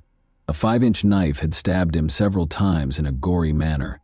One of the stab wounds extended from his stomach to the base of his heart, which made the situation worse. The autopsy had completed the case, the fingerprints on the knife had been positively identified, and there were eyewitnesses to the assault. The proof was unquestionable. Investigators were certain that Alan Bono was murdered by Arnie Cheyenne Johnson. However, it was the why, the reason for the action, that would transform this otherwise straightforward case into a riddle that defied reason and has sparked debate to this day. Alan, the victim, was still receiving medical attention at a hospital on the day Arnie was captured. Arnie was told that he would now face murder charges after Alan passed away from his injuries. Arnie's unexpected reaction was to take a 25-minute power nap. Police Detective Sergeant John Lucas formally charged him with first-degree murder after reading him his rights when he awoke. Arnie's only response during the interrogation was that he had no memory of the murder's time and that he didn't intend to harm anyone. Before the murder, he last recalled being out to lunch with his landlord Alan Bono with his wife Debbie Glatzel, her cousin Mary, and his own sister Wanda Johnson. His memory went blank after that. Debbie, Arnie's wife, was called in to answer questions about what happened that day and to fill in the blanks her husband had left. The detectives had no idea that her story would lead to a barrage of the strangest explanations they had ever heard during questioning. She started by giving a description of the deceased, Alan Bono, an Australian who had offered Debbie a job and rented his house to them. For the young couple, he was more of a friend than a landlord or boss. The beginning of that afternoon was pleasant, full of laughter and family, but Alan's attitude changed as he drank too much. In addition to taunting Arn about a sinister past that had been buried but was now resurfacing, he started making offensive comments about the girls. Alan kept pushing Arn's buttons, but there was something about his past that disturbed him, something so sinister. Alan provoked Arn more and more with each taunt until he lost control and got to his feet. But there was a problem. A low, guttural sound escaped Arn's throat as his body tensed and his expression twisted. He was growling, not just angry. It became evident that a physical altercation was unavoidable. Despite Wanda, Mary, and Debbie's best efforts to diffuse the mounting tension, Wendell flung herself between the two men. But Arn suddenly produced a knife, and the women watched in horror as what transpired. As though possessed, Arn repeatedly and wildly stabbed Alan until he was lying in a pool of blood. Then Arn suddenly jerked to her feet and fled. Debbie said it wasn't just different from Arn. It wasn't Arn at all. He wasn't acting alone, supposedly. During this strange interrogation, renowned paranormal investigator Lorraine Warren called the Brookfield police station because they believed that an outside force, which they dubbed the Beast, was silently pulling the strings. She was going to say something so out of the ordinary that it would make the case even stranger. It was a malicious demon within Arn, she thought, and he was innocent. Despite the fact that the detectives clearly didn't believe her, she persisted and requested that they look over their earlier records. The police were astounded by what they saw when they examined the documents from a few months prior. Lorraine had called, and she had already told the detectives that a murder like this one was bound to happen. Neither Ed Warren nor Lorraine Warren had attained their later prominence at this point. However, it was becoming evident that Debbie and Arne had a strong ally in the Warrens, who were willing to support their bizarre allegations with their contentious knowledge, if they were lying to get away with murder. If there was a demon, why would it attack Alan? How could he have caused such a violent reaction? The demon that lived in Arn allegedly took control and showed Alan where he belonged because Alan had constantly made fun of and taunted him. Lorraine implied that the demon had a purpose and was connected to something much more profound than just a random force. She claimed that the solution was found in the troubled past of Debbie's family, which included not only the Warrens, but also her brother David Glatzel, who was 11 years old. The clock was running out as the investigators got ready to delve into this sinister past, and the story was only going to get stranger by the second. The realities that awaited them were more horrifying than their worst fears. It started in Bridgeport, Connecticut, during the summer of 1980. Arn and young Debbie were searching for rental properties to move in together after becoming engaged. At that point, they discovered a house close to a well. They made the decision to move in since the house was roomy and better than others in their price range. Debbie's family provided assistance with the move. However, their idyllic reality would soon be shattered by the dream home. David, Debbie's younger brother, had been asked to sweep the master bedroom, but after a while she discovered him outside in the yard, clearly shaken. He insisted on going home without cleaning the room. Debbie gave the assignment to her older brother Alan after realizing something was amiss. However, Alan also felt uneasy shortly after beginning and promptly requested to leave. During dinner at their mother's house that evening, David and Alan both related disturbing tales about what had happened to them that day. These tales would soon be woven into something much darker. David said a man shoved him back onto the bed and threatened to hurt him and his family. Alan said he had had a similar experience. The door suddenly slammed shut in his face as he felt a ghostly presence watching him. The family believed in the supernatural and was very religious. They were therefore certain that the house was haunted. They started looking for other options after giving up the rental property. The family's encounters with the paranormal did not end there, though. David started exhibiting alarming symptoms of an unidentified cause right away. He frequently communicated the beast's messages to the family because he thought he could hear it in his ears. He thought the beast had come through the storage beneath the house and was at their door one day. Each of these incidents then added to the others, and the family was unable to turn back. David claimed to have had the impression that someone was following or watching him. He was terrified and unable to sleep as a result of his intense nightmares, which were full of images of hideous people. Family members started to see David's distress firsthand. Some reported that he would speak in deep, strange voices or show unusual strength. David's family sought assistance from famed paranormal investigators Ed and Lorraine Warren after realizing how serious the situation was. Famous for their work on a number of haunting cases, the Warrens thought David was under demonic possession. They documented the strange events through a series of investigations and interviews with the Glatzel family. David reportedly had violent outbursts during one particularly intense session, claiming that a malevolent entity was torturing him. The Warrens thought that this ghost had taken hold of David and was attacking him physically and mentally. The Warrens and a number of priests performed several exorcisms at the Glatzel residence in an effort to rid David of the alleged demon. David frequently screamed, convulsed, and displayed strange behaviors during the rituals, making these sessions tense and frightening. The Warrens claimed that David's suffering was so intense that he would physically attack family members and anyone else who was around when the exorcisms were taking place. During these sessions, the exorcists claimed to have seen odd things like moving objects, cold spots in the room, and a sense of an oppressive presence. David claimed to have overheard voices mocking him during this period, claiming that he was helpless and would never be able to escape its hold. The young child suffered a severe psychological injury, becoming scared and perplexed, and frequently doubting his own reality. Following months of suffering and several unsuccessful attempts, a team of priests, assisted by Ed and Lorraine Warren, performed David Glatzel's last exorcism. Among the rituals carried out, this exorcism is frequently characterized as the most severe and hazardous. David's behavior peaked in a terrifying way during the session. It was reported that his voice sounded unnaturally guttural. "You are repulsed by Jesus." The priests chanted, "Leave this child alone." Those involved claimed that David had demonstrated supernatural strength well beyond his physical capabilities and had levitated off his bed. Following what felt like hours of fervent spiritual struggle, David's condition abruptly changed. His body, which had been stiff and tense during the exorcism, began to loosen up. David was calm for the first time in months, as his screams stopped. The priests and the Warrens thought that the demon had finally been expelled at this point. David didn't display the violent and unpredictable behavior he had previously displayed. Instead, he looked tired but lucid. Witnesses to his ordeal, his family described the moment as a relief, a weight being taken off their lives and their home. Nevertheless, although the exorcism was terminated, the demon continued to exist. Everything would be completely upended at this point. Here, the startling link between Arn and the eerie case of demonic possession started to emerge, exposing facts that nobody could have predicted. Ed and Lorraine Warren, as well as the Glatzel family, said that Arn had grown impatient with the demon's seeming control over David. During one of the exorcism sessions, Arn confronted the entity thought to be torturing David in a show of defiance and concern.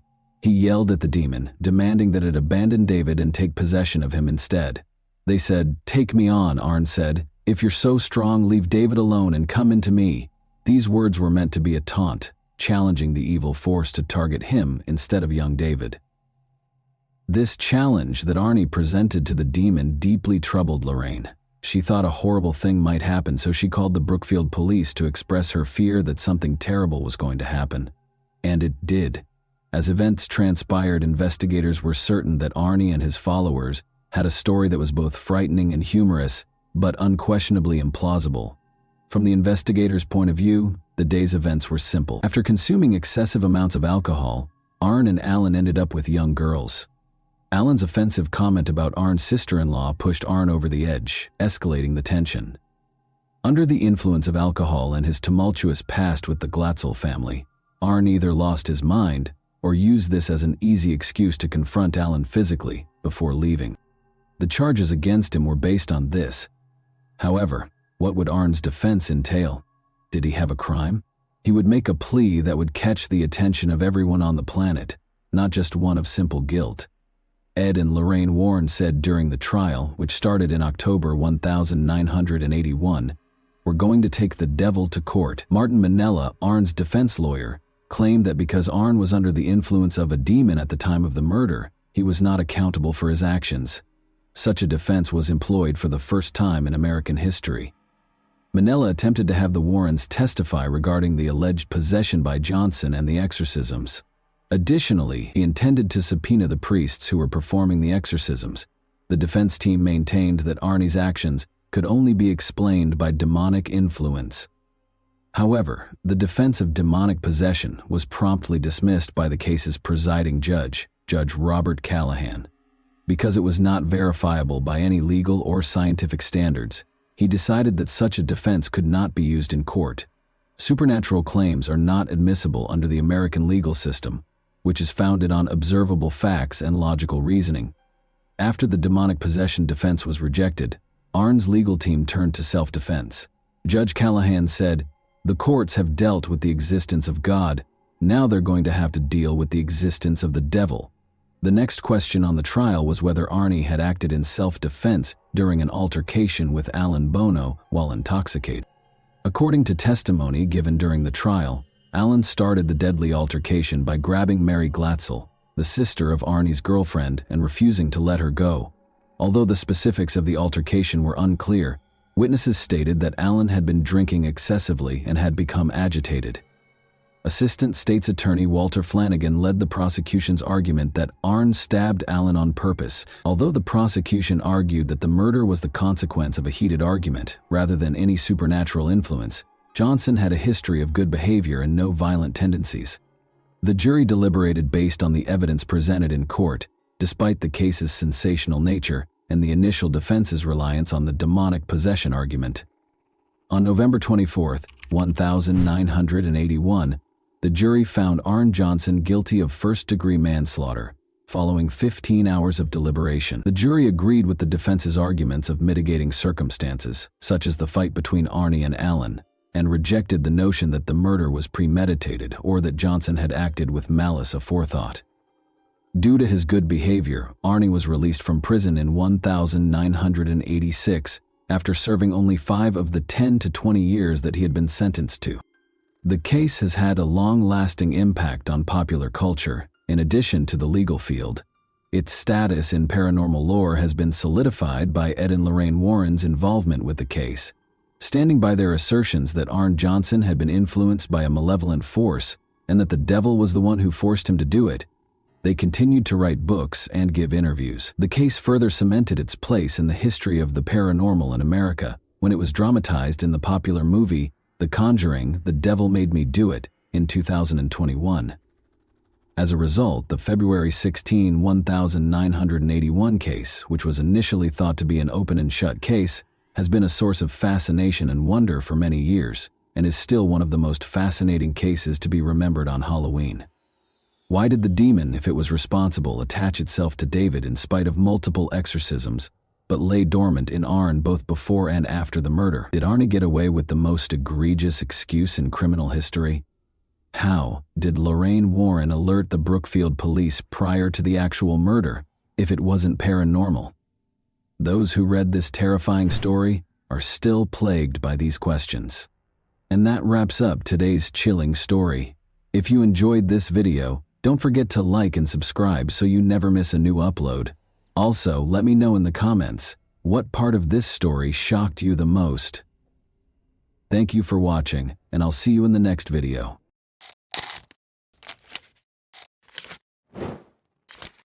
Hey guys, welcome to my channel, and today we're going to take a look at another horrible case with you.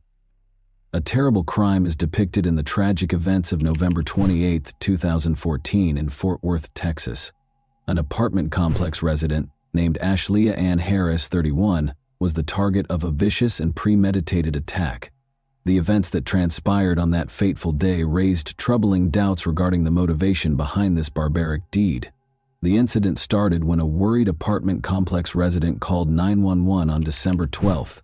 Having called Day 1 on a telephone, she called Day 209. Emergency personnel hurried to the scene after they reported a fire in one of the units.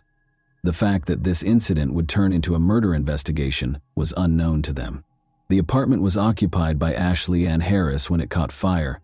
Nobody was able to verify at first whether Ashley was in the burning apartment. Firefighters fought the fire with courage and were able to contain it. The terrible truth was revealed only after the fire was extinguished. Since Ashley had been in her apartment the entire time, Police concluded that the fire was not an accident because of Ashley's body. Ashley had been severely beaten, as evidenced by the pool of blood surrounding her lifeless body. Her ankles suffered the same fate as her hands, which were brutally bound with duct tape, leaving her helpless. There were more indications of violence. Her body was scarred by burns, and she had endured the pain of strangulation. Moreover, her throat had been brutally cut, adding to the horror. As the investigation progressed, it became evident that this was a carefully thought out and horrifyingly carried out murder, rather than merely a tragic accident or an isolated act of violence. After committing this horrible crime, the evidence suggested that someone had purposefully set the apartment on fire. The offender had also sprayed rubbing alcohol on Ashley's bed and other parts of her apartment, seemingly in an effort to cover up any evidence of their actions. But the horrific reality had not been hidden by the fire. The case's apparent lack of motivation was one confusing feature. Since Ashley's keys were the only item missing from her apartment, investigators were left wondering, what could motivate someone to attack an innocent woman in such a vicious and heartless manner? As law enforcement looked for answers, justice, and closure for Ashley and Harris's bereaved family, the murder investigation would surely be a difficult and heartbreaking one. The police started looking for answers. Interviews with Ashley's neighbors marked the start of their adventure. One of them, Stephen Lee, lived in an apartment next door. He described an odd sighting at around 6:30 a.m. that fateful morning. He was smoking a cigarette on his balcony when he spotted an unknown car parked close by. The car in question was a sleek black Infiniti G35, which was unusual in their peaceful neighborhood. This observation would turn out to be a key clue in the mystery that was developing. But Stephen Lee's story wasn't the only piece of the puzzle. At around 7:30 a.m., Ashley's neighbor Patrick Sweet, who lived directly below her apartment, told the police a terrifying revelation. A spine-tingling scream reverberated from above, startling and upsetting Patrick as he was startled out of his morning routine. After that, he heard a number of disturbing sounds, such as what sounded like a heavy thud and frantic, gasping breaths. He was terrified, but his carbon monoxide detector's blaring alarm was what finally got him to act. He became aware that a fire was occurring, so he quickly called 911 to solve the mystery of Ashley's disappearance. Ashley was employed as an assistant manager at an American Eagle store in the Hulen Mall, and the police painstakingly tracked her movements on the day in question. Their investigation revealed that she had eaten dinner in one of the apartments in their complex on Thanksgiving Day with her close friend Alexis Torres and a group of acquaintances. After dinner, Ashley went to work. The Black Friday sales craze during Ashley's work shift made for a long and exhausting evening. Alexis kindly volunteered to watch Ashley's cherished dog, Nala. Ashley is back at home. Was marked by the early morning. At approximately 3:15 a.m., Alexis visited briefly before leaving after 4 a.m. The timeline started to become crucial to the investigation at this point. According to the police, Ashley died suddenly between 4:15 and 7:30 in the morning. Because of this crucial period, the authorities were keen to find and talk to the owner of the enigmatic black Infiniti G35 in order to provide insight into what happened during those hours. After discovering the black Infiniti G35, the police made the decision to interrogate Alexis, Ashley's friend. She said she didn't know who owned the car. They are intrigued, though, by a tip from Christopher "Chris" Cravey, Ashley's boss. He told the police that he knew a woman named Carol Cervantes, who was a driver of one of these vehicles. The plot twist was that Carter had been fired in August after having previously worked at Ashley Leah's American Eagle store. The police began monitoring Carter's home after obtaining this lead. The following Saturday morning at 8 a.m., their patience paid off when they saw Carter leave her apartment and get into her Infiniti G35 with a man. After that, the man drove her to Hulen Mall, where he parked after dropping her off at the entrance. When the police came to question him, they found that he was actually Clarence, Carter's boyfriend. David Mallory, who used to work at the same American Eagle store, became suspicious when Clarence was unable to provide his driver's license when asked, which resulted in his arrest. Officers observed some odd details about him while he was at the police station. The plastic price tag fastener was still on his brand new ski mask, which showed no signs of wear. In addition, his lower lip, which was visibly swollen even after Clarence was arrested, looked like a recent injury. Despite being seen entering the mall, Carter was never seen again. Instead, she was apprehended at her apartment complex, where she appeared to be doing laundry and taken in for interrogation. Her initial claim that she had not left the apartment complex that day was refuted by surveillance footage, which showed her leaving the mall and making her way home. According to the police, she may have decided to walk the 2 miles home after spotting them conversing with Clarence in the mall parking lot. Notably, they noticed minor scratches on her arms as the puzzle pieces came together. The police had to determine whether Carter and Clarence were involved in Ashley's terrible death, and if so, what the motivation was for the gruesome events that had taken place. A troubling picture of the circumstances leading up to Ashley's untimely death was painted by additional evidence that surfaced. An important turning point in the investigation was when Ashley's missing keys were found, since it turned out that they also provided access to the American Eagle store where she worked. Given that Ashley's keys could open the store safe, the police concluded that Carter and Clarence had planned Ashley's murder. Stealing what they thought was tens of thousands of dollars, presumably amassed from Black Friday sales, seemed to be the crux of their evil scheme. Armed with Ashley's keys, they carried out their plan on a fateful Saturday morning, but when they got to the store, they ran into an unforeseen problem. Their attempt at robbery was foiled by the fact that the locks had already been changed. Additional incriminating evidence was discovered during the search of Carter and Clarence's apartment. They discovered a taser box, a plastic tub with bungee cords and a rope, a lock in a kitchen drawer, and some discarded duct tape. They also found a broken deadbolt lock, 2 more locks that looked like they were used for practice and were marked as lock-picking practice locks, and the black Infiniti G35, a key vehicle in the investigation, which also had sinister secrets inside. They found a plastic bag inside a black garbage bag, a sharpening stone that was probably used for a knife, a 9mm cartridge, a cell phone, a walkie-talkie, and a sheathed buck knife. Notably, they also discovered a kitchen knife, an unopened tarp, and a toboggan with a hole cut in it. The finding was perhaps the most concerning. 3 of a loaded Glock 19 concealed beneath the driver's seat with a bullet in the chamber. The disturbing picture of Carter and Clarence's role in Ashley's murder was painted by these strong pieces of evidence. The state decided not to pursue the death penalty after both defendants were charged with capital murder. Instead, it sought life in prison without the possibility of release for both of them. Carter and Clarence upheld their not guilty pleas in spite of the overwhelming evidence against them, paving the way for a torturous court battle that would ultimately decide their fate.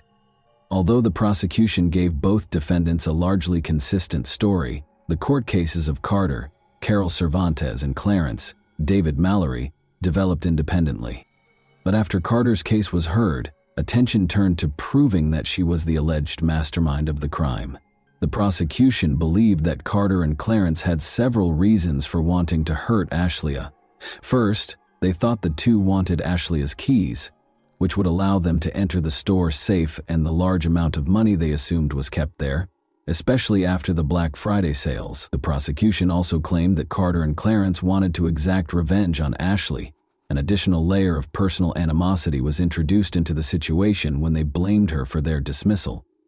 The court proceedings explored the individuals' personal histories. In June 2014, Ashleigh took over as store manager while her boss, Chris, was on medical leave.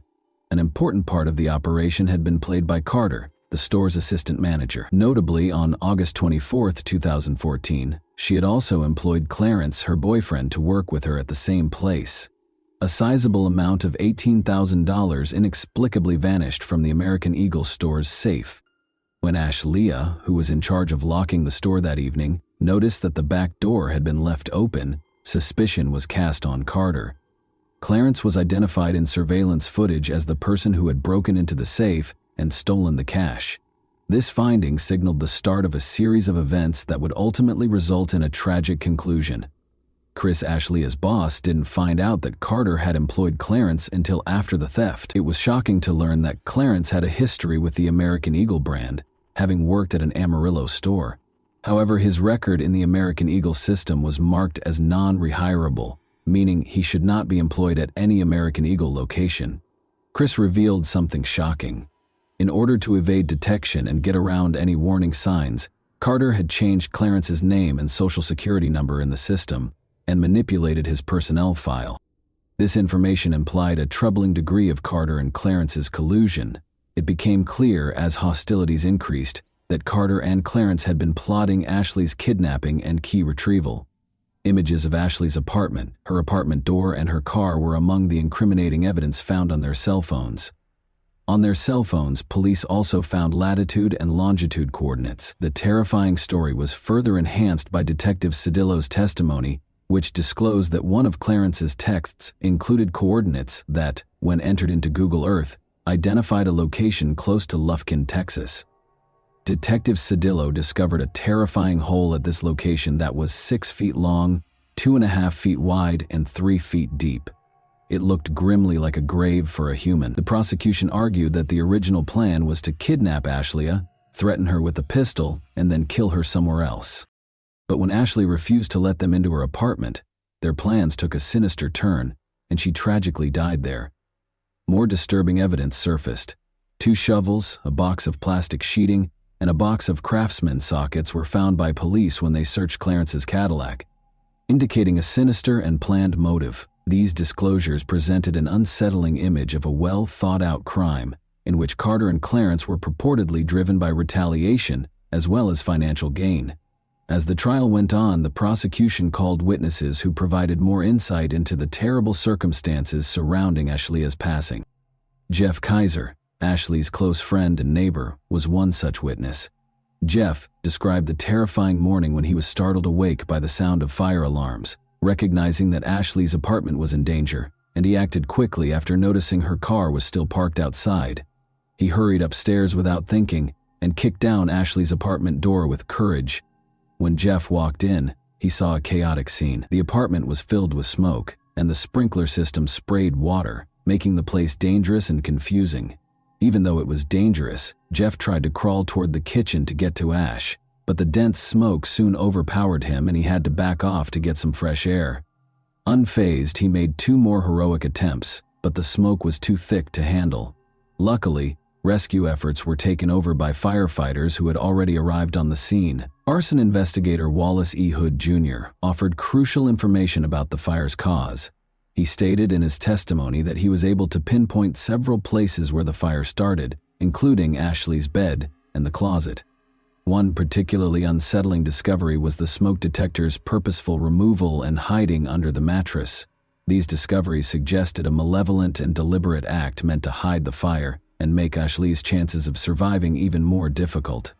With a string of gripping incidents and testimony, the courtroom drama went on. The prosecution showed surveillance footage taken in front of the American Eagle store on November 29 at around 2 in the morning, which showed an enigmatic individual trying to operate the gate lock.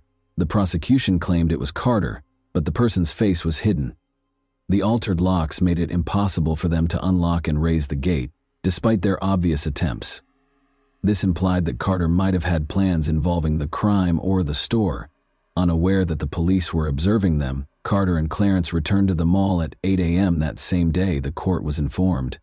Given the previous unsuccessful attempt to enter the store, this raised concerns about their intentions and behavior. In the parking lot of the mall, Clarence was taken into custody. He told the police that Carter had gone inside to get some documents. Carter was not present in the mall when the police searched it, though. Suspicions regarding her movements and activities were raised when she was eventually found at her apartment complex. Important details regarding Ashley's injuries were supplied by Dr. Richard Fries, a deputy medical examiner at the Tarrant County Medical Examiner's Office. The extent of her physical trauma was graphically depicted by the autopsy. Among Ashley's many wounds were cuts to her cheek, scalp, and left side of her face. Her chin was scraped, her lip had laceration and scrape marks, and her right side was marred by a patterned bruise, with additional bruises discovered around her left eye and between her eyes. The most unsettling finding was probably a star-shaped cut behind her left ear with a bruise surrounding it, which the medical examiner determined was the result of a pistol blow. The testimony described Ashley's experience in a distressing way, implying that she had been beaten viciously and savagely. Ashley sustained multiple wounds, including a knife wound to her neck, bruising and abrasions to her right arm, chest, and neck. Ashley suffered multiple blows to her face, according to testimony from Dr. Fries, a witness in the case.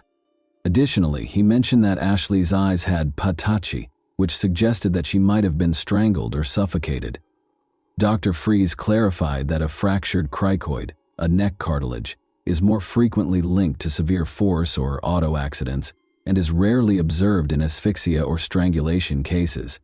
Ashley's death was ruled a homicide after he determined that she died from asphyxia and blunt force trauma to her head and neck. Carter's trial was surrounded by a compelling and heartbreaking courtroom drama. The foundation of her defense was the claim that she was not responsible for Ashley's untimely death.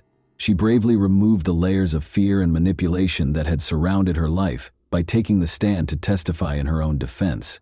Carter's testimony portrayed Clarence as a domineering and dangerous man, painting an unsettling picture of their relationship. She disclosed that he had a terrifying amount of control over her day-to-day activities, including deciding when she was allowed to eat and drink.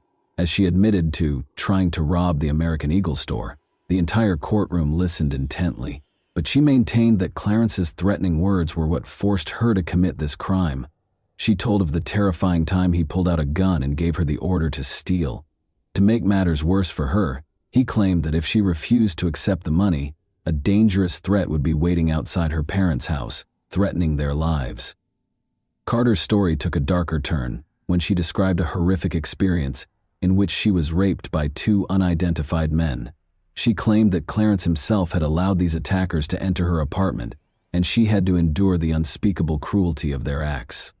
Carter adamantly insisted that Ashley was innocent on the fateful night of her murder. She testified that she was asleep in her bed and did not know where Clarence was at the time. She strongly denied any role in Ashley's death and firmly stated that she was not involved in the tragic incident. In a remarkably quick decision that took only 2 hours, the jury remained skeptical despite Carter's compelling testimony and returned a guilty verdict. Carter was given a life sentence without the chance of release as a result. That was not the end of the case. Clarence also appeared in court, arguing that he was innocent of Ashley's murder, but the same lack of response was given to his claims. He was sentenced to life in prison without the possibility of parole, just like Carter, after the jury, clearly unimpressed by his claims, found him guilty as charged. And that wraps up today's chilling story. If you enjoyed this video, don't forget to like and subscribe so you never miss a new upload. Also, let me know in the comments what part of this story shocked you the most. Thank you for watching, and I'll see you in the next video.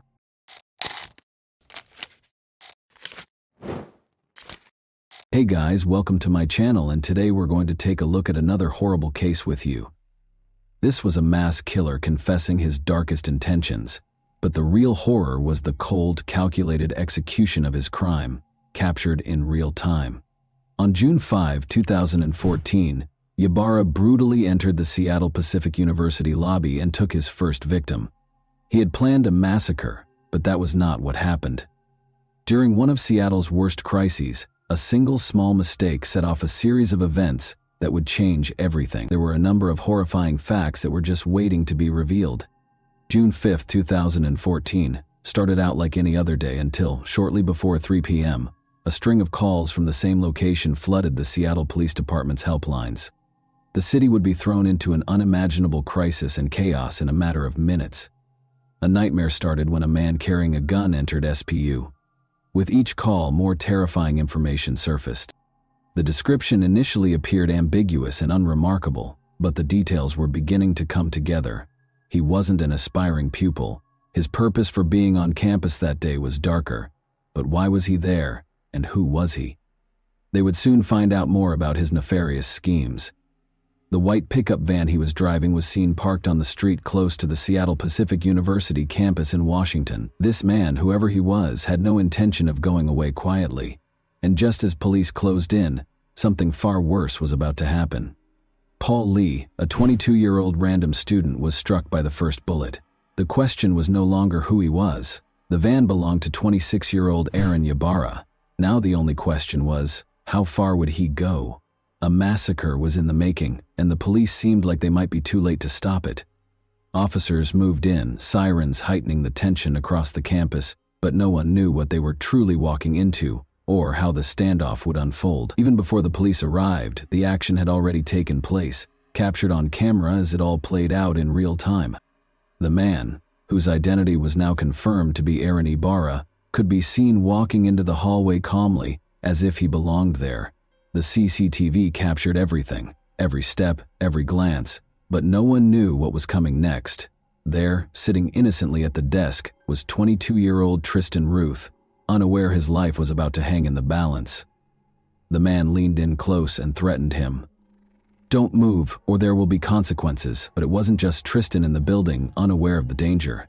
Sarah Williams, 22, had just reached the bottom when Ibarra turned and shot without thinking. Sarah was shot at close range in the chest. Tristan saw his opportunity then, and he took desperate action. The gunman would not be as fortunate, though, as his next move would be the demise of his entire scheme. Aaron's statements were obviously more than just threats. He was shooting people, and he had a clear plan that was only a few seconds away from causing total mayhem. However, he then committed a critical error. A security guard caught the gunman as he stopped to reload his weapon. A 22-year-old student and security guard named John Mice came up behind the shooter. Everything suddenly changed in a split second.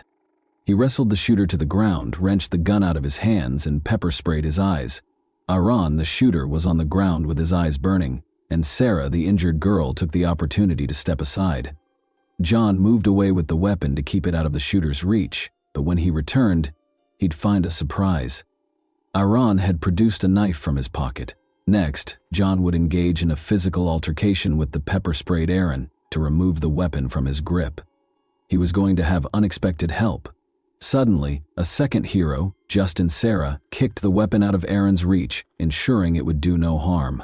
What was seconds away from becoming a massacre was stopped in its tracks, thanks to their courage. But the tragedy was nowhere near an end, and what came next was going to expose the harsh reality that changed everything. By 3:29 p.m., paramedics and officers from the Seattle Police Department flooded the campus. Officers immediately apprehended Aaron after finding John Mice and Justin Sarah holding him down on the hall floor. One team of police officers took Aaron into custody, while the second took hold of his van. Paramedics treated several students for shock, while Paul Lee, Sarah Williams, and John Mice were all transported to Harborview Medical Center in Seattle. Paul was pronounced dead on arrival at the hospital. Sarah was taken to surgery right away because her condition was critical. Despite Thomas's critical condition, medical personnel managed to stabilize him, and he was admitted to the hospital. After receiving treatment for the cuts he sustained during his fight with Aaron, John was allowed to go. However, this was not the end of the story. They thought the worst was over when the police showed up to remove the gun. They were unaware that the shooter was hiding something much darker than anyone could have predicted. After being brought to the homicide and assault unit of the Seattle Police Department, Aaron was informed of his Miranda rights. Detectives Dana Duffy and James Cooper then brought him in for an interview. What secrets was he concealing, and what was his true motivation? The truth was finally going to be revealed in the interrogation room, where the answers were hidden. Aaron was still recuperating from the pepper spray, so detectives Cooper and Duffy took a while to begin the interview. They started by inquiring about his private life. Janice and Ambrose Ybarra welcomed Aaron into the world in July 1988. He grew up in Seattle's Mount Lake Terrace neighborhood with his younger brother Joel and older sister Brandy. From the start, Aaron's life was described as turbulent. Ambrose, his alcoholic father, was a frequent source of conflict for the family. Aaron discussed his psychological issues, including his severe OCD, as he became more at ease during the interrogation. As the investigators spoke with this profoundly disturbed individual, they discovered that his OCD was only the beginning of his psychological problems, which started when he was 13 years old. Innocent students were suffering on the SPU campus because of a sin that only existed in Aaron's troubled mind and about which they knew nothing. When Aaron was little, his family made the decision to rearrange the furniture in his bedroom. Aaron claims that he became fixated on the status quo and that this changed him. Aaron had realized that respect could be gained by using fear. The mass murderer Eric Harris served as his initial source of inspiration. But there was another reason why he preferred using guns to cause harm. Aaron loved firearms just as much as his father and brother did, and he even spent 8 years working at a Mount Lake Terrace gun range. He was a competitive shooter who was said to be extremely proficient with a firearm. Aaron was characterized as pleasant, shy, and humorous by some of the people who had met him at work. People were unaware, however, that the quiet young man was harboring demons. The theft of Aaron's firearms was the last straw. The compulsive Aaron couldn't get over it and was convinced that he detested everyone. According to Aaron's delusions, the evil side was ready to take control. Perhaps the fatal outcomes could have been avoided if he had received therapy sooner, but that was not to be. Aaron had only begun therapy as a result of pressure from those close to him to get help. After quitting therapy, he brought his unsettling mission to SPU within a month. The next thing Aaron would say to investigators would make it impossible for it to be anything other than a premeditated crime, something he and his attorney would sincerely regret in court. Aaron's plans for July 5, 2014 were well defined. He aspired to end his life, just like one of his heroes did. It was supposed to be a declaration, but the students never took Aaron seriously and were unable to comprehend the full scope of what they had to deal with that day. He claimed that he was treated disrespectfully and that to be respected was to instill fear. Paul Lee, a 19-year-old student, was standing there. He took Aaron lightly, which was a fatal error. Aaron told the two detectives that he kept his plans a secret from everyone. Nevertheless, he documented everything in his journal and hoped that if he were killed in the shooting, others would comprehend his motivations. Aaron talked to Detective Duffy one-on-one during the interview, telling her that he had realized something was wrong with him, but that his hatred eventually got the better of him. Aaron appeared to have accepted his fate and realized that his actions would have a severe impact on his life and future by the end of the interrogation. As investigators got to work on their case against Aaron Ybarra, students began to return to campus life and resume their regular activities in the wake of the tragedy. Aaron had only managed to kill one person, but his goal was much more deadly: to cause widespread devastation. However, the prosecution was aware that the defense was preparing for a tough fight as they worked tirelessly to create a strong case. The real battle was only getting started. Aaron Ybarra was put on trial for his crimes on October 10, 2016. Prosecutors weren't going to let Aaron's defense team get away with a lesser charge or sentence, even though they were already ready to use the insanity plea as their argument in the case. According to defense lawyer Ramona Brandis, Aaron experienced crippling bouts of mental illness and depression, which caused him to hear the voice of God, who urged him to go on a murderous rampage. She also questioned his upbringing and his unstable home life, claiming that he never got the support he actually required. Aaron's victims' testimonies were crucial to establishing the case as it actually was. Paul Lee was the worst hit, followed by Sarah Williams. Before she could resume her regular life, she spent days in the hospital.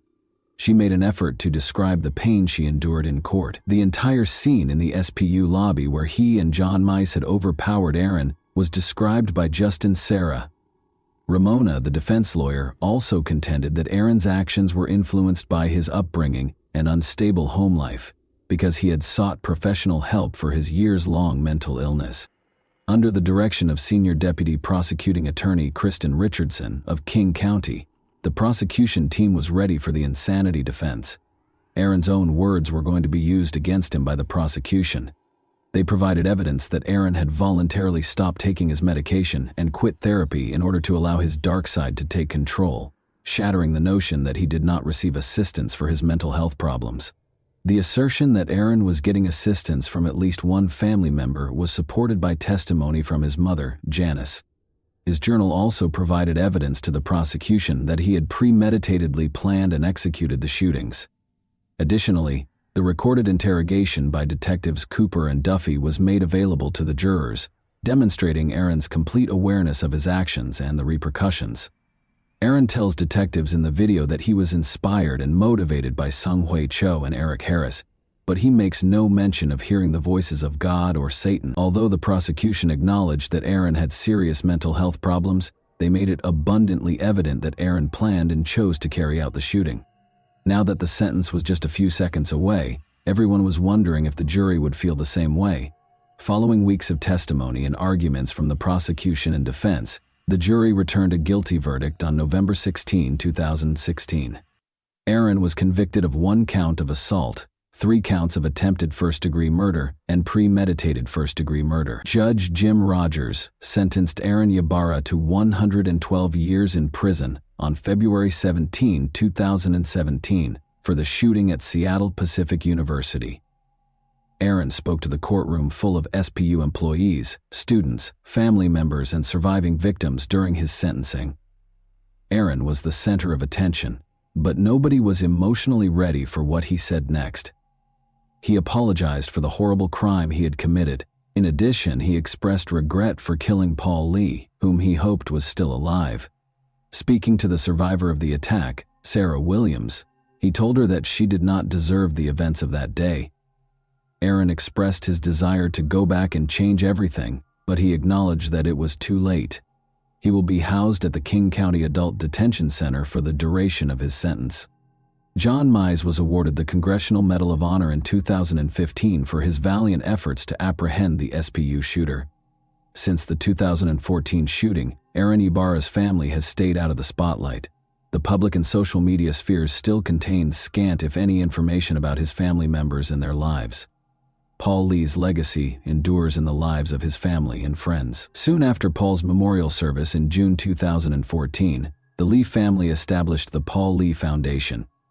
The goal of the foundation was to carry on Paul's work of supporting those who experienced mental health problems and depression. It was cruelly ironic. He wanted to help people with mental illnesses, but before he could complete his education, he was harmed by someone he would have preferred to assist. The foundation has made it its mission to raise money to support groups that conduct research and create solutions to assist people with mental health conditions. Many people will be discussing what caused Aaron Ibarra to become a school shooter in this case today. Seeing young lives lost so needlessly and murderers succumbing to their own mental health problems is heartbreaking. Could something have been done to prevent this tragedy, considering Aaron's family life was, to put it mildly, turbulent? Or was he destined to become a killer? Before he committed suicide, he was troubled, mistrustful of people, and desperate to be remembered. However, he chose to target the helpless students instead of exacting revenge on the innocent or facing down actual villains. And that wraps up today's chilling story. If you enjoyed this video, don't forget to like and subscribe so you never miss a new upload. Also, let me know in the comments what part of this story shocked you the most. Thank you for watching, and I'll see you in the next video.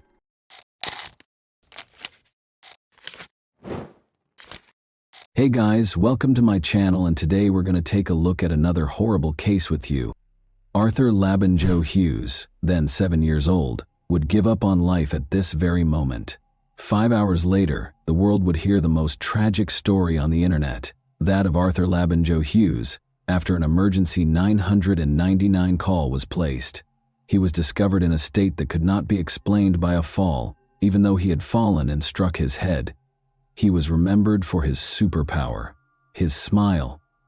If one could ask for one last thing, despite having numerous guardian angels around him, Arthur was imprisoned by pure evil during COVID-19 and spent every day of his life in hell.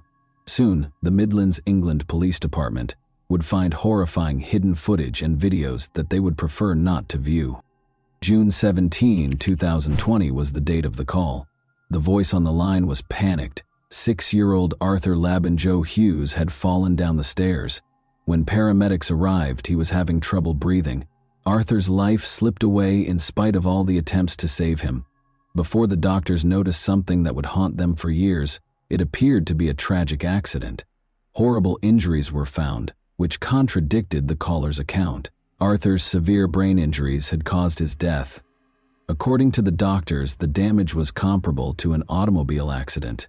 Even the on-scene paramedics observed numerous bruises on his body, in addition to severe head trauma. Amidst the frantic words and background noise of the 999 call, the truth was concealed in plain sight. Everyone would be shocked to learn the true story of Arthur's tragic demise when the recording was played again, this time with more discerning ears and a greater sense of suspicion. Something much darker now echoed what had once seemed like desperation. Emma Tustin, 32, the stepmother and caregiver of 6-year-old Arthur Labanjo Hughes, was the female voice on the call. Emma was the only person who saw Arthur's final moments because his father, 29-year-old Thomas Hughes, was not there when the alleged accident happened. She was also the one who explained how Arthur got hurt and escorted him to the hospital. However, there was a problem with the doctors. They called the police because of their suspicions, and detectives soon began requesting Emma's first formal statement. The thinking step was the punishment area that Arthur's stepmother Emma and father Thomas had created for him. He could stand there and think about what he had done. Because of his actions, Arthur often found himself there, Emma said. However, Arthur was particularly impolite and violent on the night of June 17, 2020, the day he passed away.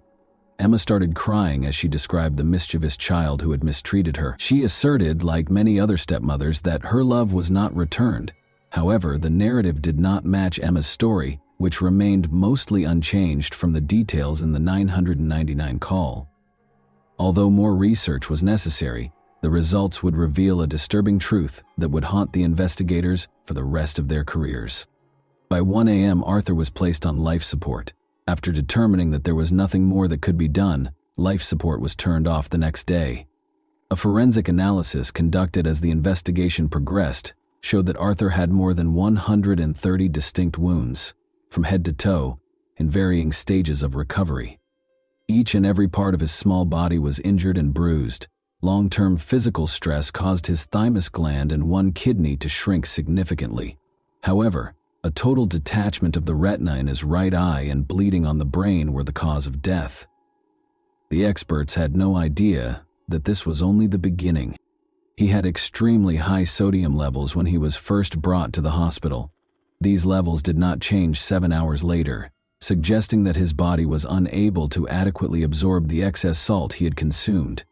According to estimates, Arthur would have needed to eat 6 tablespoons of salt in a single day, or more likely, be poisoned with high amounts of salt over a number of days to reach such sodium levels. Torture was evident from the autopsy report and the injuries sustained.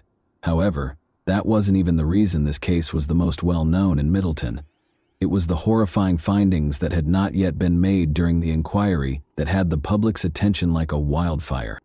Authorities were tracking down the sadistic monster who had committed the unthinkable after discovering the unspeakable horror inflicted upon the defenseless child. Behind the story of the tearful Emma and the restless Thomas, there was little question that something was amiss. Across the nation, rumors were circulating, but it quickly became clear that these were more than just conjectures.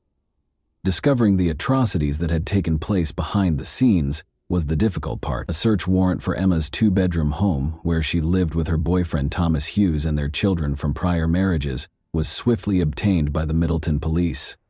Apart from a CCTV camera placed in the living room, nothing seemed especially noteworthy at first glance. Investigators were informed by Emma and Thomas that it was done to keep an eye on Arthur and make sure he didn't hurt himself. The investigators were unaware that the recordings held terrible secrets they would have preferred to ignore when they took them for additional analysis. Heartbreaking details of little Arthur's last hours were captured on CCTV, including scenes that would have horrified anyone who saw them. This unsettling video was captured just a few hours prior to Arthur's purported mishap. Arthur pleaded with Blake to come and save his life. Who were these individuals that Arthur was depending on in the final stages of his life? Blake was Thomas Hughes's brother and Arthur's uncle. When Arthur called for his family outside of Emma and Thomas, he was seen to be weak, frail, and hardly standing. Detectives contacted Arthur's grandparents and Uncle Blake during the hours that these recordings were being examined. In addition to being open, the family had a lot to share. The date of Arthur's birth was January 4, 2014. He was among the happiest kids you could ever meet just a year ago. He was a huge supporter of Birmingham City Football Club and loved superheroes. Those who knew him said he was intelligent and vivacious, but as the grandparents dug deeper, it became evident that Arthur was a contented but unlucky child. Thomas and Olivia Labigno-Halcrow, who met while engaging in drug activities, are his parents. Olivia entered a new toxic relationship with Arthur after the parents divorced, but Arthur stayed with her. She had taken an alcohol awareness course and met a man named Gary Cunningham. Gary and Olivia both used violence against one another. In February 2019, this toxic relationship tragically came to a head when Olivia killed Gary by stabbing him 12 times while intoxicated. The fact that young Arthur saw the murder was the most startling aspect of this incident. Olivia received an 11-year sentence in 2020. Little Arthur moved in with his father, Thomas, and grandparents, while the mother was serving her sentence. His grandparents and his Uncle Blake were the main sources of the love he had experienced. For Arthur, this was the safest period of his life. The trail of misfortune started with a simple date, but the wave of good times would soon subside. Thomas, his father, went on a date with Emma Tustin, a woman he had met online. Detectives discovered that Emma had a history of unpredictable and attention-seeking behavior as the investigation progressed. When her boyfriend threatened to break up with her in 2013, she leaped from the top of a multi-story parking structure. She once threw herself out of a bedroom window to stop her partner and his best friend from going to the pub. In an interview with the Daily Mail, one of her ex-boyfriends stated, "She's a black widow. Every man she hangs out with is sucked dry by her. She has absolutely no maternal instinct. She wanted children because of the attention they gave her as a newborn and the benefits they provided. But she didn't want to know once the attention stopped and she was left alone with a baby." She was also accused of being a careless mother, and social services frequently visited her home. The ultimate application of this woman's evil would be when she entered Thomas's, and eventually Arthur's, life. Thomas wasn't a perfect father, but he wasn't a total nightmare either. But as he and Emma became closer, that would soon change, and Arthur would lose his father in a way he never could have predicted. Arthur went on a number of excursions with his father and Emma, but each time he came back, the grandparents noticed that he was becoming less and less eager to accompany them. He couldn't quite understand the unnerving tension that was replacing the warmth of family. His grandparents claimed that they became aware that something was amiss in their own house. Every time Emma came to visit, Arthur would try to hide because he was afraid of her. She was disliked by Thomas's brother and parents as well, who perceived dishonesty and disdain in her. They were unable to foresee the scope of what was happening, though. When Arthur's grandmother tried to buy him a Subway sandwich during one of Emma's visits, Emma yelled at her to stop feeding him, saying it was a needless luxury. This brief interaction acted as a warning, demonstrating Emma's ease and eagerness to make choices regarding Arthur's life. She wasn't alone, though. Thomas was also acting differently. He had started to become easily agitated. Blake saw the young boy staring blankly at the wall when Thomas, for a child, it was an unusual sight. Blake tried to give him a snack to lift his spirits, but Thomas stepped in and said Arthur was being punished and shouldn't be fed. As the pandemic spread, this was only the start of a nightmare that would only get worse. A total lockdown was proclaimed by the Prime Minister. Arthur had the danger in his own house while others hunkered down to protect themselves. Separated from his cherished grandparents, he was raised by his father, Thomas, and Emma, and saw them infrequently. Things were gradually coming together for Arthur's decline. Arthur's grandmother saw a blue bruise on his shoulder during one lockdown. She took prompt action and lodged a complaint with social services, even though she was Thomas's mother. When Arthur got back to Emma and Thomas's house the next day, a social services agent called Emma and paid her a visit. But nothing was done about it. They insisted that Arthur and Emma's other two children looked content and healthy, and they denied that there was any bruise. But the call prior to the visit was sufficient justification for Emma to be on guard and take the required precautions to hide it, according to the grandmother. Blake tried to get in touch with the Middleton police, but sadly the officers never got through to Arthur because they believed social services was handling the case. The family made repeated attempts to enlist assistance for Arthur, but there would be no outcome. Arthur was suffering terribly, and there was nothing anyone could do about it. Meanwhile, Arthur's death was being investigated more thoroughly. Though they were unsure of what might have caused Arthur's death, Arthur's grandparents and family blamed Emma and Thomas. The couple was the subject of a more thorough investigation, and the most repulsive information began to come to light. After seizing their phones, investigators started going through the data.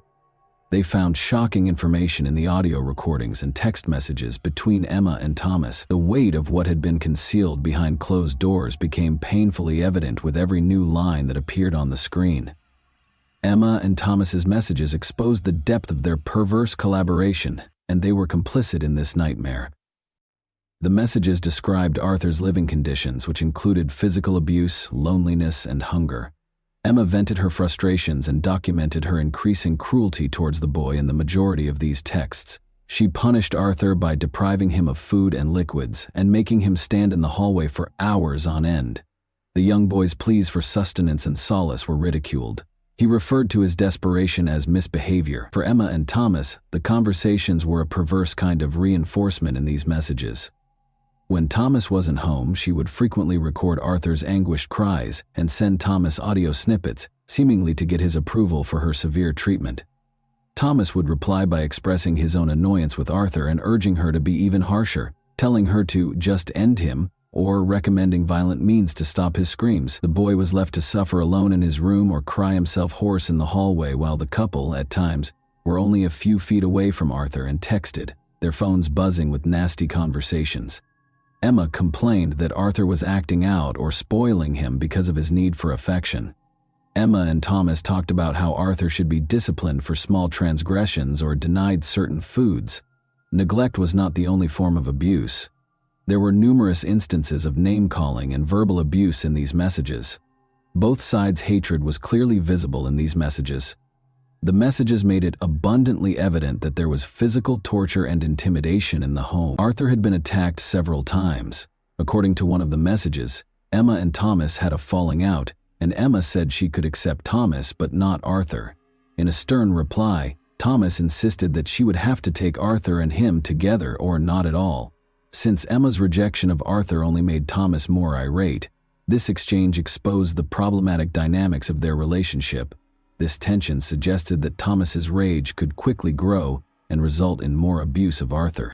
One thing was certain, despite the numerous questions, Arthur was leading a miserable life and frequently going without food. For the investigators, one CCTV clip that had previously seemed unimportant took on new significance. On one of the hottest days of the year, the video showed Thomas and Emma lounging and eating ice cream.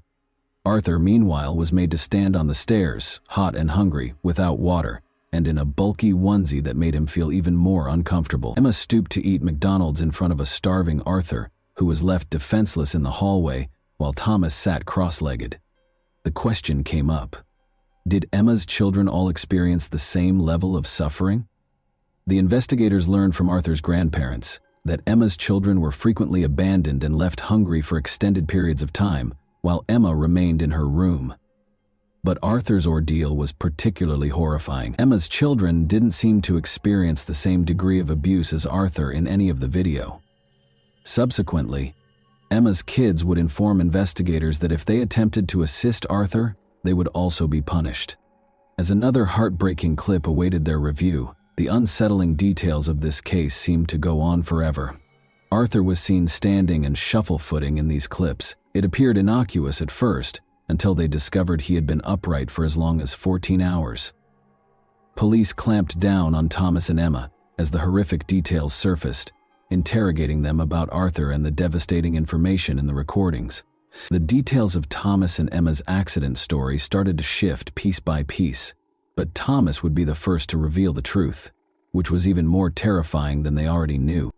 Thomas admitted to them that his punishment of Arthur might have been excessive. He explained to the investigators that Emma and the family suffered as a result of Arthur's behavioral problems. Thomas was going to disclose that he had studied torture techniques used during interrogation, techniques that caused the most pain without leaving scars or bruises, even though it was difficult to comprehend what offense a 6-year-old could have committed to warrant such a punishment. What actually took place on June 17, 2020 then? But did Arthur's body simply give up after all this suffering? No. The case's reality was straightforward and cruel. In fact, the reality was even more horrible.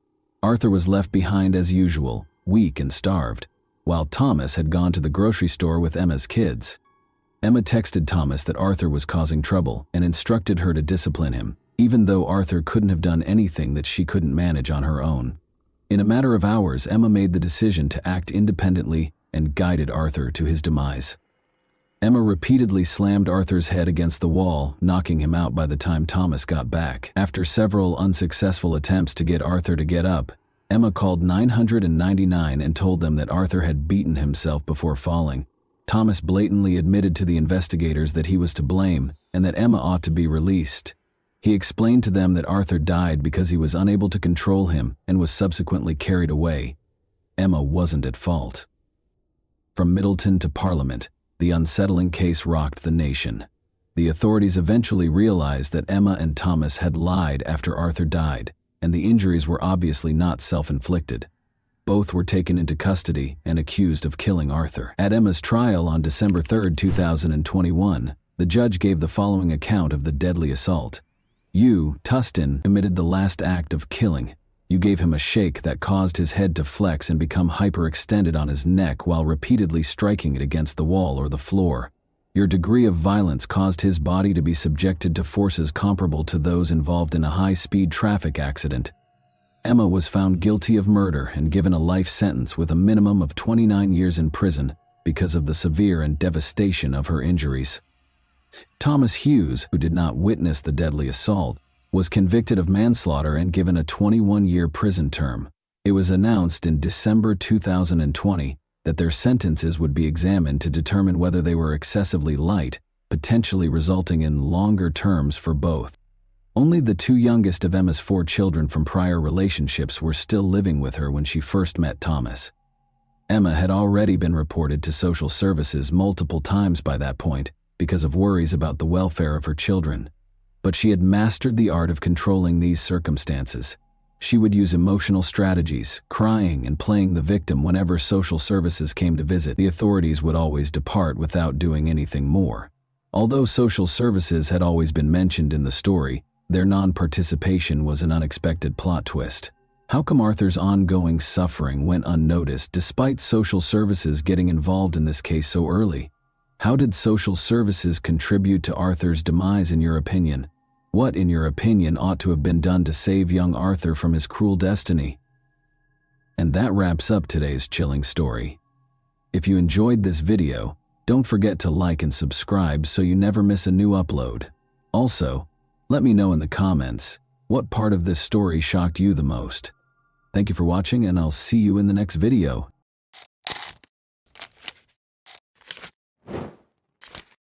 Hey guys, welcome to my channel, and today we're going to take a look at another horrible case with you. A plastic bag was discovered by a woman walking her dog along the shores of Deer Island, which is close to Boston, Massachusetts, on the afternoon of June 25, 2015. Her dog's incessant curiosity led her to a horrifying discovery: the dead body of a child. After she had initially written it off as discarded trash, she was so shocked and scared that she called the police right away. Because of the extreme stage of decomposition, the child's identity remained elusive despite their best efforts. 3 months passed before the child was identified. Who could have committed such a crime in their right mind? As soon as the child's body was discovered on Deer Island, the investigation into her death got underway. Authorities put forth a lot of effort to identify her despite her extreme decomposition. She was found with a zebra print blanket inside the bag, and only a pair of white leggings with a black polka dot design. Early skepticism resulted in fruitless efforts to use cadaver dogs to find more bodies or remains. The body had already started to decompose, making visual identification impossible, and fingerprints could not be collected due to prolonged exposure to water. The race and ethnicity of the child were unknown to the investigators. How her remains got to the scene was unknown. It was unclear if the body had been dumped on the beach or if it had floated in the water from somewhere else, possibly as far away as Canada. Because the body was not sufficiently decomposed, authorities thought the victim had been placed at the scene rather than washing ashore. On July 3, 2015, an autopsy was performed after the child's body was found, but the cause of death was not established. Authorities suspected foul play, but the remains showed no obvious signs of injury. Tests were then performed to look for alcohol, drugs, or toxins that might have contributed to the death. Eventually, it was discovered that the child had Hispanic heritage. According to the description, her hair was 14 inches long, wavy, and brown, indicating that it had been untrimmed for some time.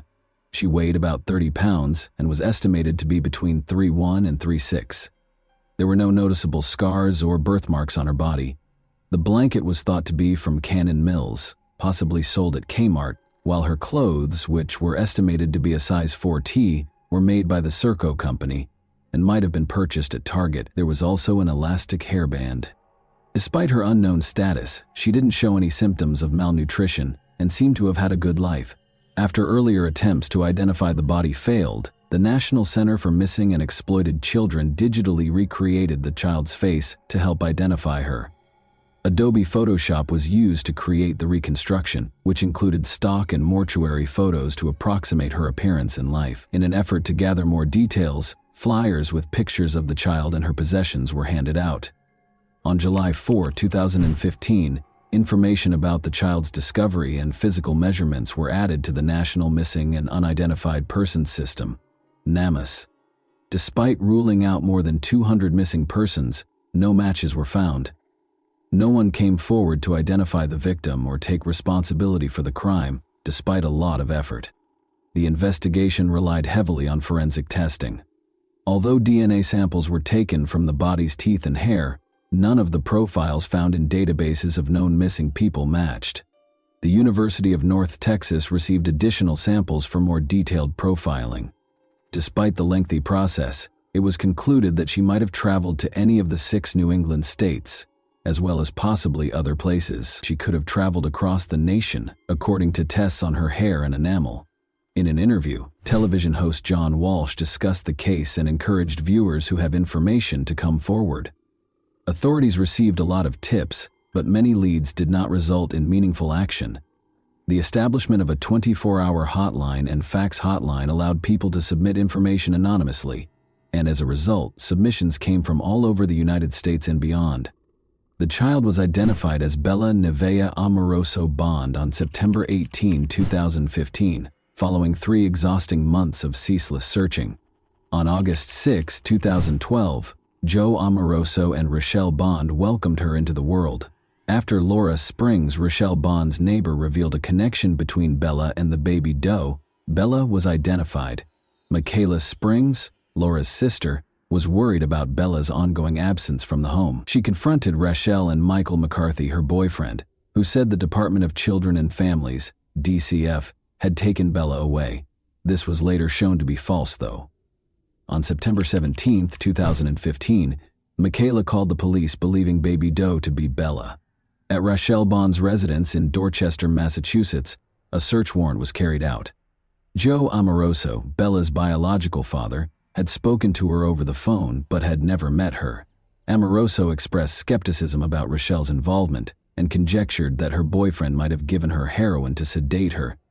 But Bella's paternal grandmother doubted the veracity of Rochelle's claims and thought she had a significant role in Bella's demise. Detectives dug deep into Rochelle and Michael's past, all the way back to November 2011 when Bella was conceived, in order to piece together what had happened.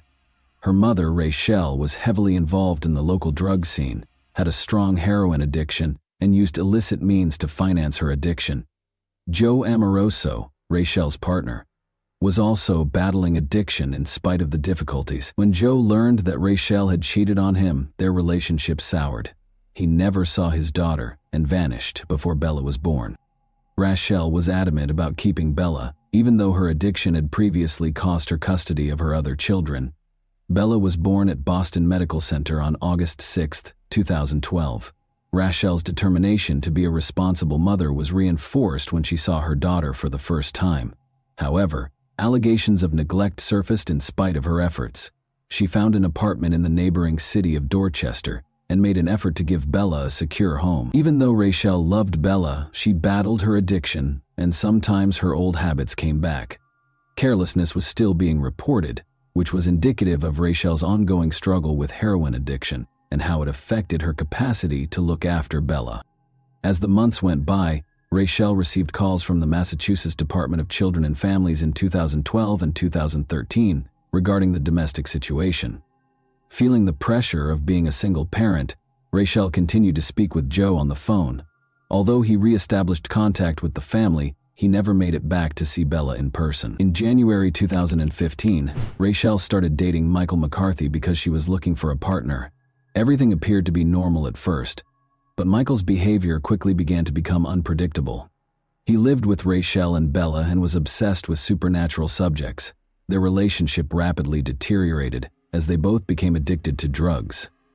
When the abuse was reported to the police, nothing was done, and things continued as they were. Rochelle had been lying to them, which is why no one noticed Bella's absence. After visiting their home, she made a false claim that Bella had been taken away by the DCF, saying that the situation was too difficult. People accepted Rachel's story without question because of the situation.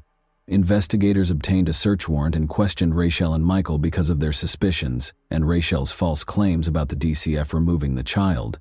Eventually, Rachel admitted to the terrible things that had happened that fateful night. She claimed that Michael had become enraged and had attacked Bella several times because he thought the child was possessed. Rachel tried CPR on Bella after she passed out, but Michael intimidated her and disposed of the body in the harbor. This supported the investigators' long-held suspicions of foul play in Bella's case. However, Rachel's participation sparked doubts about her competence. Some inconsistencies, like declaring Bella alive on a benefits form, raised questions about her intentions and degree of participation. On September 18, 2015, Michael and Rachel were taken into custody. According to medical evidence, Bella may have died from severe abdominal trauma. The chief medical examiner, Dr. Henry Niels, suggested that this trauma might have resulted in cardiac arrest or asphyxiation. When Michael was arrested, he denied knowing about Bella's passing in spite of these facts. Michael McCarthy and Rachel Bond each gave their own account of what happened during their June 2017 trials. Michael made an effort to place the blame on Rachel by depicting her as a drug-addicted and careless mother. Rachel, meanwhile, insisted she was innocent of the crime, but acknowledged that she assisted in disposing of the body under Michael's pressure. Because she kept claiming benefits for Bella after her death, she was also charged with welfare fraud. Although the court tended to accept Rachel's account during her trial, she was still charged with serious crimes, with cadaver dogs proving that a body had been found in the McCarthy home and bruises on the body that matched Rachel's description. The evidence against Michael appeared to be stronger. But there was no concrete proof that Michael was responsible for Bella's passing. Michael's defense team claimed that because Rachel had allegedly informed him that Bella had been taken away by the state's child welfare agency, he was unaware that she was missing. A complicated web of deceit, abuse, and addiction within Bella's family was exposed by the trials. Michaela Springs' testimony as a crucial witness, meanwhile, highlighted the emotional cost of pursuing justice for Bella. Following the untimely death of Bella Bond, Michael McCarthy was found guilty of second-degree murder on June 28, 2017, and given a life sentence with the possibility of release in 20 years. In the end, Rachel entered a guilty plea and was given a considerably reduced probationary period. Investigations into Bella's case, however, revealed grave mistakes and misconduct, raising concerns about how the Department of Children and Families handled her case. Prior to McCarthy's sentencing, Bella's biological father, Joe Amoroso, gave a victim impact statement in which he expressed his deep sorrow over the death of his daughter. Although Joe had never met Bella, he stressed the importance of her life and regretted not being able to be her father. The Office of the Child Advocate's investigation found significant mistakes in the child welfare system. Only a formal written warning was given by the agency to the employee who committed the misconduct. Bella Bond's case generated a lot of national attention, as evidenced by the activity on Facebook and Twitter. A funeral home promised funds for a dignified burial with a headstone, and other people offered to pay for her funeral and burial. Joe Amoroso disclosed that Bella would be buried in Winthrop, Massachusetts, with her family by her side, choosing to hold wake services and a public funeral. However, after both of her parents ultimately decided against holding a public funeral, Bella was finally buried in a private ceremony at Winthrop Cemetery on November 28, 2015. Her name and the date of her discovery were engraved on the headstone beneath which she was interred. Later, Bella's mother's Facebook page posted pictures of her. When we consider Bella's story, it becomes evident that her untimely death was caused by her parents' negligence. The acts of Rachel Bond and Michael McCarthy, both inside and outside of prison, were heinous. Bella's story emphasizes how urgently vulnerable children need to be better protected. And that wraps up today's chilling story. If you enjoyed this video, don't forget to like and subscribe so you never miss a new upload. Also, let me know in the comments what part of this story shocked you the most. Thank you for watching, and I'll see you in the next video.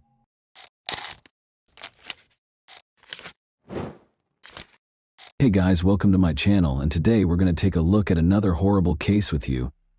We'll talk about what happened in Everett, Washington, on September 20, 2017 at 1:55 a.m.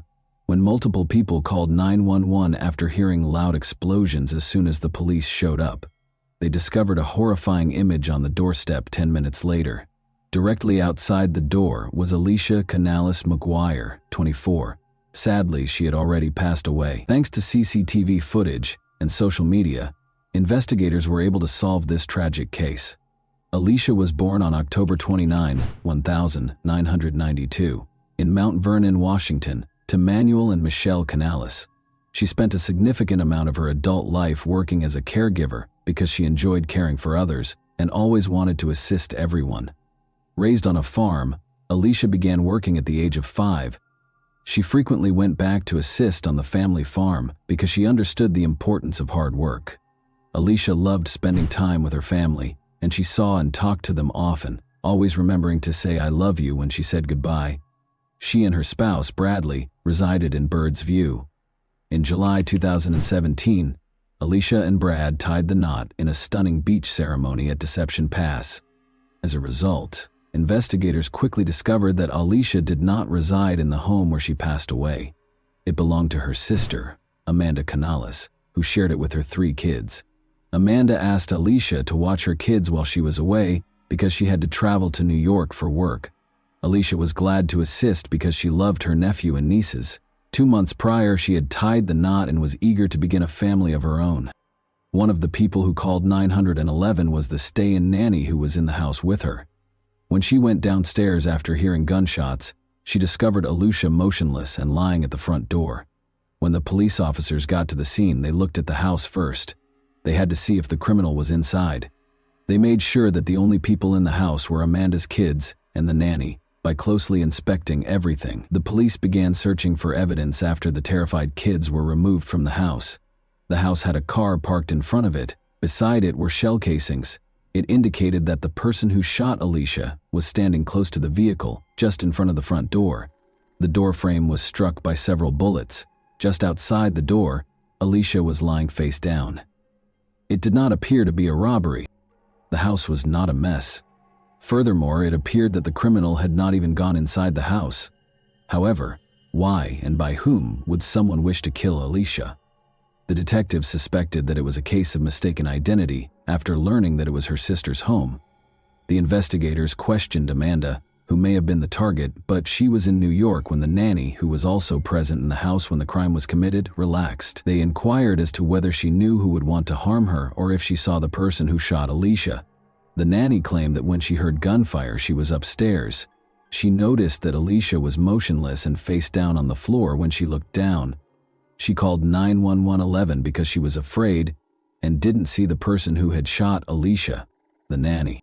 As far as she was aware, she told investigators, Alicia and her husband Bradley got along well, but she provided the first important lead to the police. According to her, there were issues between Amanda, Alicia's sister, and her former spouse, Kevin Lewis. The detectives discovered from looking through the local sheriff's office reports that this was not the first time the police had been called to this address. Every incident had something to do with family disputes between Amanda and Kevin Lewis. The detectives were therefore intrigued by this version. Kevin Lewis lived in a different area of Everett, so they located his home address and went there before dawn to speak with him. It was dark in his home. During the conversation, Kevin answered the door when they knocked. "Talk to Lewis." "She should be home," he said in response to the officer's question about his ex-wife's whereabouts. He appeared to have just awoken. He was asked to tell the detectives where he had slept. He claimed that his mother and sister could verify that he had spent the entire night at home. When the detectives told him that there had been a shooting in the home where his children lived, he didn't inquire as to why they were there. It was odd that he didn't show any emotion. He should have inquired about his children's well-being as a parent, but he chose not to do so. Kevin looked shocked and said, "Really, that was the end of our conversation?" when the detectives informed him that Amanda had been out of town on business. While strolling down the street, the detectives noticed that 2 nearby homes had security cameras that they could use to verify Kevin Lewis's story. He said that instead of going out, he spent the entire night at home. However, after reviewing the video, the investigators discovered that approximately 40 minutes prior to the assault on Alicia, a car was pulling up alongside Kevin's driveway. Then someone who looked a lot like Kevin came out the front door, approached this car and got in. The vehicle drove off a short while later. The quality of the recording prevented the police from conclusively identifying Kevin as the next victim. The footage was seen by the investigators from a different camera. Despite being able to examine the car more closely, they were unable to identify it. They could only make out that the car was light in color. About 20 minutes later, they saw the car return after fast-forwarding the recording. But they had one important detail to notice. This car's front right rim was different from the other three. The front right rim was dark, while the other three were light. Kevin Lewis, who was in the first recording, got out of the car and went back to his house when the car came to a stop close to it. Approximately 20 minutes prior to the 911 calls regarding a shooting, this man, whoever he was, entered the house. The car then drove off and never came back. The drive from Kevin's house to Amanda's was 15 minutes. This could indicate that the car had enough time to reach Amanda's house, or it could indicate that the car was unrelated to the shooting. It was too soon to say. Amanda learned of her sister's passing. She was in New York a few hours later when their father called to inform them that Alicia had passed away. Alicia married, was content, and hoped to start a family of her own, but now her family had to grieve for her. Amanda said she had no doubt that her ex-husband Kevin was the one who shot Alicia when the investigators asked her if she believed he could have done it. Amanda Canales wasn't prepared to publicly acknowledge how toxic her relationship with her ex had been, even after her 8-year marriage ended. Despite having 3 young children, 2 girls and a boy, and spending 10 years with Kevin Lewis, Amanda had been extremely unhappy and continued to live in fear of him even after their June 2017 divorce. Amanda had been bruised by Lewis's previous physical abuse, and even after they had parted ways, he continued to threaten her. Amanda was granted full custody of their children in August 2017. Lewis was ordered to pay $800 a month in lieu of child support. For Amanda, it was a new beginning. As a single mother, she was grateful for the support she received from her family and concentrated on her home in Everett, Washington. Amanda was threatened by Kevin. He threatened to kill her. He had the training because he had served in the military. Although her sister passed away, Amanda thought she was the one who had been attacked. Rather, she even obtained a restraining order against Kevin, which he repeatedly broke. Amanda and their 3 kids were both terrified when he wandered outside her house and peered in the windows. Kevin was not charged by the police with any of the restraining order violations. Amanda was returning home late at night and parked in the driveway next to her house when she was brutally beaten as she got out of her car a few weeks prior to her sister's death. Someone attacked her as soon as she opened her car door.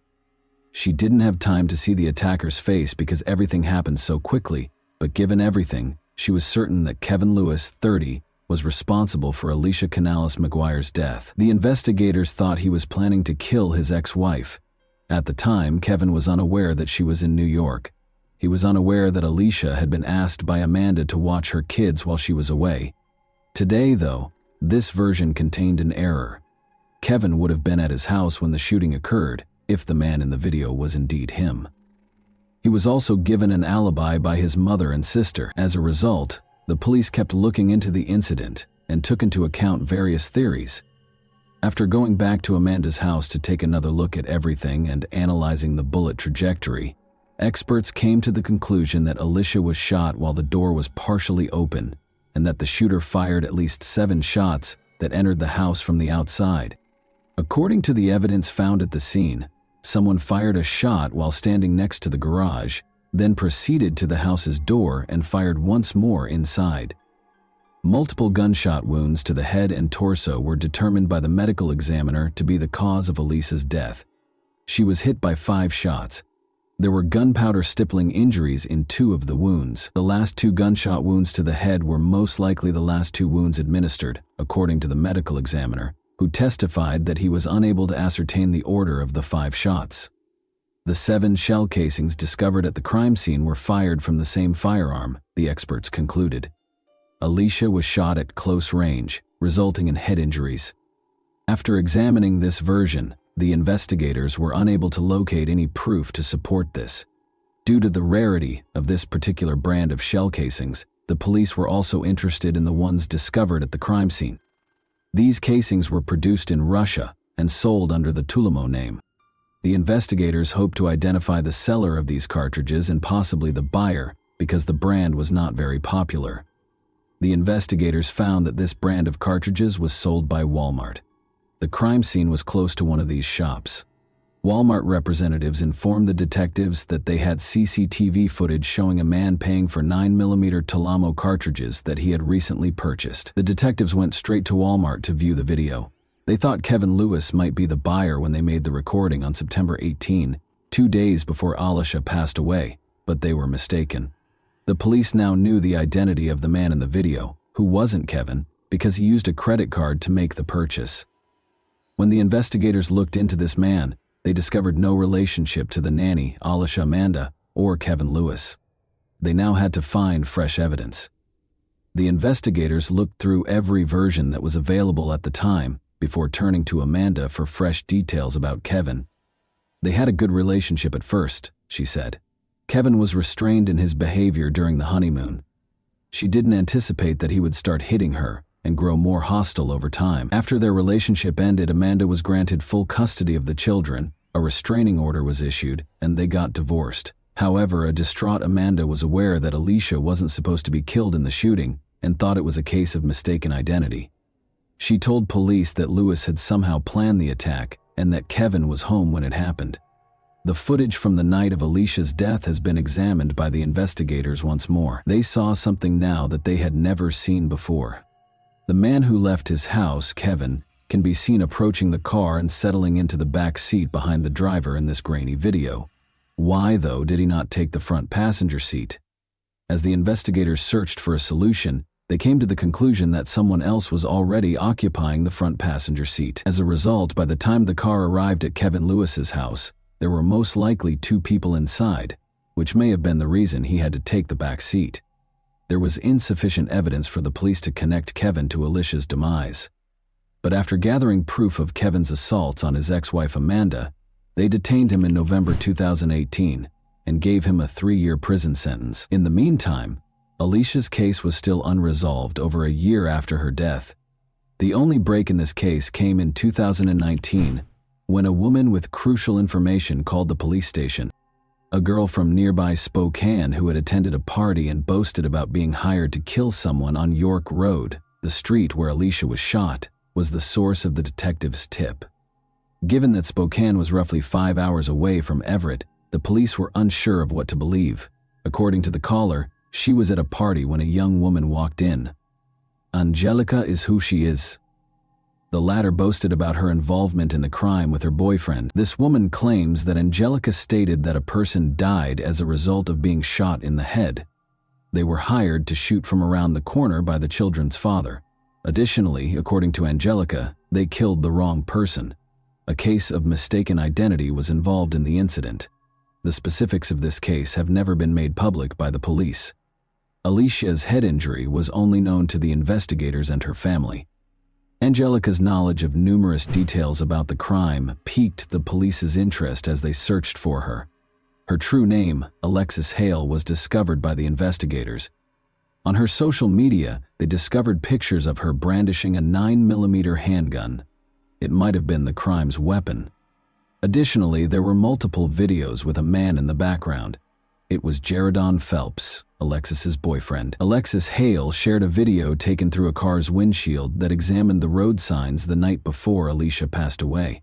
The investigators were able to pinpoint the precise location of the car at that time, which was roughly 10 minutes away from Kevin Lewis's home. A few hours after Alisha's passing, Jaredon Phelps boasted about a wad of cash in the video below. One of the 5 comments that the investigators saw on Phelps's social media photo was from his aunt. They identified his aunt as Kevin Lewis's mother after clicking on her social media profile. As it happened, Kevin's cousin was Jaredon Phelps. The police had good reason to make an arrest. Alexis Hale was the first to be placed in handcuffs. She screamed and claimed that because she was only 17 years old, the police were unable to arrest her. She demanded a lawyer because she understood why she had been arrested. Jaredon Phelps was taken into custody by the police in a different area of the city at the same time. Phelps and Hale had driven from Spokane to Everett to carry out the shooting, according to the investigators' phone records. Additionally, early on September 20, Lewis's neighbor's security footage captured someone getting into a car. At 1:13 a.m. EM, the man in the white top departed, and at 1:37 a.m. he returned. Following Alicia's passing, Lewis was wearing a white top when the police visited him. Alexis kept everything from the investigators. At the time, Kevin Lewis was serving a 3-year prison sentence for assaulting Amanda. As a result, the researchers were hoping that Phelps would provide some information. The investigators suspected it was Kevin Lewis, and now the police had a confession and the name of the man who hired Hale and Phelps. Phelps provided them with additional information about the crime when they brought him to the scene. Following Alicia Canales McGuire's death in September 2017, Kevin Lewis, who was already incarcerated on an unrelated charge, was charged with aggravated murder with a firearm, conspiracy to commit murder, and solicitation to commit murder in July 2020. At the age of 20, he entered a guilty plea to first-degree premeditated murder. He was given a 31-year prison sentence by the court. At age 18, Hale entered a guilty plea to the same charge and received a 15-year sentence. During the trial, Phelps testified that he had committed the crime for financial gain and to gain notoriety. Lewis gave Phelps money, which he used to purchase a Ferragamo belt buckle, Timberland boots, and some tattoos. He asserted that he had given his ex-girlfriend $200 after she obtained the pistol from a family member. Later that year, Lewis entered a not guilty plea and was put on trial by the prosecution. Claimed that in order to get his ex-wife out of the way, he had given $2,400 to his cousin and his girlfriend. Although he had made them into adolescent killers, Alicia had unintentionally opened the door in a tragic case of mistaken identity. Lewis gave Phelps an envelope of cash on the way back. Phelps said Lewis had led them to the house, but that he didn't know who the target was. Phelps and Hale dropped Lewis back at his house and then went back to the spot Lewis had indicated. After getting out of the car, the two headed for the house. Hale went to knock on the front door and Phelps stopped beside the garage. Hale left as soon as Alicia opened the front door, and Phelps fired the gun until it was empty. The gun's muzzle crossed the threshold as Phelps fired the first few shots from his position close to the garage, and the final two after approaching the front porch. The final 2 shots were directed at the head and neck region. Phelps and Hale returned in their vehicle because of a glove that might have been left at the scene. They turned around and departed when they saw police cars upon their return. After getting GPS directions, they returned to Spokane by car. The defense contended that Lewis had only said to move the target out of the way and had never used the word kill in his conversation with his cousin. However, the court was reminded by the prosecution of Kevin's violent past and his threats against Amanda. They claimed that power and control are at the heart of this case, and it was obvious what the goal was. Amanda described him as pure evil. He had played with their kids, who were in the house when she was supposed to die, she remembered incredulously. I assumed you loved them, but a person who truly cares for someone would never want to put them in danger or cause them any trauma. Did you care that they would have woken up to find their own mother dead, lying in a pool of blood, if it had been just me home that night? She asked. She also discussed finding her kids a safe place to live. She informed Louis that, in spite of all the harm you caused, they are recovering and moving on. In case you were wondering, they never inquire about or discuss you. The jury found Lewis guilty of first-degree murder in less than 3.5 hours after a 6-week trial in November 2021. In January 2022, 34 Kevin was given a life sentence without the possibility of parole. Records show that Lewis is still incarcerated at the Washington State Penitentiary in Walla Walla County, where Judge Thompson also ordered him to have no contact with his former wife, his children, Phelps, or Hale for the remainder of his life. And that wraps up today's chilling story. If you enjoyed this video, don't forget to like and subscribe so you never miss a new upload. Also, let me know in the comments, what part of this story shocked you the most? Thank you for watching, and I'll see you in the next video.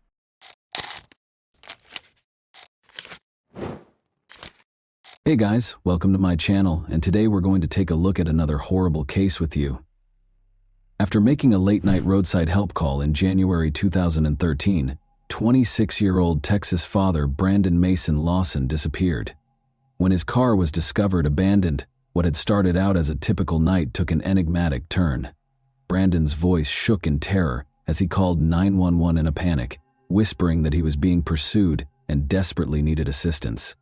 Brandon remained a mystery despite a great deal of searching and investigation, leaving his friends and family in a desperate search for answers.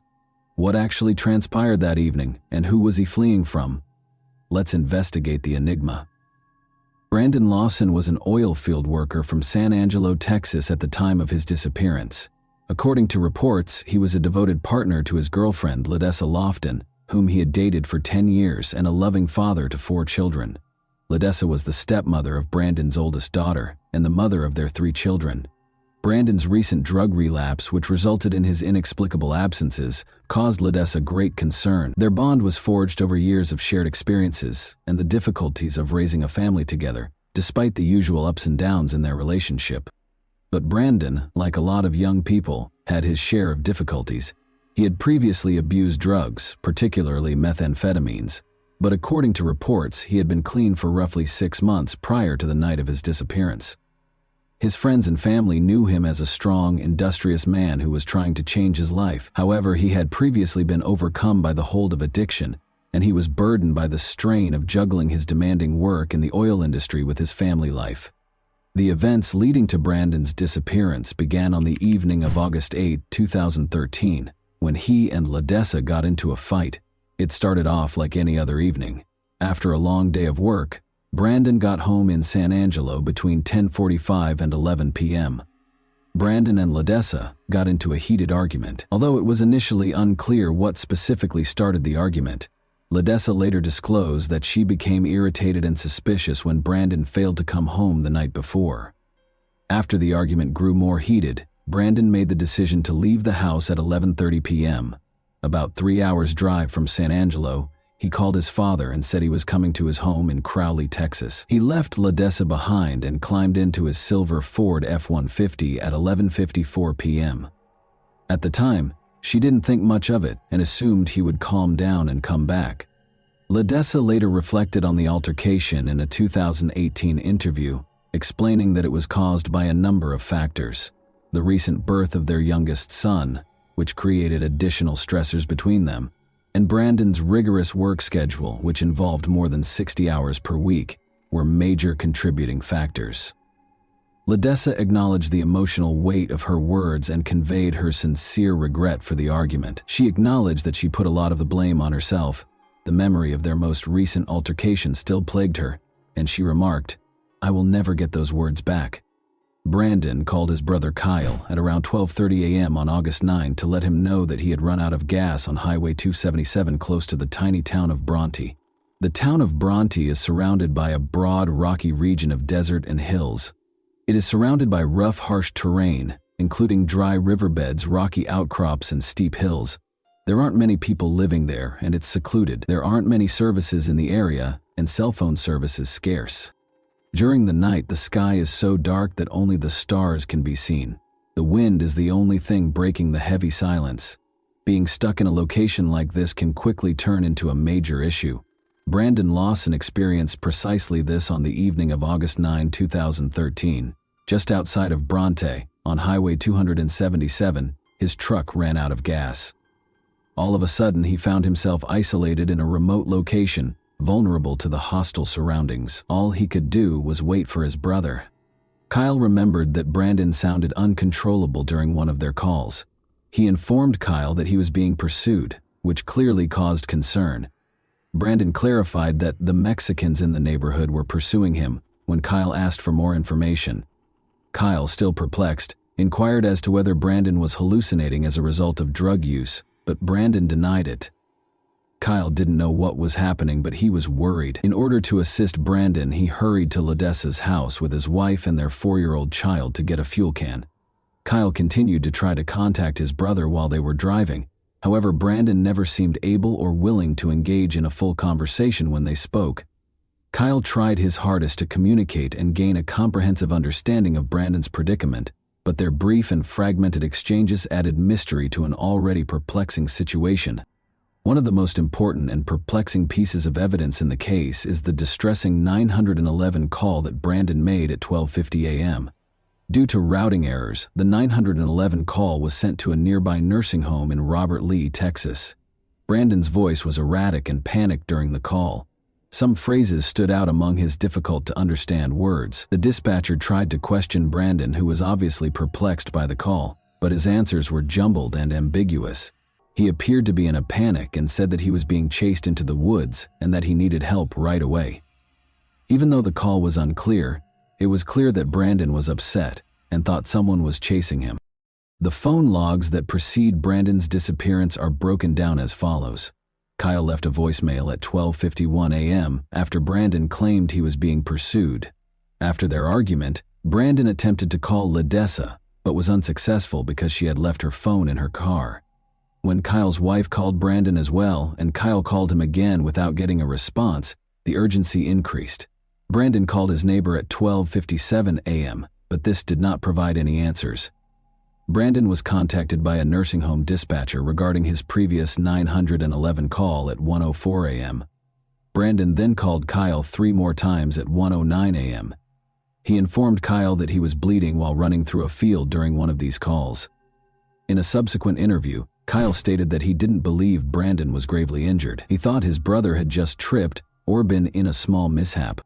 Brandon then called Kyle one last time at 1:15 a.m.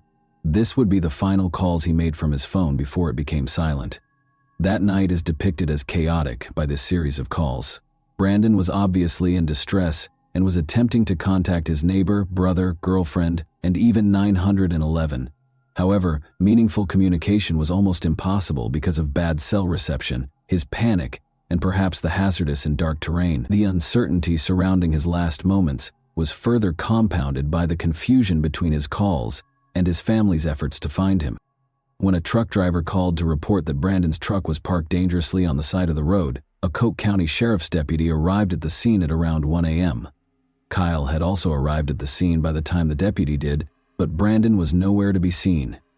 During a phone conversation with Kyle at 1:18 a.m., Brandon claimed to be able to see both Kyle and the deputy from his hiding place, saying, "I can see you. I'm right here." However, neither Kyle nor the deputy were able to see Brandon anywhere near the truck or the surrounding area, which further complicated the situation. Kyle believed Brandon was attempting to elude the police because he had an active warrant for his arrest in Johnson County on a charge of drug possession with intent to deliver. Brandon didn't want to be caught, he reasoned, especially since the deputy was already there.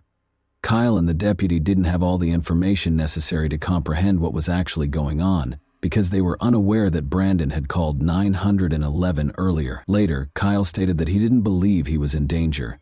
Kyle made the decision to drive a short distance up the road after speaking with the deputy. After the deputy left, he parked farther down in the hopes that Brandon would emerge from hiding.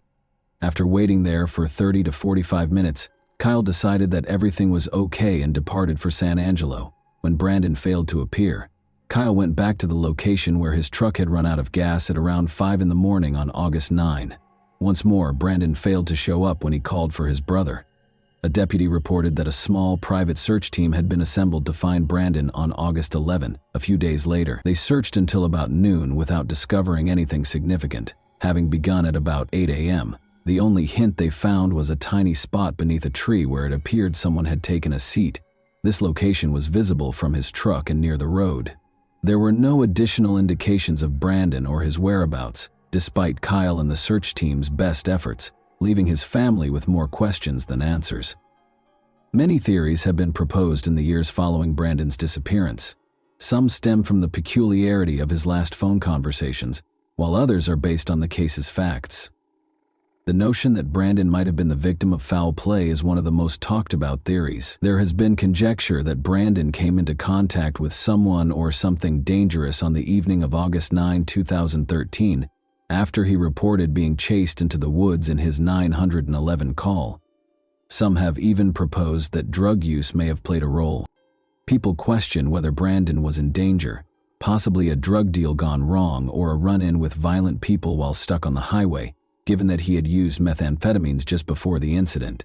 But this theory is called into question by the paucity of evidence.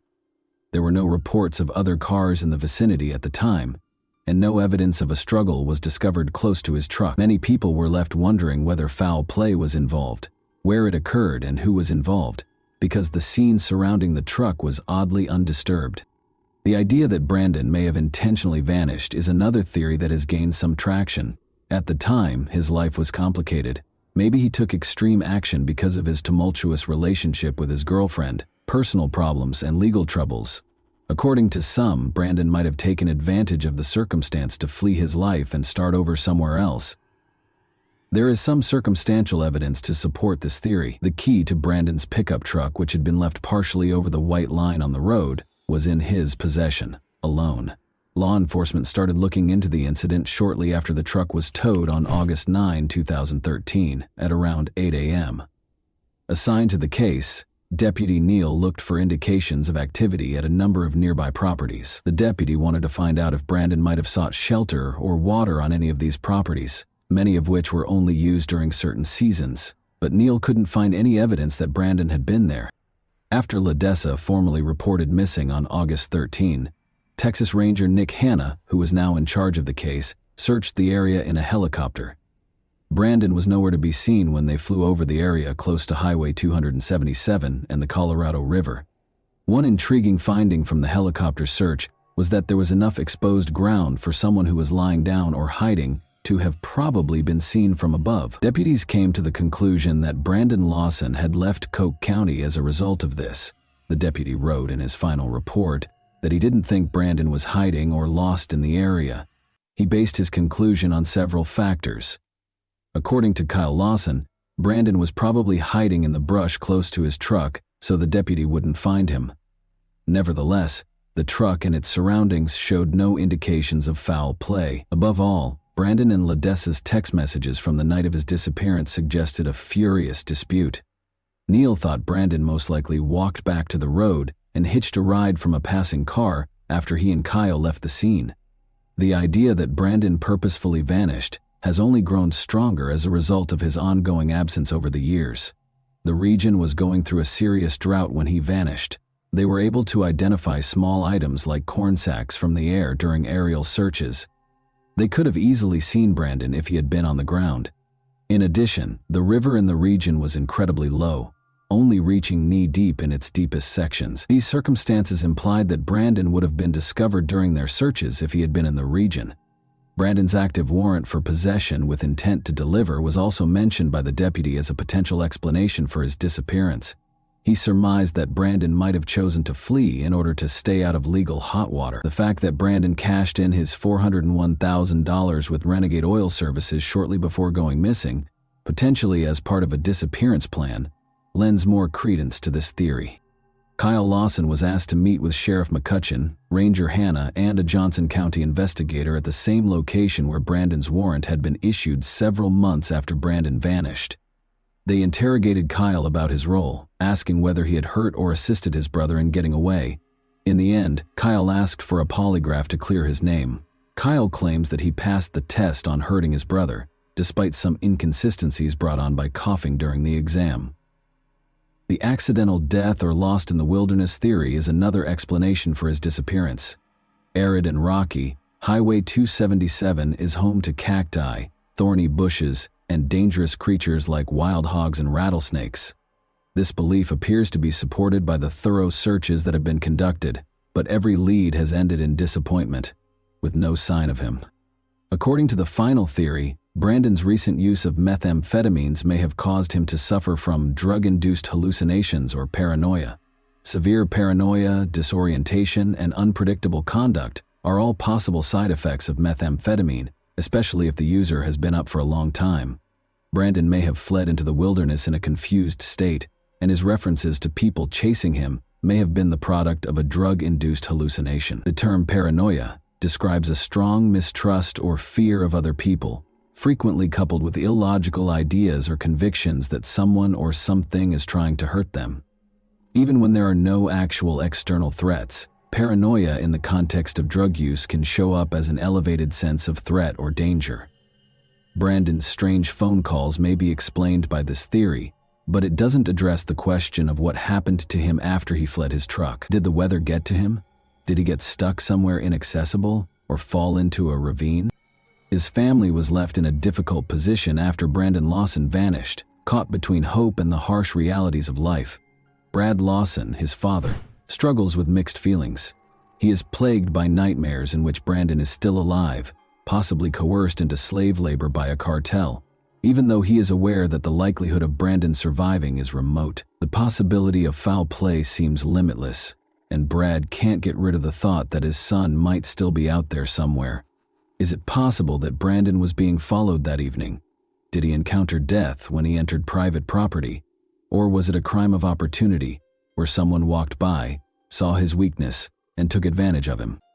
Lisa Lofton can't stand the uncertainty. She worries that her kids won't ever know what happened to their father when they grow up, get married, or even start a family of their own. She is troubled by the memory of that night, particularly the altercation they had before he vanished. She battles this guilt every day after hurtful words were exchanged. The odd 911 call Brandon made that evening serves as their final connection to him. It serves as a painful reminder of his last moments for Ledessa and her kids. His two older daughters try to understand his words as they listen to the recording on YouTube, but it only makes their heartache worse. Brad is adamant that his son did not simply flee. He contends that Brandon was not forced to leave his family because the arrest warrant was insufficient. Brandon was always prepared to accept the consequences because he had previously dealt with legal issues. He actually had plans for the future, including beginning a new job the Monday after his disappearance that would pay more and come with the fact that none of Brandon's possessions, including his phone, wallet, keys, or even his shoes, have ever been located only serves to further complicate matters. How someone could vanish so totally without leaving any trace is beyond his brother's comprehension. The family's suspicion that foul play was involved is only strengthened by this. Ledessa is hopeful that someone will eventually come forward because she thinks that someone out there is aware of what happened to Brandon. She is still plagued by unresolved questions, such as the identity of the dispatcher who spoke to Brandon that evening and the trucker who reported his pickup. Ledessa thinks that these individuals may possess important hints that could ultimately clarify what transpired. Ledessa can't help but notice the ominous tone of Brandon's 911 call, even though she tells herself that his disappearance might have been an accident. She finds it hard to accept that someone would hurt the man she cherished so much. Help Find Brandon Lawson, a Facebook page created by Brandon Lawson's friends and family, has received a lot of support and attention since it was created. The page has more than 2,000 followers as of 2024, indicating that Brandon's unsolved disappearance has generated a lot of interest and concern. This website is a vital resource for disseminating news, details, and appeals pertaining to Brandon's case. It gives Brandon's family members a place to communicate with supporters, reminisce about Brandon, and coordinate efforts to keep his story in the public eye. The page encourages anyone with information regarding Brandon's whereabouts or the circumstances surrounding his disappearance to come forward, and plays a crucial part in the ongoing search for answers. Paula Boudreau, Ledessa's hired private investigator, has also been putting in a lot of effort to find hints. The sizable community that follows the Help Find Brandon Lawson Facebook page frequently provides her with leads. Boudreau has encountered challenges while searching the land with cadaver dogs and helicopters. On their property, some landowners have refused to permit searches. Prior to 2022, there had been no leads or noteworthy advancements in the hunt for Brandon Lawson. But at Brandon's last known location, a small search team made a breakthrough in early 2022. They notified the authorities after finding a pile of his clothing. Human remains were discovered nearby shortly after. The Help Find Brandon Lawson Facebook page announced in October 2023 that the clothing discovered and initial DNA results suggested the remains were probably Brandon's.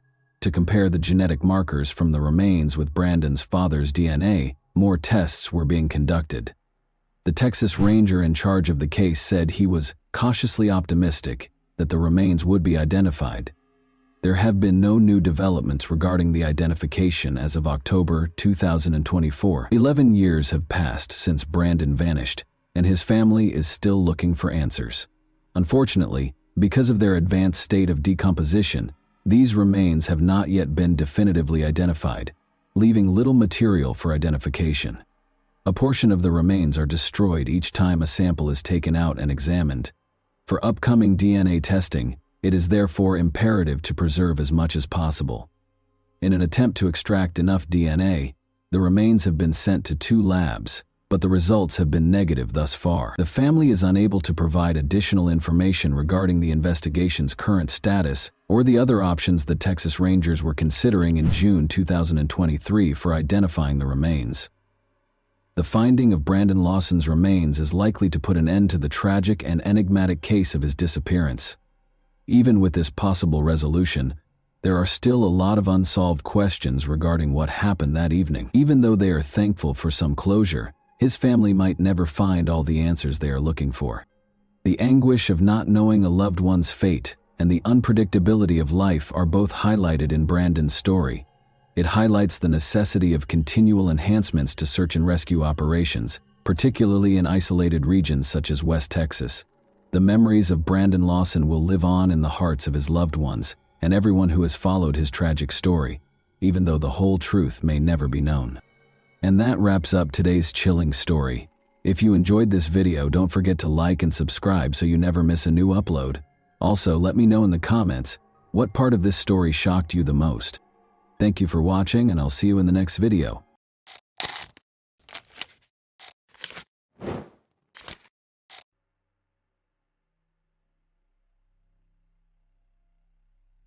The only significant clue was a bite left by the attacker on the victim's body.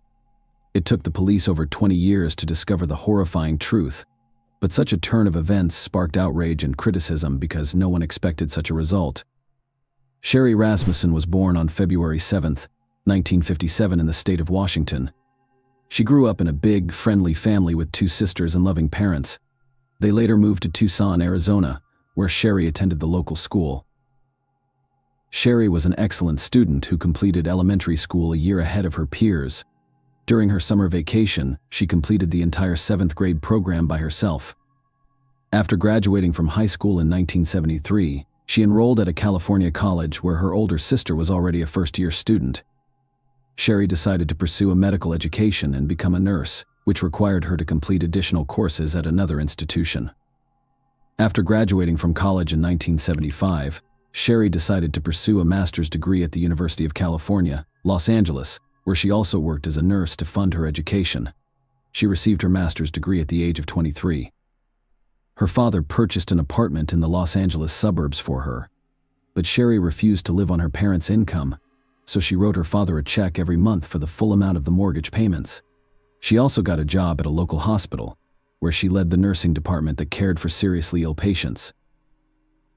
In May 1984, Sherry met John Ruthin, a computer engineer with a good education and intelligence. They started dating and married a year later. John moved in to share their apartment. They spent their honeymoon in Jamaica and returned home to celebrate Christmas with Sherry's family. Closer to 10 a.m. John tried to reach her by phone, but she didn't answer. Half an hour later, he tried again, but still no answer, so he called her workplace to check if she had gone to work, but Sherry hadn't shown up at the hospital. Either her sister also tried to reach her, but without success. John returned home from work at around 6 p.m. and immediately noticed something strange. The garage door was open, even though he had closed it in the morning, and Sherry's car was missing. Therefore, he first thought that she had gone somewhere. As he approached the garage, he saw a lot of broken glass and immediately discovered its source. There was a small balcony above the garage with a glass door which had been smashed. He entered the house through the garage and to his horror found Sherry there. She was lying on the floor, her body badly disfigured. John immediately called the police, and detectives began to examine the crime scene. In all the rooms there was complete chaos. Broken vases, overturned furniture, and scattered items. A bloody handprint was found on the wall next to the alarm button. Apparently, the victim tried to reach it but failed. In addition to extensive bruises and wounds, experts discovered a human bite mark on Sherry's wrist. Aside from all of the foregoing, the marks on her hands indicated that the attacker had tied the victim before releasing her.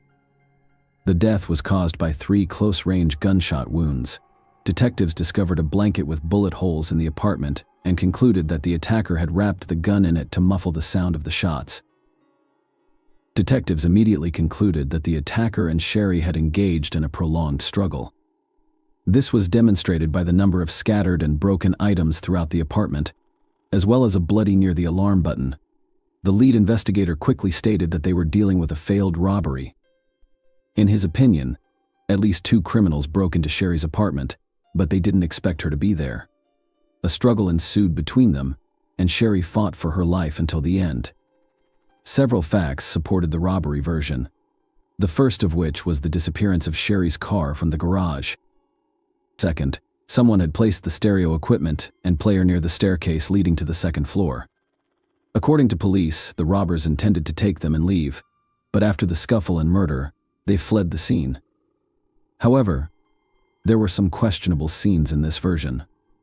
First, the police found no evidence of forced entry, implying that either Sherry let the criminals in herself or they had a key.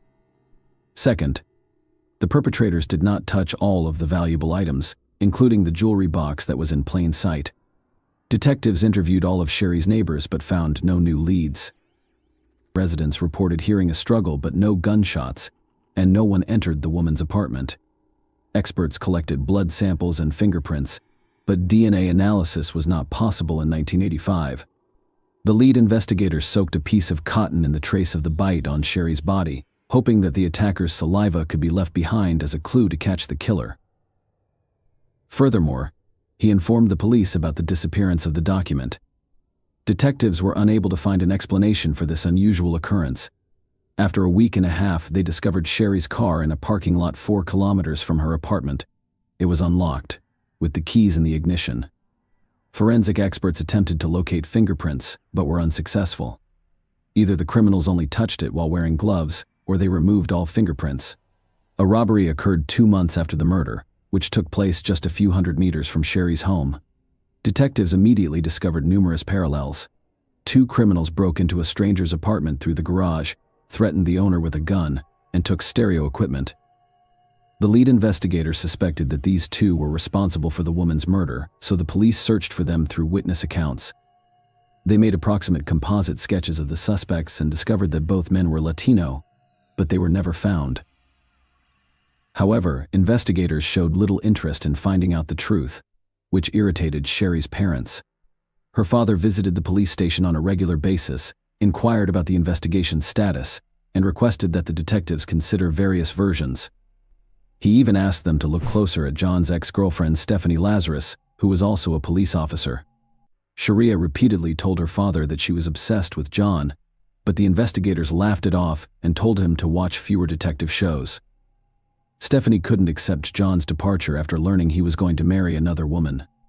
Stephanie came to Sherry's workplace and told her that their marriage was doomed and that she and John would get back together sooner or later. In addition, she claimed that John had already slept with her after getting engaged to Sherry. Of course, Sherry was very upset after this visit. When she returned home, she told John what had happened, and he admitted that he had slept with Stephanie. After learning of his engagement, the young woman begged him to come over, spoke of her love, and urged him to return to her. But he refused, saying he loved Sherry and planned to marry her. Stephanie then offered to sleep with him one last time, and John accepted. He apologized to Sherry and admitted it was a huge mistake on his part. The woman eventually forgave him and the incident with Stephanie faded away. However, Stephanie continued to visit their home without warning under various pretexts. One time, she came with a set of skis and announced that John promised to wax them for her the next time she entered their apartment when the man was not present. Sherry was surprised to see Stephanie in her living room when asked what she was doing. Apparently, the woman used her police badge and the security letter to enter Stephanie's apartment otherwise. A duplicate key was required otherwise.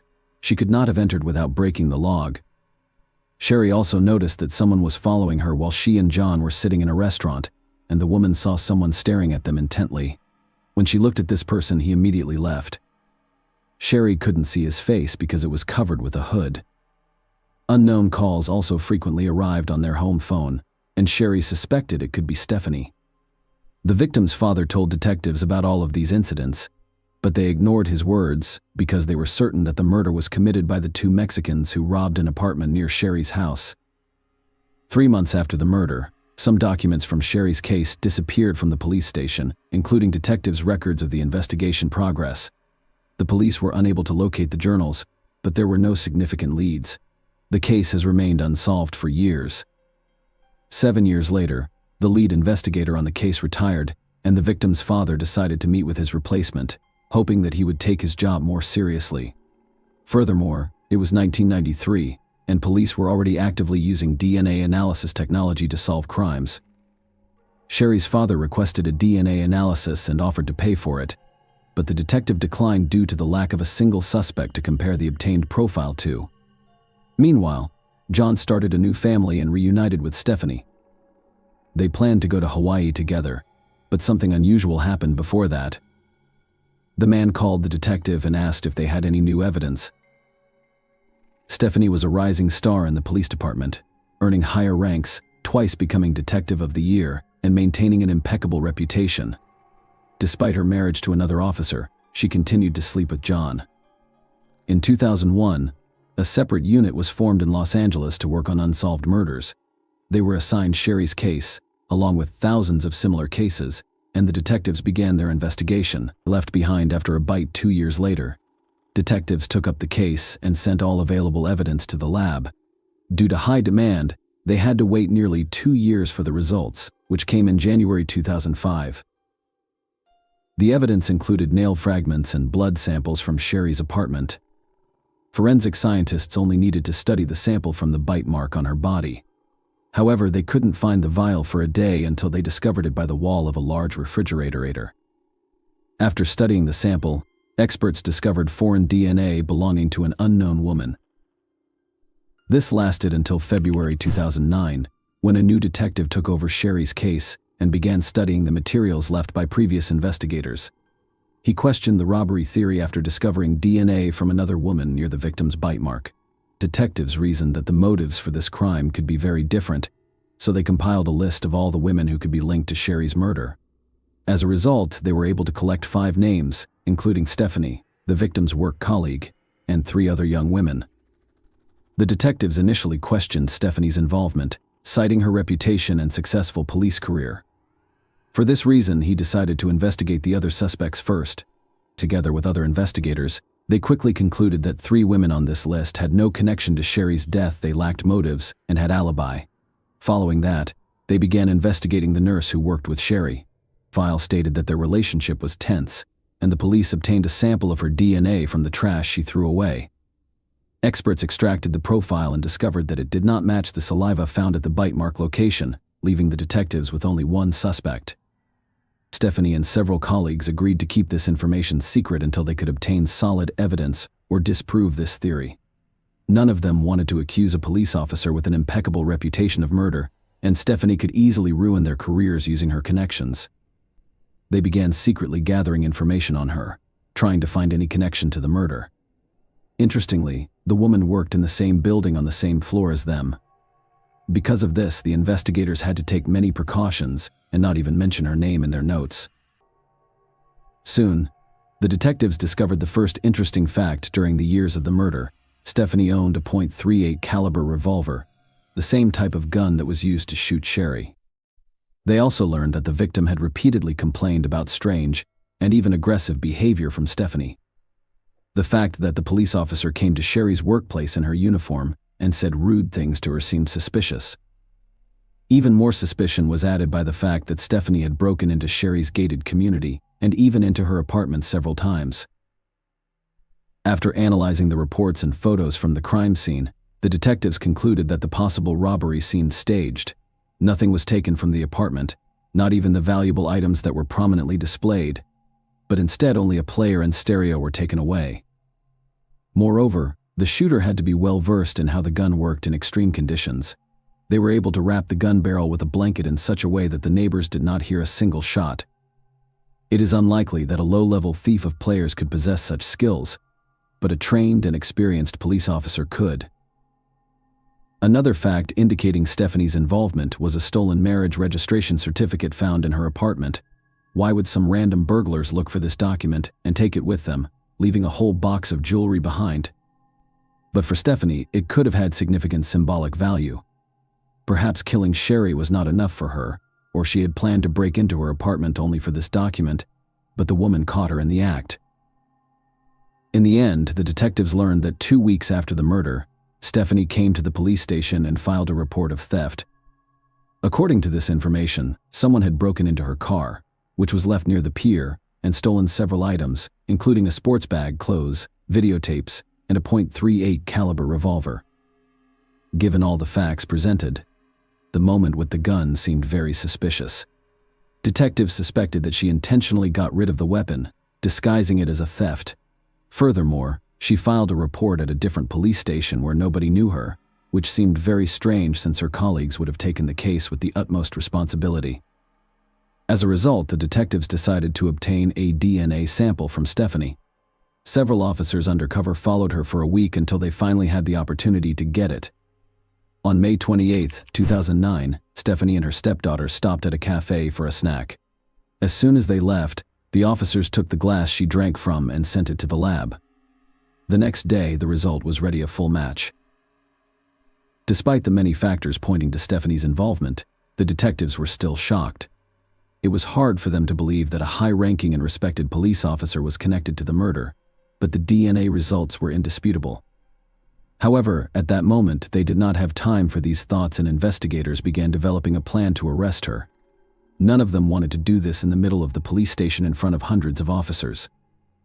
Moreover, Stephanie had extensive connections, and the detectives decided to lure her away from prying eyes. The chief of the Los Angeles Police Department was unofficially informed that one of his subordinates was suspected of the murder. The chief ordered the detectives not to approach Stephanie while she had her service or personal weapon with her. The detectives considered arresting her in her home, which was risky because she lived with her husband and stepdaughter. They devised a plan to entice the person who outranked them to surrender their weapon. They found holding cells in the basement of the police department designed for temporary detention of criminals, where anyone entering had to surrender their weapon. This led to the creation of a legend saint. Stephanie went with them to the basement where the suspect was supposed to be held. After the woman surrendered her weapon, they went to the interrogation room, but there was no suspect there. The detectives gradually laid out the cards on the table and asked Stephanie questions about Sherry's murder. At first, they simply said that they needed to ask her a few questions about an old case related to her ex-boyfriend over the course. The detectives let her go, but at the end of the corridor, Stephanie was met by several police officers wearing handcuffs. 23 years after the murder, the woman was arrested. Given Stephanie's extensive police experience, all attempts to speak with her during interrogations yielded no results. She had a perfect understanding of the situation. There was DNA evidence against her found near the bite mark on the victim's body, which was extremely difficult to refute. Nevertheless, she denied any involvement and maintained her innocence. As a result, the detectives were forced to prepare documents for transfer to court over the next several years. Stephanie was housed in a women's prison until the first hearings began in 2012. It took the police 3 years to basically rebuild the case from the ground up because their predecessors believed in a failed robbery. It was necessary to redo all of the materials, focusing specifically on Stephanie. Throughout the trial, the woman insisted on her innocence. Stephanie's lawyer questioned the DNA test results and argued that there were no suspicions against her during the initial investigation. However, the prosecution believed that Stephanie entered Sherry's apartment and shot her once. Sherry resisted and a struggle ensued, eventually leading to Stephanie's death. The trial concluded on March 8, 2012, with Stephanie being found guilty of murder by the jury. She received a sentence of 27 years to life in prison, plus an additional 2 years for using a service weapon. The judge reduced her sentence by 1,000 days, citing her good behavior and time spent in custody awaiting trial. Sherry's parents attempted to sue the detectives who first worked on the case, despite the fact that the victim's father had instructed them to look into Stephanie from the start. They ignored his words. This begs the question, were they purposefully concealing their colleagues' involvement, or did they truly believe she was not involved? In the first case, it would have been a serious crime, whereas in the second case, it would have been simple negligence and disregard for significant facts. The statute of limitations expired in this case, so the court did not prosecute the police officers. Stephanie filed an appeal after the trial, but it was quickly rejected. She still denies her guilt and can only petition for early release in 2039. Sherry's ex-husband John lost interest in investigating her murder and began a new life. Please share your thoughts on this story in the comments section, and thank you for watching.